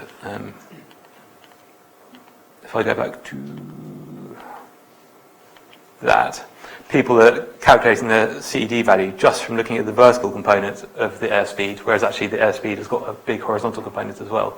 So that's what gives you the inflated value for CD, but it hides the fact that it's actually a glider rather than a parachute. So yeah, I think crossform is probably the one to make, and I've done a very good technical drawing here for you, which I think is the ideal parachute for HAB. So it's two rectangles of material crossed over. This is the length. The width you want to be about 3.6 times less than the length. That's about the right balance of stability and drag.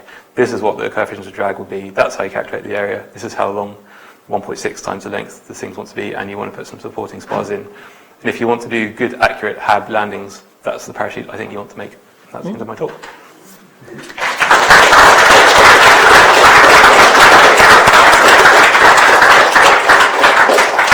Any questions?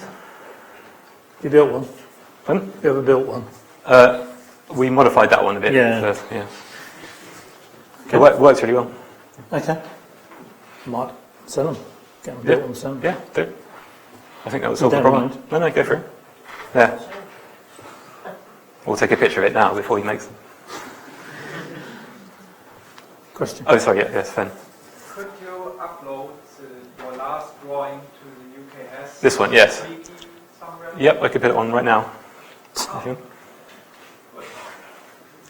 Any other questions? Yeah. How does it affect terminal velocity using a shape like that compared to a traditional canopy shape? Well, the terminal velocity is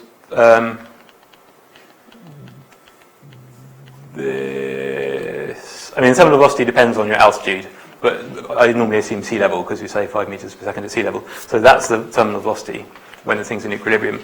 And that drawing at the end, I've given you how to calculate A and what the CD is, and the rest is your payload weight, gravity, and air density. Well, compared to what? Compared to just using normal... Yeah, I mean, compared to a canopy of diameter L, this is reduced A. But I mean, the weight of material you're flying will be the same. It's the same surface area. I mean, you could get it would be a larger diameter for a given surface area and therefore a given weight of parachute.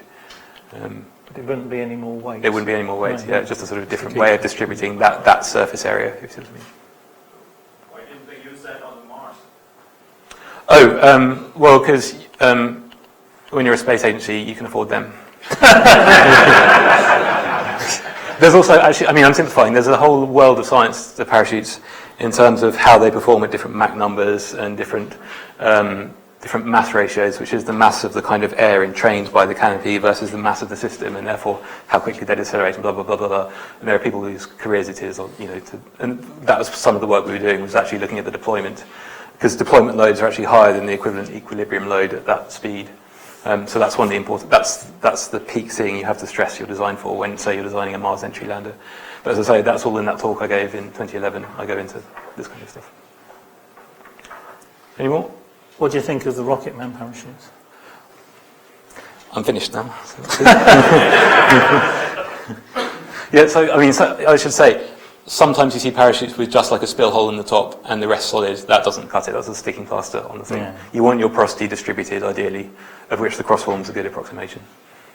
So the Rocket Man's are sort of like a crossform, yeah, but yeah, exactly. They've got holes inside to get the air out. Yeah, but I think they're much too fat in the middle and not enough, distributed, and not enough overall porosity. If you're building one of these from scratch, you want about 20% geometric porosity. That's about the right number.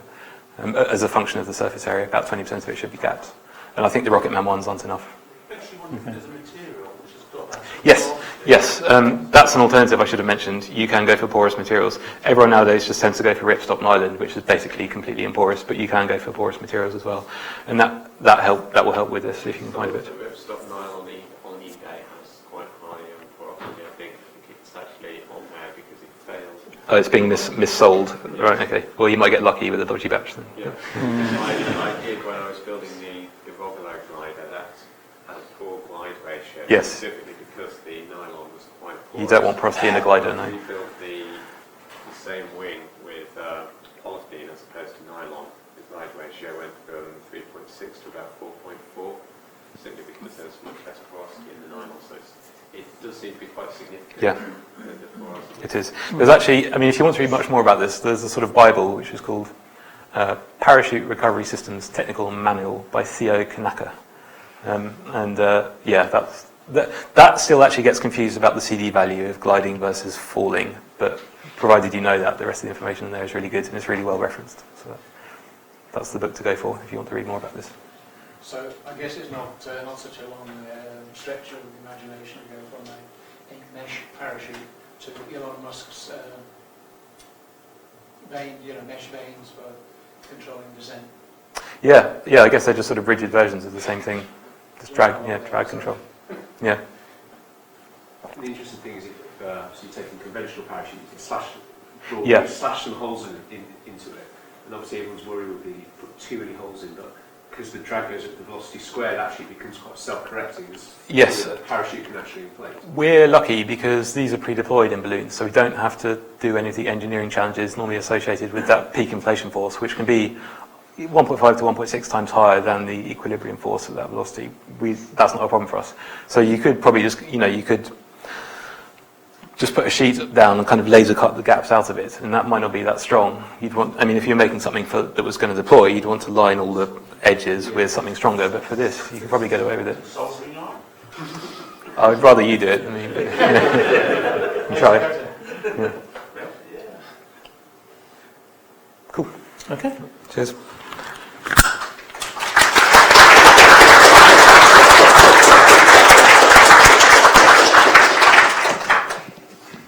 Somebody is going to talk about the UKHAS Net weekend. That was you, was it? Good. Thought it might be James.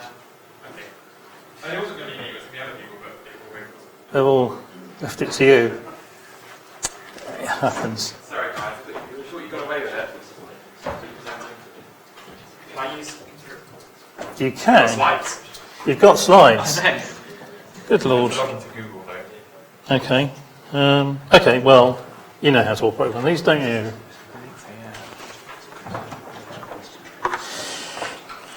Yes. Don't know if you wait for it to go. Yeah, well, I was just waking it up.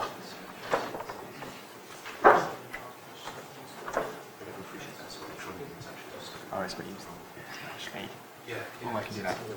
Especially if it's like a light, that's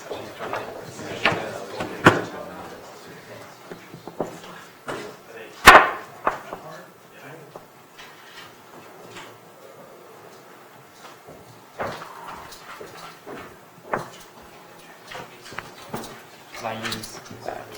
You can. So you want to... Oh, here you go.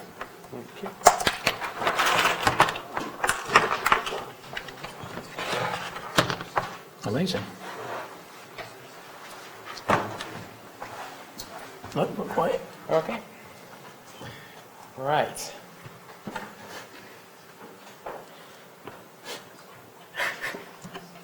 Stupid touch screens. Okay. All right. Can you stick a mic on? Oh yeah. Oh, sorry. yeah. Apologies. My name's James. This is my fault. So we just thought we'd give a quick update on what we've been doing in some of the UKHAS net stuff, which I know some of you might be aware of. We did a presentation last year. We've been making networks with the aim of taking advantage of some of the sort of skills that we've got from doing balloons to make networks which have both applications in your home, for sensor networks, but also a bit further afield. And it's one of those things where, in the same way that the conferences took a couple of years before we actually did a conference, we thought, well, let's just be proactive and do something and get together and have what we called a hack weekend. And so this is the hack weekend in a slideshow form by the UKHAS net people, because actually, ladies, we may have written this just now, this talk. So what was it? So it was a weekend in Southampton, Saturday and Sunday, though most of us arrived on Friday night. And the first day was hacking and building stuff, and we very luckily got access to one of the engineering department rooms at the University of Southampton. And then day 2 was a day out, and we went sea launching. And so there were about 10 of us, there were 10 of us of sort of some, I guess you could argue some of the core group of people who've been making these nodes, these UCAS.NET nodes, but also a few people that hadn't done any nodes. And yeah, basically on day 1 we spent a good amount of time just building stuff, various projects which are still ongoing, but with the aim of making something that we could throw in the sea. So yeah, what was the aim? To test mesh networking at sea. That was the aim. Really the aim was to build more nodes and throw things in the sea, but not litter the sea, just so you're aware. We were being very environmentally conscious when we threw things in the sea. So, what did we launch? Well, in the end, after there were 10 of us, but we ended up only having 3 nodes that were in a situation where we could launch them. So we had AI3, which was a jam jar with GPS and a repeating node. We had pFlotto0, or Flotto, it pretty much got called what it is out there, which was a food container, you can see it here actually, which had a UCAS.NET node sensor, antenna, which is that little one there, and then we even tried 2 meter APRS. And then we had, I think it was MBB, wasn't it? Yeah, which was a water bottle, and this is a low power sensor node. And the point was to try different things out. The point was to rapidly prototype on Saturday, try a few different ways out. You can see here we've got doing different things in different containers, work out what works best or what works. So, we did testing. This is Saturday, where we found the bathroom. So this was some of the early that's actually MBB there, which was the water bottle with the polystyrene float ring, inflatable ring, yeah, thing. And this was AI1, which was the mega node, which had GSM as well as UCAS.NET. And you can see the very antenna guys, you love this. That's the antenna for the GSM, and then that is the 868. I thought it would work really well. And it's got EVN stabilizers on it. Okay, so so we got out to sea, we went out near Southampton, we went to Hurst Castle, which is the big spit that sits out into the Solent. We thought that'd be a good place to go. So we arrived in the morning, this is Sunday, we've done all the building the day before. Arrived in the morning, did a bit of last minute soldering in the car, as you do, and when walked out along the shingle bank, and we got bored of walking, and we said, this will be where we'll launch from. So, oh, I've missed it, go back. So, this is how we deployed AI3.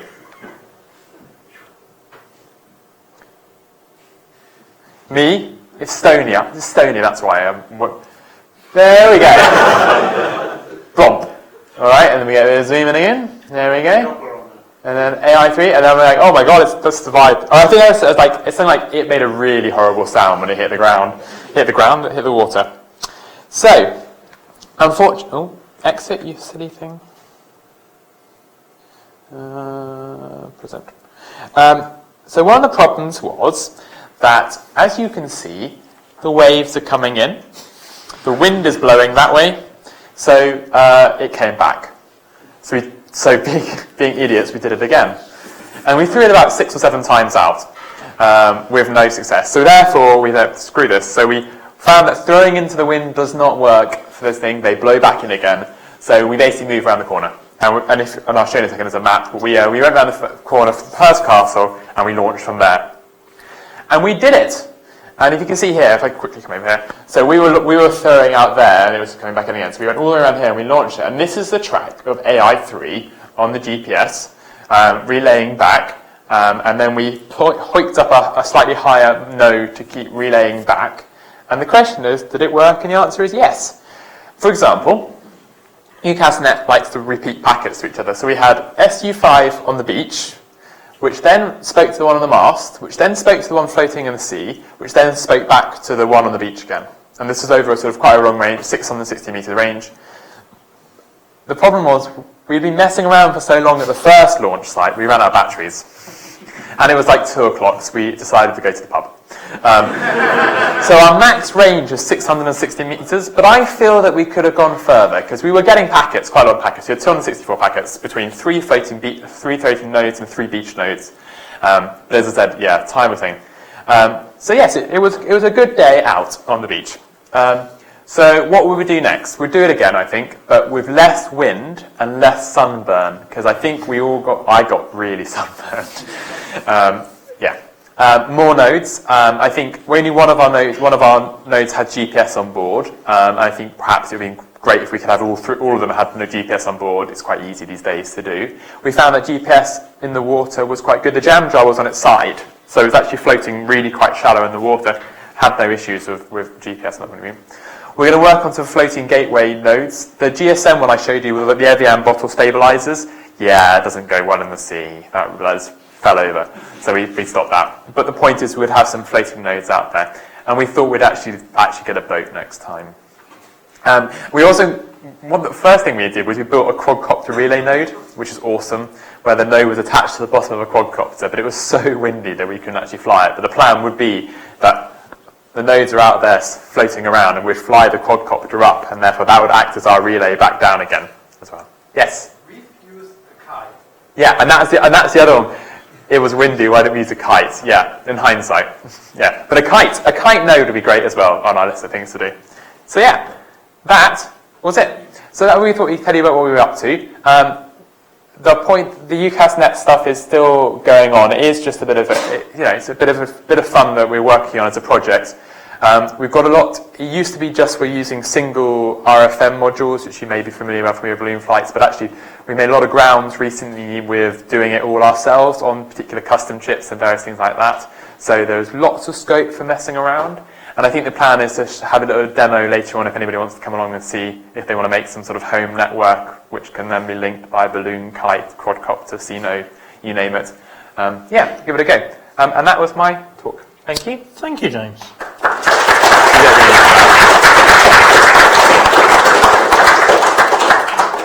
Any other questions for James?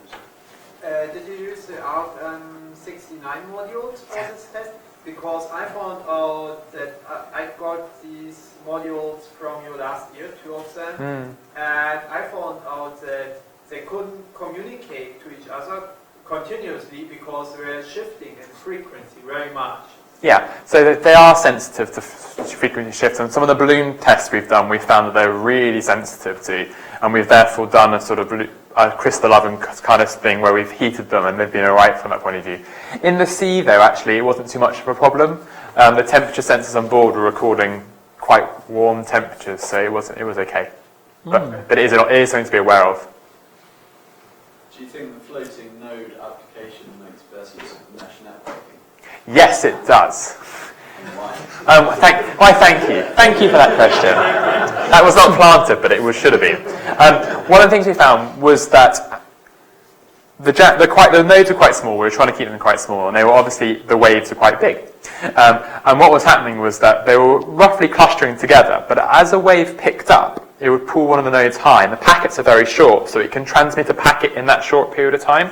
So we were trying to take advantage of the fact that if one node was high and one node was low in the sea, you'd still get a relay of data back. So in some ways, the mesh networking helped because if one was in a good place, then we take advantage of that.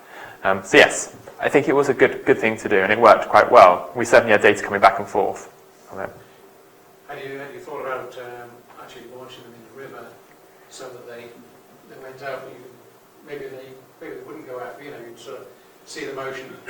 Yeah, I think I think now we might be better suited to something more calm, but be able to track it out. You could launch them by lowering them from a bridge. Yes, that's a good option as well. There was a lot of fantastic hindsight in the pub at the end. Yes, there really was, like sun cream. Yes. Any plans for further weekend? Yes, I think we had. It was quite ad hoc organised. Matt did organise the room. I think that was the key part, was getting somewhere a bit like this, somewhere where we were allowed to go, and we were allowed to solder as well, which was obviously a difficult one to get overcome because there are health and safety rules about that. But it meant that we could actually build stuff and on the time. Yeah, I think we were looking, and if people were interested, we could certainly do something else, do another one with the same sort of format where you build something on one day and then we go and trash it the next day. Market for stand-up paddleboarding. Yes, that's a good point actually. They're quite good at it. That's what we should have done. Yes, Lawrence. This isn't strictly UKHAS net related, but I was wondering if you had a floating sort of solar-powered buoy type station with iridium uplink and 434 868 megahertz sort of downlink, whether you could launch them in the sea and have some sort of network of floating pico-balloon relays. You see, wait, it is a UCAS net. That's exactly the point. That is exactly the point, where we'd perhaps launch out a flotilla, as we would call it, and then we would launch a balloon and take advantage of the fact that it, float a balloon for a while and use that as a relay back and forth. Yeah, that's one of the aims. I think that's it, everyone. Okay. Thank you.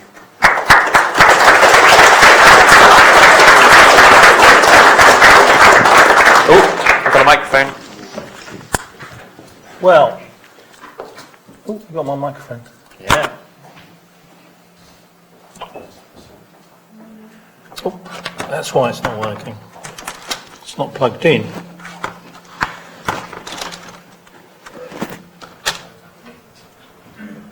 Right, well, supposedly now we're going to break into a number of workshops doing different things. Where's Adam? No, not Adam.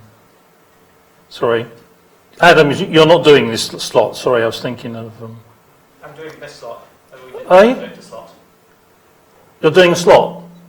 I'm still doing the SDR talk. Oh, okay. Sorry. The predictor one earlier that we didn't do because we didn't do the predictor. Okay. So I'm lost here. I'm just sort of doing the wrong thing. Hang on. Plus the computer is not responding. So...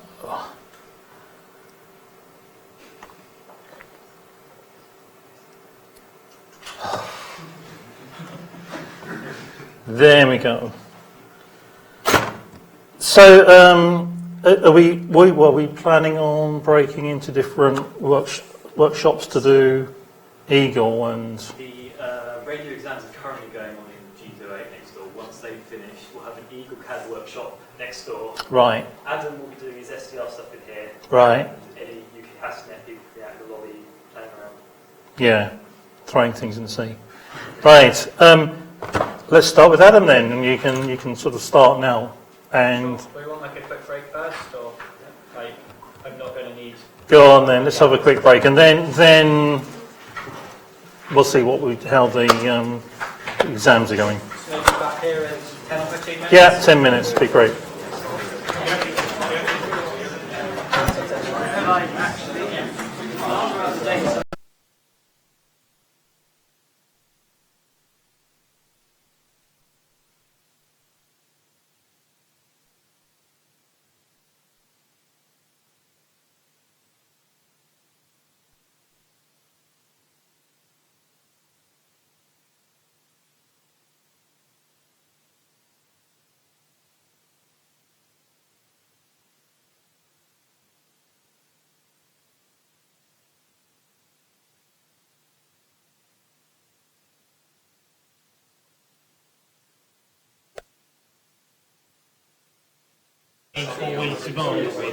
Say what? That's all we demand of you. Well, that is very easy. Test. You don't actually have to talk. Yes, as long as I'm wearing it, that's fine. Not bad at the moment.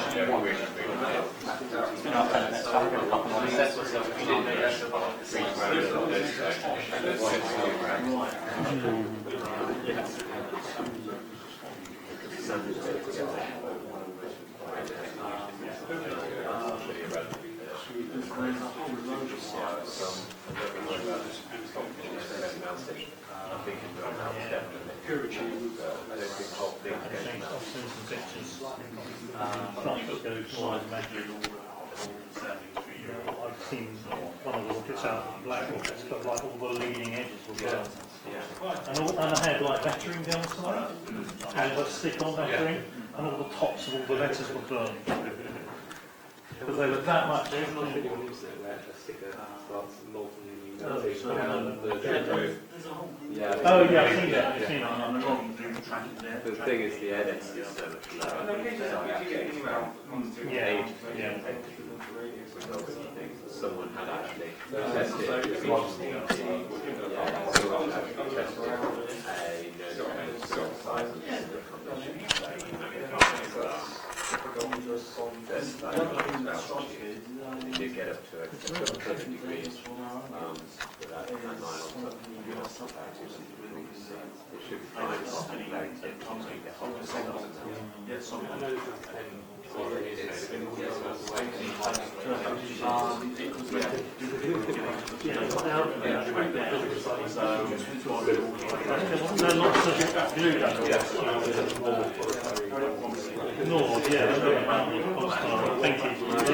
I just started building that thing when I was in school. So. Yeah, I'm sorry.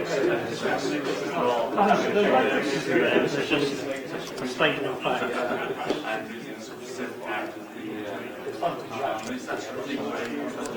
Well, I think, I mean, one of the things I've been playing is seeing you guys basically go from the university to real world, going into work and ensuring that you've got into technical jobs. As the sales Do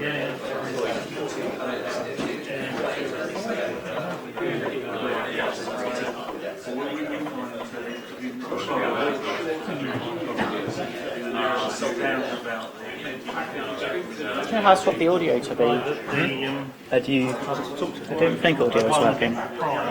That may well be my cable. I just swapped to this cable. Oh. Doesn't have your own not yet either.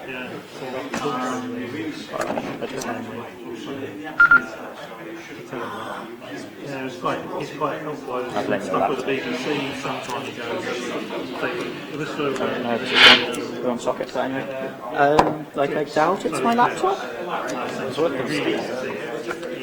Right now it says CD playback, but I don't know if that means if I press that button it will play back from CD, which is...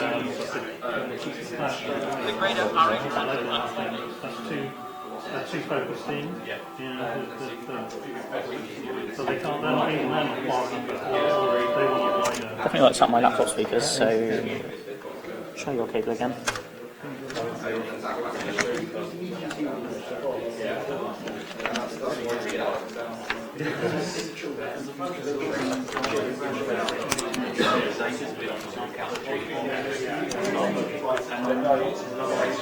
Okay, it's working now, I guess. Cool. That's fine then. Yeah, maybe.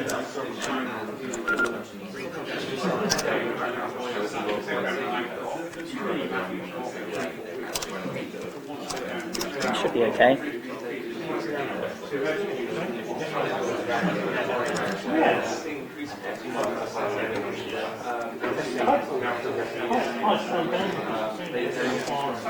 No, I didn't plug it in. Classic error.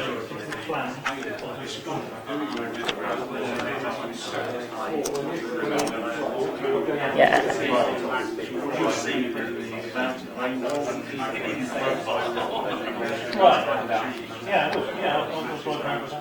Cool.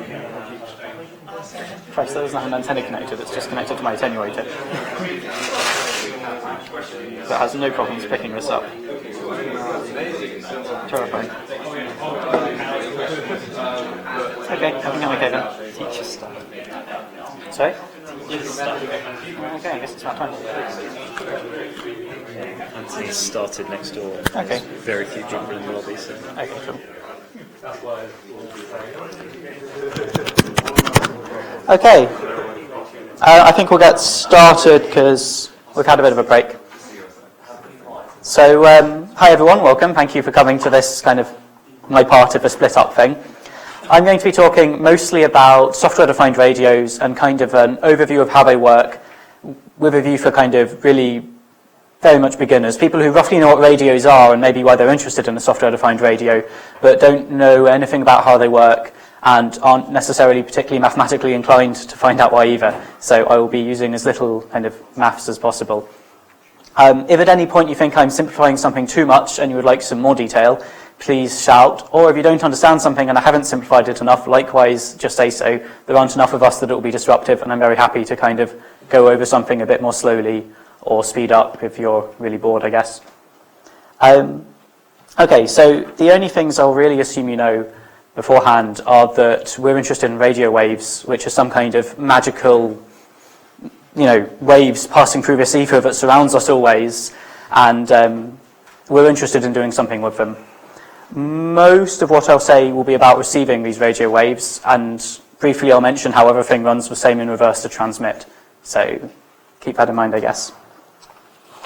Okay, so I'm going to kind of split this into two halves. First of all, I'll talk over kind of, in theory, how these software-defined radios work, roughly what kind of building blocks go on inside them in the kind of most obvious detail possible.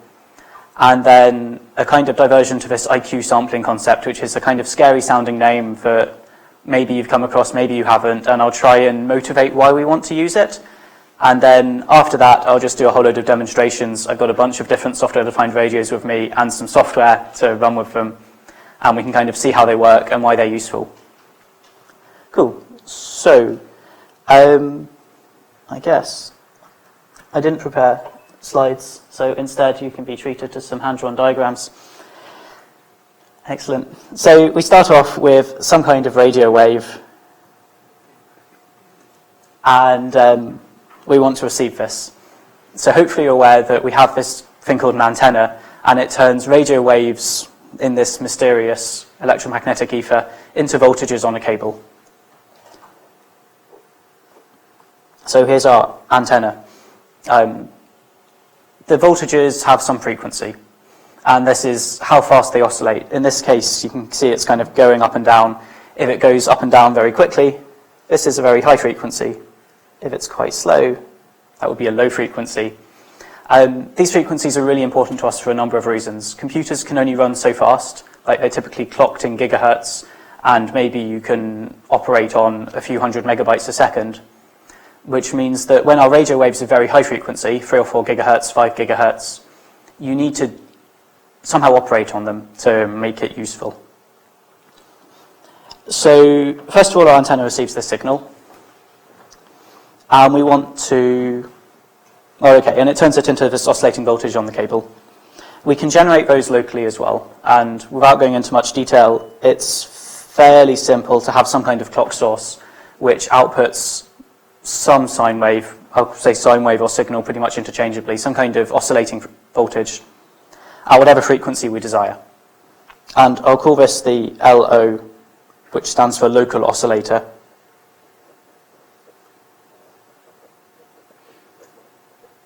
Because it's our locally controlled clock. We control what frequency this runs at, unlike the signal coming in off the antenna, which is what we want to receive. And it turns out, through a very convenient fact of life, that if you multiply your incoming signal with some signal whose frequency you control, you can influence the frequency at the output. Specifically, if this was at some frequency F1, and this was at some frequency FLO, then the output will be at frequency let's say F1 minus FLO, and also F1 plus FLO. And this is kind of the real key building block to most radios, but especially software-defined radios, where we have some local oscillator we control, and because we can tune that to whatever frequency we want, we can tune what frequency we see on our receiver side, independent of what kind of frequency we were trying to receive. So, that's a nice trick. You'll notice that we have two signals at the top, two different frequencies, and typically we're interested in one. For example, if this frequency was a typical balloon at 434.650 megahertz, chosen specially to annoy repeaters, and that's F1, then we could set our local oscillator to 434.649 megahertz. And hopefully you'll believe me if I say this is then the difference between them, which is 1 kilohertz, which is really useful because you can feed that, say, directly into a sound card. It's an audio level frequency, and your computer can deal with things coming in off a microphone port, no trouble at all. So this is exactly how, for instance, DLF or Digi works. We have some local oscillator at 434.649 megahertz, usually your ham radio say, and the output is at 1 kilohertz, which DLF or Digi can process and do its magic on to turn it into a message from a balloon. The problem is that we also have this frequency, but you'll see that if you add those two together, you have something like 868 megahertz, which is a very large frequency and consequently quite easy to filter off. So this idea of filtering is we'll let through some frequencies and not others. So this is kind of the next block we need, and this is a low-pass filter. So the output from a low-pass filter will be just a 1 kilohertz signal, which is what we're interested in. Finally, we need to send that signal to our computer somehow, so we use an analog to digital converter. If you haven't heard of this before, it's roughly what the name suggests. It turns an analog voltage on the one side into some digital number on the other. So typically, for instance, it might output a number between 0 and 100 to the computer, and its input might be between 0 and 1 volts. Then half a volt would give you 50 on the computer side. So we have some ADC here, and this goes to your computer. You may have used an ADC before, like an Arduino has a few of them, and you can use them to read light sensors and temperature sensors. The ones we use in software-defined radios will typically be quite high specification, so they can sample millions of times a second instead of, say, tens or hundreds or thousands of times a second. The faster they can sample, the kind of more useful they are to us in this situation. So that gives us a kind of basic building block for a software-defined radio. You have some kind of antenna, this multiplier, which we call a mixer, but really is essentially just multiplying the two signals together, some local clock, which we control, or local oscillator. The output here has a frequency we don't want, so we filter that off. And then we convert this to some useful number for the computer. And then this goes off over a USB cable, say, into your computer. And there are some more details, like usually you have an amplifier in there to boost the signal level. You probably have some more filtering, but I decided they probably weren't very important to get a basic idea of what's going on. So, this is quite nice, and you can imagine it works quite well if you've tuned to, in our example here, 434.649 megahertz, and your signal is slightly above that, then you'll receive it at 1 kilohertz, and that's fine.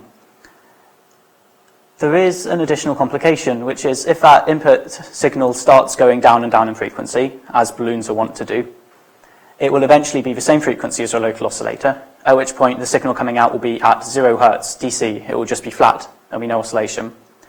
And it can then continue to go down in frequency until it's below your local oscillator, and then the difference is negative, so it has a negative frequency. This complicates matters, A, because negative frequencies aren't something you usually expect to come across in day-to-day life, and more importantly, B, because they are indistinguishable in this setup from a positive version of a frequency. For example, if you just had some wave at this frequency, the negative frequency really, it looks the same. So you get 1 kilohertz out just as before. This is a problem if you want to know which frequency your signal actually was. Right now you can't distinguish them, and for various other reasons this will mess things up. So we want to somehow find a difference between this positive and negative frequency. And the one kind of key trick to this is that they do differ in one crucial element. This is one of the only equations are right, and you don't really need to know it, but maybe you'll remember from school that sine of negative x is actually equal to negative sine of positive x. Which means that, strictly speaking, if you did have two sine waves and one was positive frequency and one was negative frequency, they would have opposite phase. This is like 0. So the idea here is that if we could somehow work out the phase of a signal that we receive from a mixer, in addition to like its current amplitude and frequency, we'd be able to tell whether it was originally at a positive or negative frequency. And that's really important for being able to do most digital signal processing with a result. There are ways around it beyond the normal technique, but so Right. I think probably this whole business of why we need to detect negative frequencies and what that really means is one of the more complicated things to get across. Occasionally I'll be reading someone and suddenly think of a new way to understand it, and there are a million analogies. So I might try a couple and then see if any of them stick, and if you still aren't sure, feel free to ask questions or ask for clarification.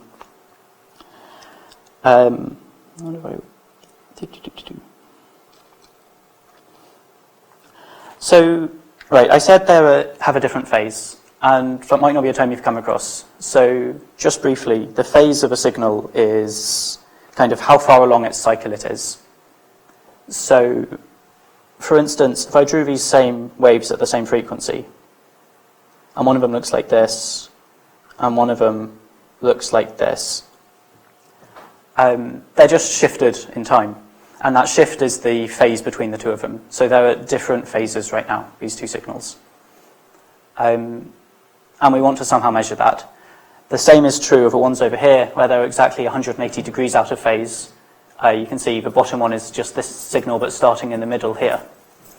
So we measure phase in degrees typically, and it goes from 0 to 360 degrees. So 360 is the same as 0, and 180 is exactly the opposite phase. Right.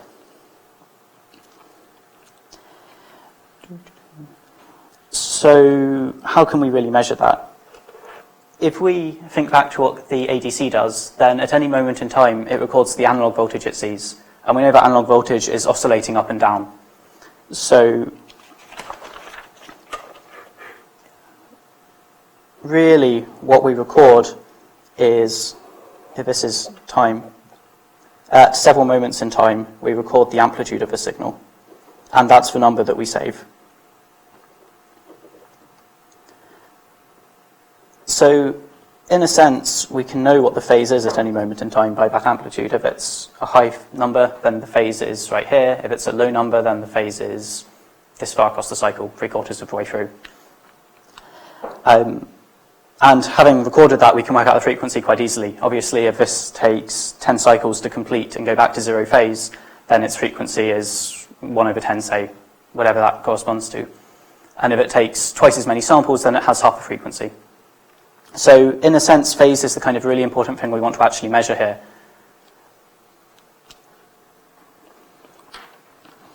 So, before I explain how we measure it, I thought I would have a quick demo of what this actually looks like with some real signals. So this is a piece of software called GNU Radio. You may have come across it before. It's quite nice because it can both talk to real software-defined radios quite easily and also lets you simulate things on your computer really easily. So in this case, I've just got an empty spreadsheet, an empty flowchart, and I will add some signal which is going to represent whatever comes in off our antenna. And we can choose what frequency it will be at. So I'll just set it to some variable called frequency. And then because we want to control the frequency, we can just add a little slider on that lets us set this to anything we want. So in this case,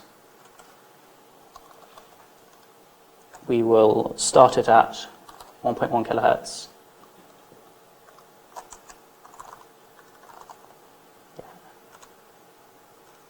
And then we add our multiplier.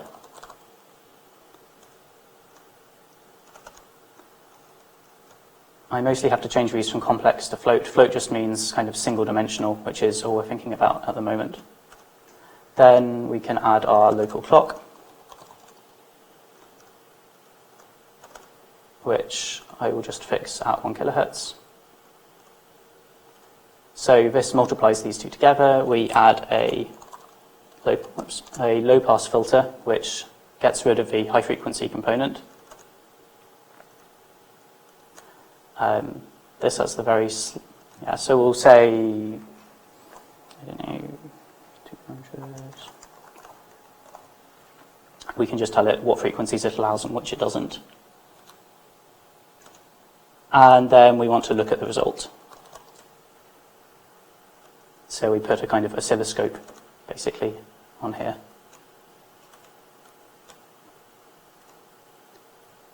Okay, I'm just making it a bit clearer to see what's going on.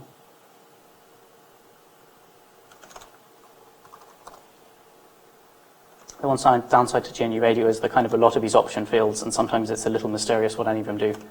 But, okay, here we are. So we have a slider at the top that controls the frequency of a signal we're receiving, and we can see at the bottom the signal that comes out of our mixer. And right now it's this is representing 100 hertz. And yeah, it looks like it's doing about 10 cycles in about 1/10 of a second at the bottom there, so I could believe it. We can control the frequency of the signal. So as I shift it down to 1050 hertz, we now have a 50 hertz output from the mixer. And as it gets closer and closer to the local oscillator frequency, you can see the frequency we receive gets lower and lower and lower, until eventually it's exactly the same frequency, and this is just DC, there's nothing here. You might expect a completely flat line, and the only reason it's not is because the scope is no longer triggering. So as we then shift more and more negative, we start to see exactly the same thing we had before. So this is kind of a problem being demonstrated. Here it is at 950 hertz input signal, and here it is at 1050 hertz input signal. And you can't tell them apart as stands, which means they're ambiguous. So the way we resolve this problem is by taking an additional measurement of a signal, basically. We want to know its phase as well as its amplitude, so we have to record something else. And the measurement we take is, instead of multiplying it by this local oscillator, we take the same local oscillator and shift its phase as well. Nice.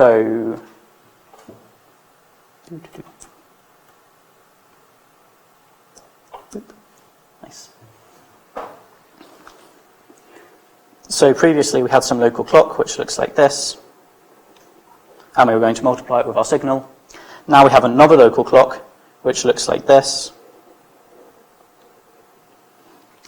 It's the same frequency, but it's 90 degrees out of phase, which is the same as saying if our previous local clock was a cosine, then this one is now a sine. So we'll try that real quick. We add a new signal. This one we can set to be a sine wave, which gives us the phase offset we want. We could also just change the phase, but this is easier. And we'll get a new multiply block.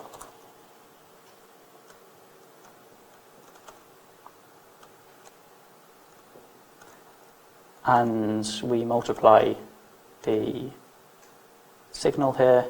Can I just ask, why is it called the multiplier when it's actually adding and subtracting?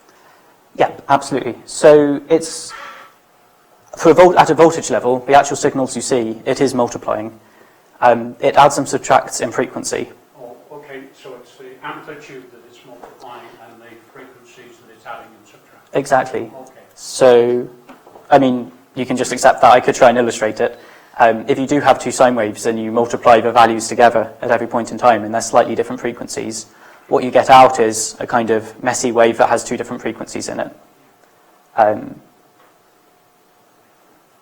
In fact, if I just disable the low-pass filter and connect the multiplier directly to the time sink, then here we can see what's in the output is both the original, the low frequency, which you can kind of see as a thick blue line, but also the much higher frequency, the sum frequency, is this whole load of sine waves going on just inside here at a much higher frequency. So that is literally just multiplying the two voltages together. And that just happens to give you the two different frequencies. If you can think back to trig identities at school, this is because 2 cos A cos B is equal to cos A plus B plus cos A minus B.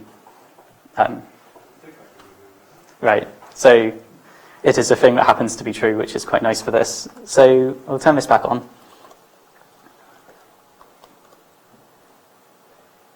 Take the signal and multiply it by our new local oscillator.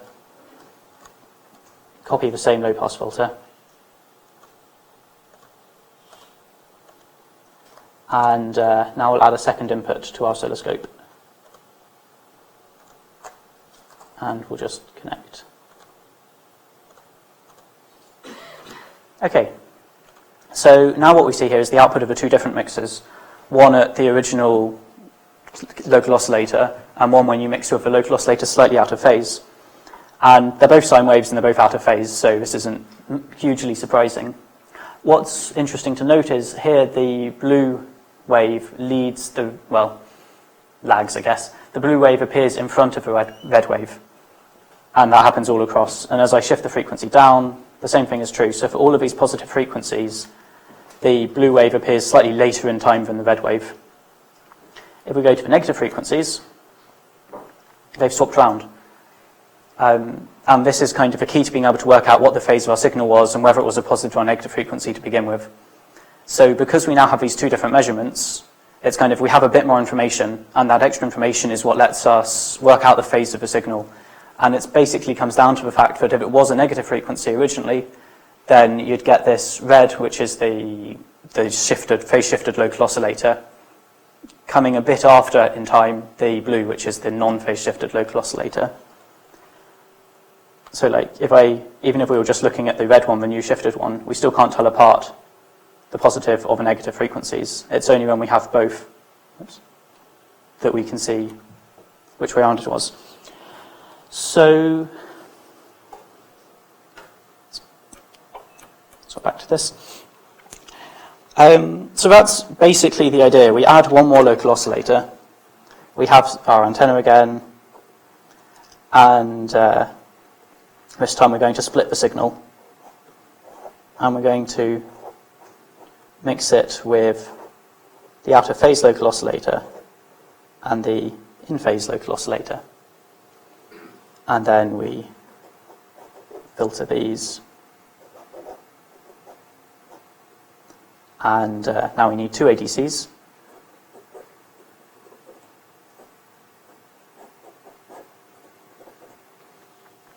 And we send two sets of numbers to the computer. And now the computer can do its digital signal processing. So this is what's actually inside most software-defined radios.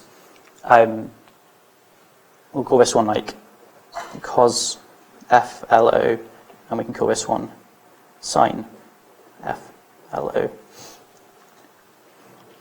So this kind of leads naturally into calling it I and Q, and by naturally I mean not at all naturally. This is the in-phase oscillator, so we'll call this the in phase, and you can almost see where this is going, but you're wondering which word starts with Q, and it's quadrature, which means out of phase, or at 90 degrees, I guess. And thus, this is the Q signal, and this is the I signal, and that's what goes to our computer. So our computer receives two streams of numbers. One is the I numbers, and one is the Q numbers. And they represent those two colors of sine wave that we saw when we were doing our mixing. So kind of what I'm getting at is we need to take this second set of measurements, because otherwise we don't have enough information to work out what our original signal really was. And this is one and by far the most popular way of taking that second set of measurements.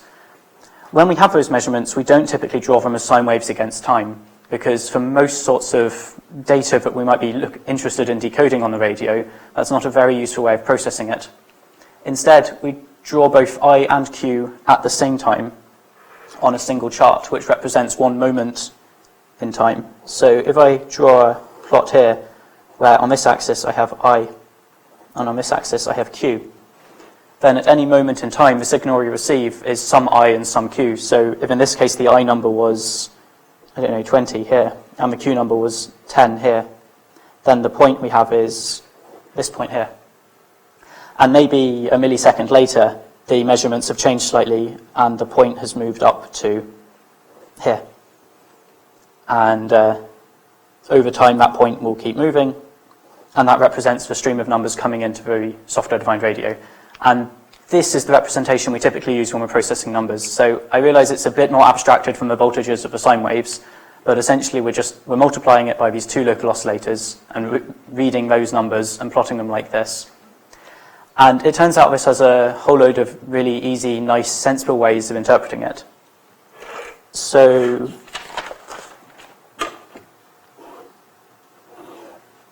I promise this will be fairly straightforward. Here's our point that we receive. If we measure this angle, that is the phase of the current sample. And if we measure the length of this, then that's the amplitude. Which means at any moment in time we know exactly what the phase and amplitude is. And now in our software we can very quickly work out, okay, so right now we're at this phase, a few minutes later we're at this phase. And that kind of naturally leads to most ways of processing digital data. So if we think back to the sine wave that we had a minute ago, we can probably... Yes, excellent. So we have these two sine waves and they're slightly offset over time. On our I and Q plot, we'll say the I in this case is the blue line, then it's looks roughly like this. And if we rotate and think of a Q line, it's out of phase against time, which means if we were to plot the IQ point, then at the first moment of time, I is at 0, Q is over here, our point is here. A short moment in time later, I has risen up to this value here, and Q has come down to 0 here, and our point is now up here. A little while later, I is back to 0, and Q is at a maximum over here. Our point has moved down to here, and so on. What this means is if your input is some sine wave, then your point on this IQ diagram will be rotating round in a circle, and how fast it rotates round depends on the frequency. So if you're looking at some IQ plot with some points spinning round and round and round, that represents some sine wave coming in. And we can do that pretty easily in GNU Radio. So we'll take, I'll keep the time sync for now, and we can add what's... Sorry to be naive again. Why would those frequencies have changed? You've got them coming in from your signal and you're coming in from your oscillator. Why would any of those two frequencies have changed? Okay, so they change if the signal you're listening to on the radio has changed. So if the signal on the radio is just a constant frequency, then that's exactly what you'll see on your side. And in this case, that means it will just be spinning around this circle. But if the signal you're listening to changes slightly, for example, if it's a HAB and it transmits by changing between two different frequencies, one represents a binary 0 and the other 1, then when it's on the 0 frequency, it's at some spinning rate, and when it shifts to the 1 frequency, it will be spinning faster on your IQ plot. Yes, I understand that, but what's commanding it to change frequency? What commands the signal to change? Yeah. Well, whatever is generating the radio wave. So typically this will be like a microprocessor on your balloon sending a voltage high or low into a radio module, which then changes between two frequencies. Okay. And then that's what we're interested in receiving. In the HAB case, we want to know which frequency is it currently running at. Yeah. So it's not Doppler or anything like that. It is a result of processing. Sure. In this case, Doppler would have the same sort of effect. If the object was moving with some Doppler, then you'd see this shift in frequency as well, and you can't tell the two apart, so that can cause problems.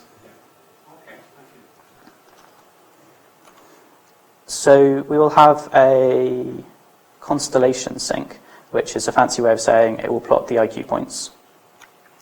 And because of how GNU Radio works, it represents IQ data as complex numbers, which is really just a 2D number. A complex number just has two parts to it, just like I and Q.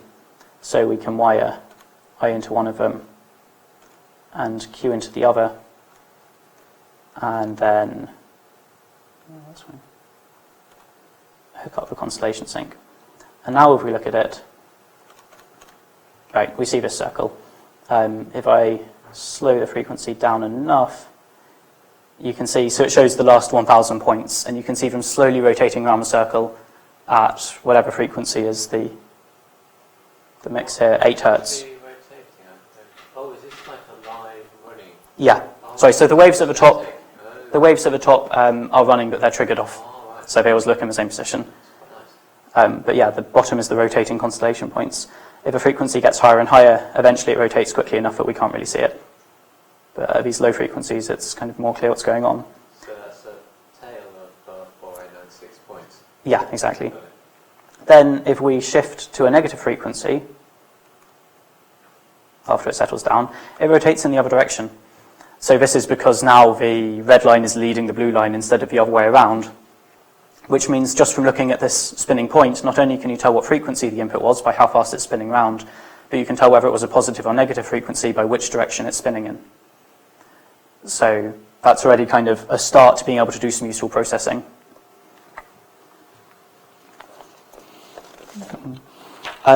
Okay, but for a lot of radio modes, it's much simpler than spinning around. If we swap back to this, so if we have some IQ diagram, and we remember that the amplitude is how far away from 0 it is, so like this point has some big amplitude, and this point has some smaller amplitude, then many radio modes you might be familiar with, like Morse code, where you just turn the radio on and off, are really easily represented. If a radio is on, then the point can be over here somewhere, or really anywhere on this whole circle, because they all have the same amplitude. And if a radio is off, then it's in the middle, assuming it's at just the right frequency, say. And that means if you want to decode Morse, you just have to know whether the point is in the middle for 0 or close to the middle, and on the outside of a circle for keyed. And then I guess you have to do your timing stuff. But so Morse is fairly straightforward.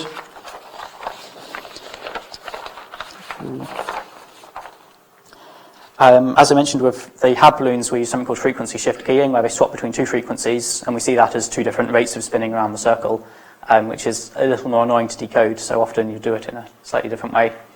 But for a lot of really popular modulation schemes, such as Wi-Fi and GSM and pretty much anything in going into space, most satellites, Bluetooth, you use this IQ representation a bit more directly.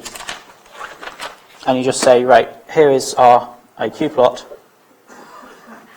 Then our transmitted signal will say either be at this point or at this point, and we'll call this a 1 and this a 0, and we can transmit binary by just moving between these 2 points. And at any moment in time, if we're at the 1, that's a 1 being transmitted, and we're at the 0, that's a 0 being transmitted. And then it's easy to make this a little bit more sophisticated.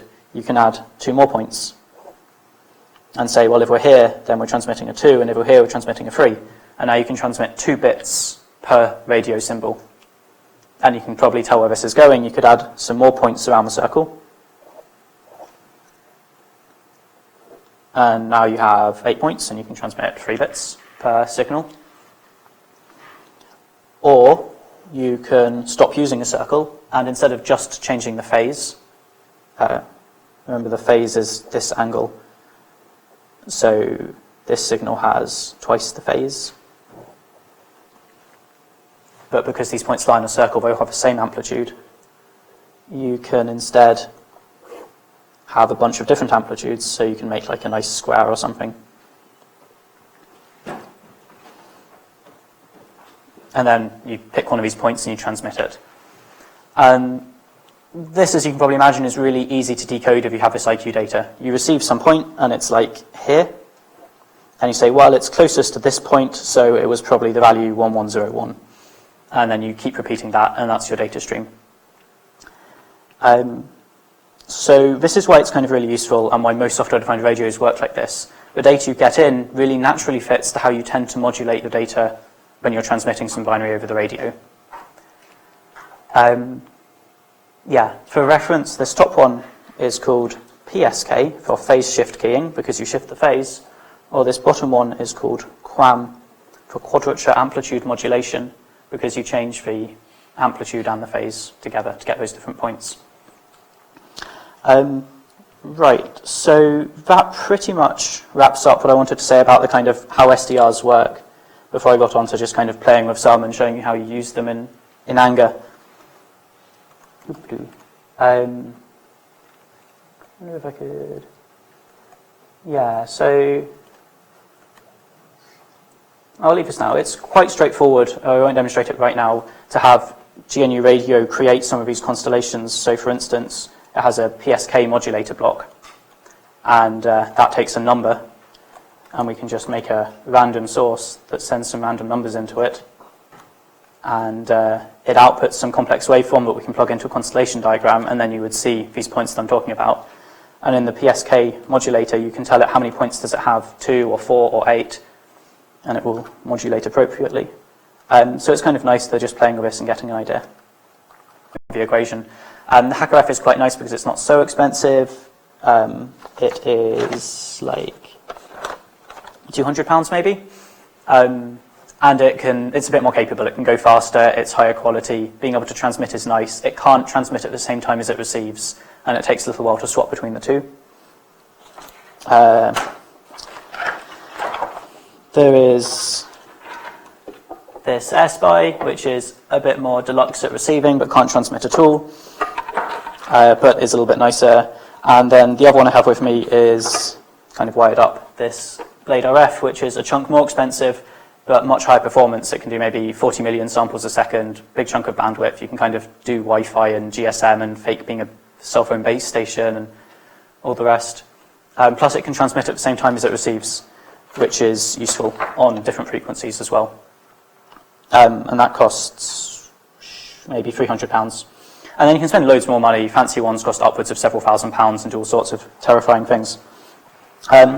Cool. So the first kind of easy use is you run some application that does everything for you. And then you don't have to worry about GNU radio or do anything fancy. In this case, there's a piece of Linux software called GQRX, which will hopefully, no, just occasionally crash, okay. Walk into a world of reliable bits of software. Here we go. So because I'm using Linux, the availability of this sort of software is a little bit more limited. GQX is nice enough. On Windows, you can get SDR Sharp and some other things which are probably worth looking at, but I don't know much about. So here it's scanning 434 megahertz. I've actually hooked it up to my Blade RF, so it won't pick up very much of actual radio, but I do have this small handheld ham radio, and if I transmit briefly on this, you can see some spikes where my radio's transmitting. If we zoom in a bit and set it to the same frequency and tell it I would like to decode narrow FM, which is what my radio transmits, testing, testing, testing, then I'm not sure, could you hear that over the speakers?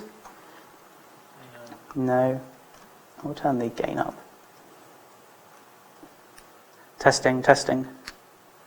Maybe. In any event, you can certainly see that it's picked up some audio from my voice there when I spoke. So this is kind of a nice common way of doing software-defined radios. You can just hook up your receiver, you can scan across huge swaths of bandwidth and see anything that's going out over the air. If I plug in an actual antenna, we can probably start seeing a whole bunch of junk which is just floating around. I know that there's the ham radio people doing their exams upstairs, so if we got the timing just right, we could probably listen to them chatting. There's the UKHAS net nodes in the lobby, and all the normal rubbish that otherwise occupies the bands. So let's see, cranking up a bit. There's not very much going on here. Let's try 869 500. Oh, so here we go. This is a UKHAS net packet, and this is someone on a similar frequency spamming quite regularly something else. Oh, and that was another UKHAS net packet perhaps. So if we zoom in a bit on this part of the spectrum, at the top we have the kind of, I should have explained this at the start I guess, the frequency running across. So you can see how much signal is received at every different frequency across, in this case, a couple of megahertz of bandwidth. So this is a lot like the balloon transmissions. It's swapping between two frequencies very quickly to send us some information. We can't usefully listen to it on audio just because it's not that sort of signal, but we can try anyway. And you can kind of briefly hear these pulses of data as it transmits something. Where else? If we look at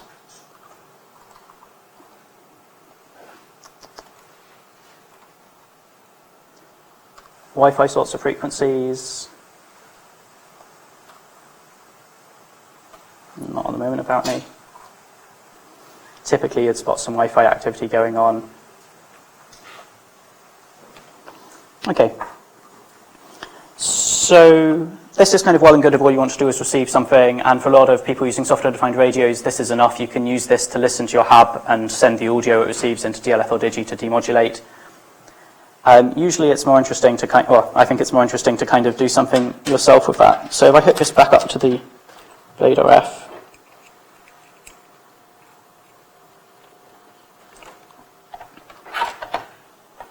and plug it in. I'll stop this. So, GNU radio allows you to very easily interface with these things. We'll just say we have a source, and we'll tell it to use the SBY as a source, and we can tell it, I want you to sample at 2.5 million samples a second and tune to 434 megahertz. E is just shorthand for like times 10 to the power 6, which is million. We can choose some gains. I'll just turn all the gains down because it's connected directly. Hit OK. And now when I run this, real data will stream out of this blue port here into whatever I plug it into. So immediately we can just plug it into a frequency thing, the sort of thing we were looking at before. Pop. And set it to some setting.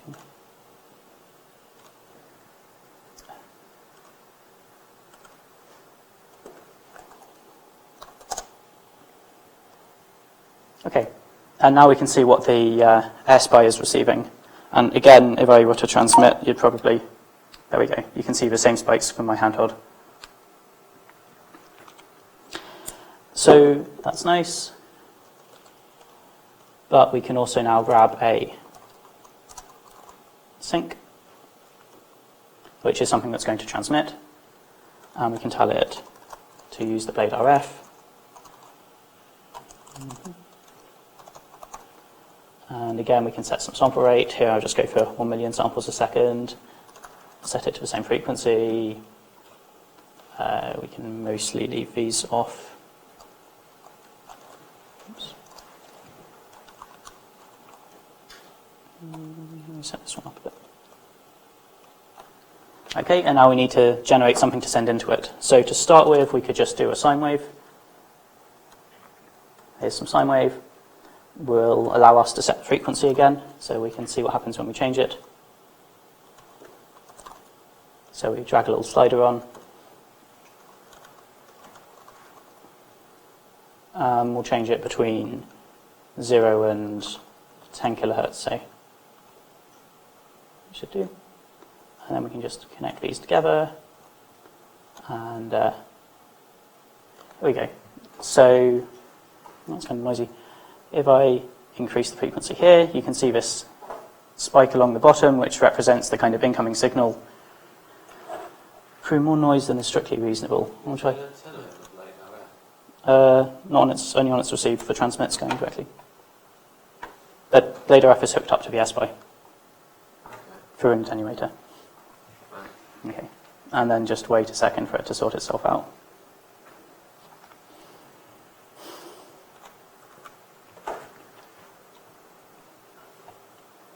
There we go. So okay, it was a bit noisy, which means we probably want a bit more transmit power coming out of the Blade RF. Set this to like -4. And try again. Still not great. Never mind, I'll go with this.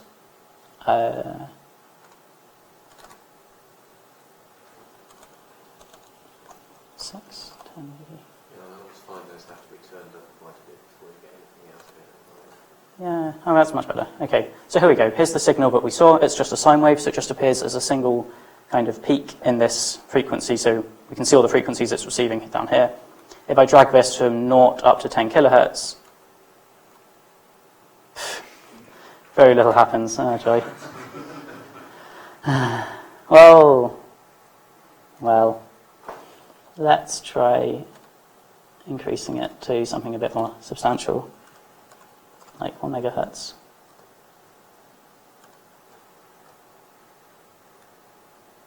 No, solid as rock. Well, good. Here's one I made earlier.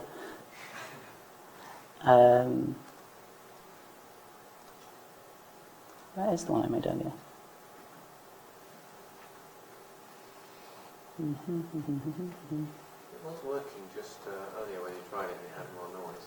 It was working correctly. Yeah, I know. Yes, it is.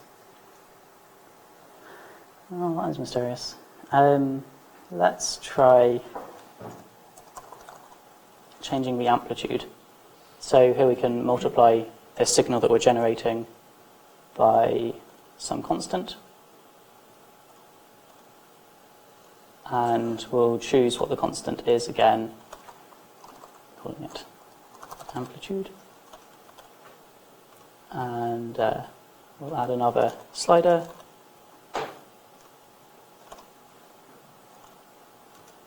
And this one can go from 0 to 1.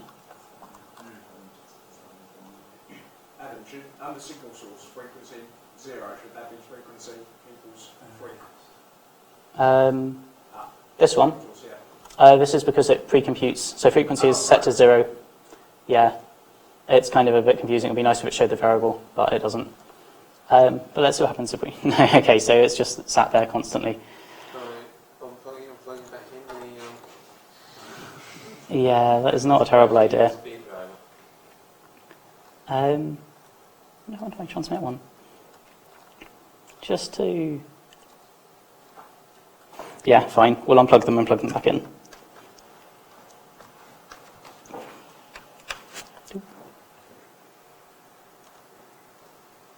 Hey, that's better. So now if we increase the amplitude, no, oh, that's still horribly broken. Maybe we'll just swap to using real antennas. So strictly you have to be a little bit careful with what you transmit with SDRs, especially when you have transmit capability, because they will not stop you transmitting in frequencies you're not licensed to transmit on. In this case, we're operating in an ISM frequency where we are allowed to transmit, and these only put out 10 milliwatts. So we're not doing anything naughty. In more serious cases, you might want to start thinking about using an amateur radio license, or not using antennas at all, and then it doesn't matter so much.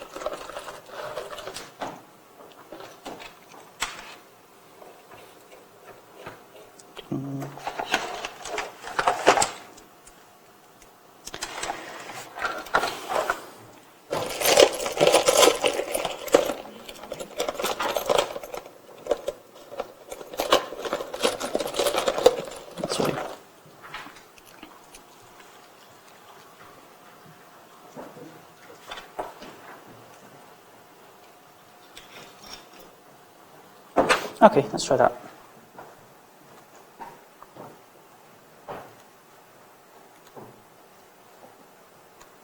Well, that is still very disappointing.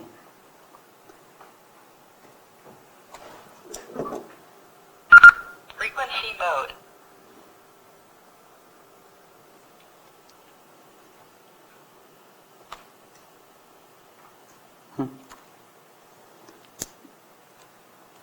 Let's try this one. That's very interesting. So in this case, we're now outputting what we receive to the speaker instead of just the screen. And I guess that means if we... Testing. Right, so this is just using the S-by now. And just like in GQRX, we're tuned to some channel and outputting whatever comes out of this, in this case a narrow band receive block, into an audio sync. So it's fairly straightforward. And yeah, if we key up here, then you can kind of hear whatever I'm saying and you can see it on the spectrum at the same time. So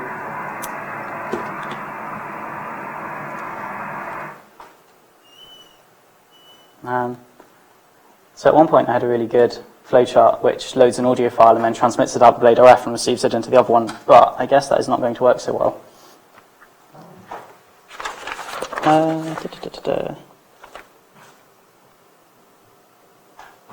Okay, there's one other fun thing to try then. So because you can transmit pretty much anything you want on these radios at any given frequency. That's weird.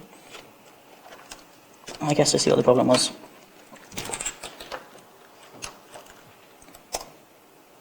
Well, that'll do it. Fun failure mode of GNU radio is that if it can't find a sync, for instance, your Blade RF has become disconnected, then it will just load up a dummy sync instead. And I suspect if we scroll up, here we go, failed to open Blade RF device, filling up one missing channel with null sync. So it was actually just writing all our signals into null, which was unhelpful. But never mind. If we load up GQRX again, let's see. Bam. So what we're doing here, let's zoom out of it, that's very is transmitting on a bunch of frequencies at once. And if you transmit on the right frequencies over time, you can get this kind of amusing effect where you paint the spectrum. So it's in many ways quite straightforward. At any moment in time, you want to transmit one line of this image, and you break that line into pixels, and each pixel is one frequency. So all you need to do is see which pixels are on for each line, and then generate a signal at that frequency, and you add them all together, and you transmit that. And then when it receives, it shows you what frequencies were present. So whenever you are putting a frequency in, you get it out on this. And yeah, ta-da. So this does actually mean the Blade RF is working again. So if we turn that off, we can probably go back to the much less exciting demo, where we just... Oh, Christ. Well, I guess now the S-Spy is not working. Fantastic. I'm not going to say this isn't uncommon. Some of your time will be spent recompiling GNU radio when it just doesn't work, or you need to change versions, or like your version of libhackRF is different from the version of GNU radio you're running. Here we go. This is a bit more promising. So, okay, right. So we have an amplitude control, which is just going into this mixer, this multiplier, sorry. And if we increase that, we can change the amplitude of the signal. And we have a frequency control. And as we shift that, you can see the frequency goes along. Now, there's a very confusing effect going on here where the frequency is clearly existing at many, many different locations. This is because we're transmitting at far too high power into an antenna that's right next to us, and it's distorting massively. So previously with the attenuator, you probably wouldn't have seen this effect. If you look carefully, you can even see little spikes going the other way as I change the frequency. So... No, this is the main carrier. And then if I shift up even just a little bit, there goes the main carrier, and here comes one just like it in a whole little parade. Is that aliasing or harmonics, or is it some antenna tuning thing I don't know about? So it will be, the transmitted signal is too strong, and on the receiver it's kind of distorting the incoming sine wave, which makes it look a bit more like a square wave. And the square wave has many harmonics of the same frequency, so that's what we're seeing here. The reason you see smaller ones going the other way is because it kind of keeps going into negative frequency, and those ones look like they're going the other way as we increase one frequency. So, I mean, that was most of what I wanted to show off. The GNU radio is... I definitely had a really fun audio one, but apparently not anymore, so here we are. I probably just named it something stupid. But... I guess not. Oh, there we go. I don't know what the timing schedule is like, but no one's coming to kick me off, so if anyone wants to chat or talk about this or have a play, then feel free. Otherwise, I might set up this audio transmit receive thing, and then you can kind of transmit WAV files and pick them up on the handheld radio, which is quite amusing too. But otherwise, I guess that is everything I came to say, so thank you for listening.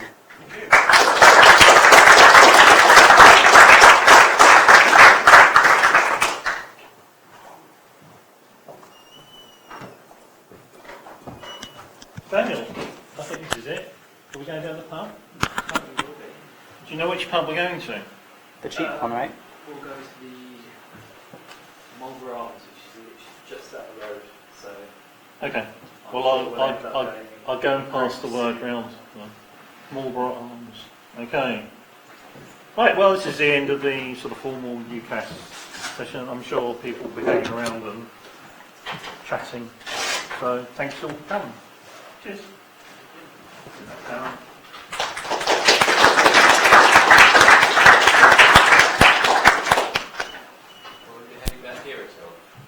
I don't think so.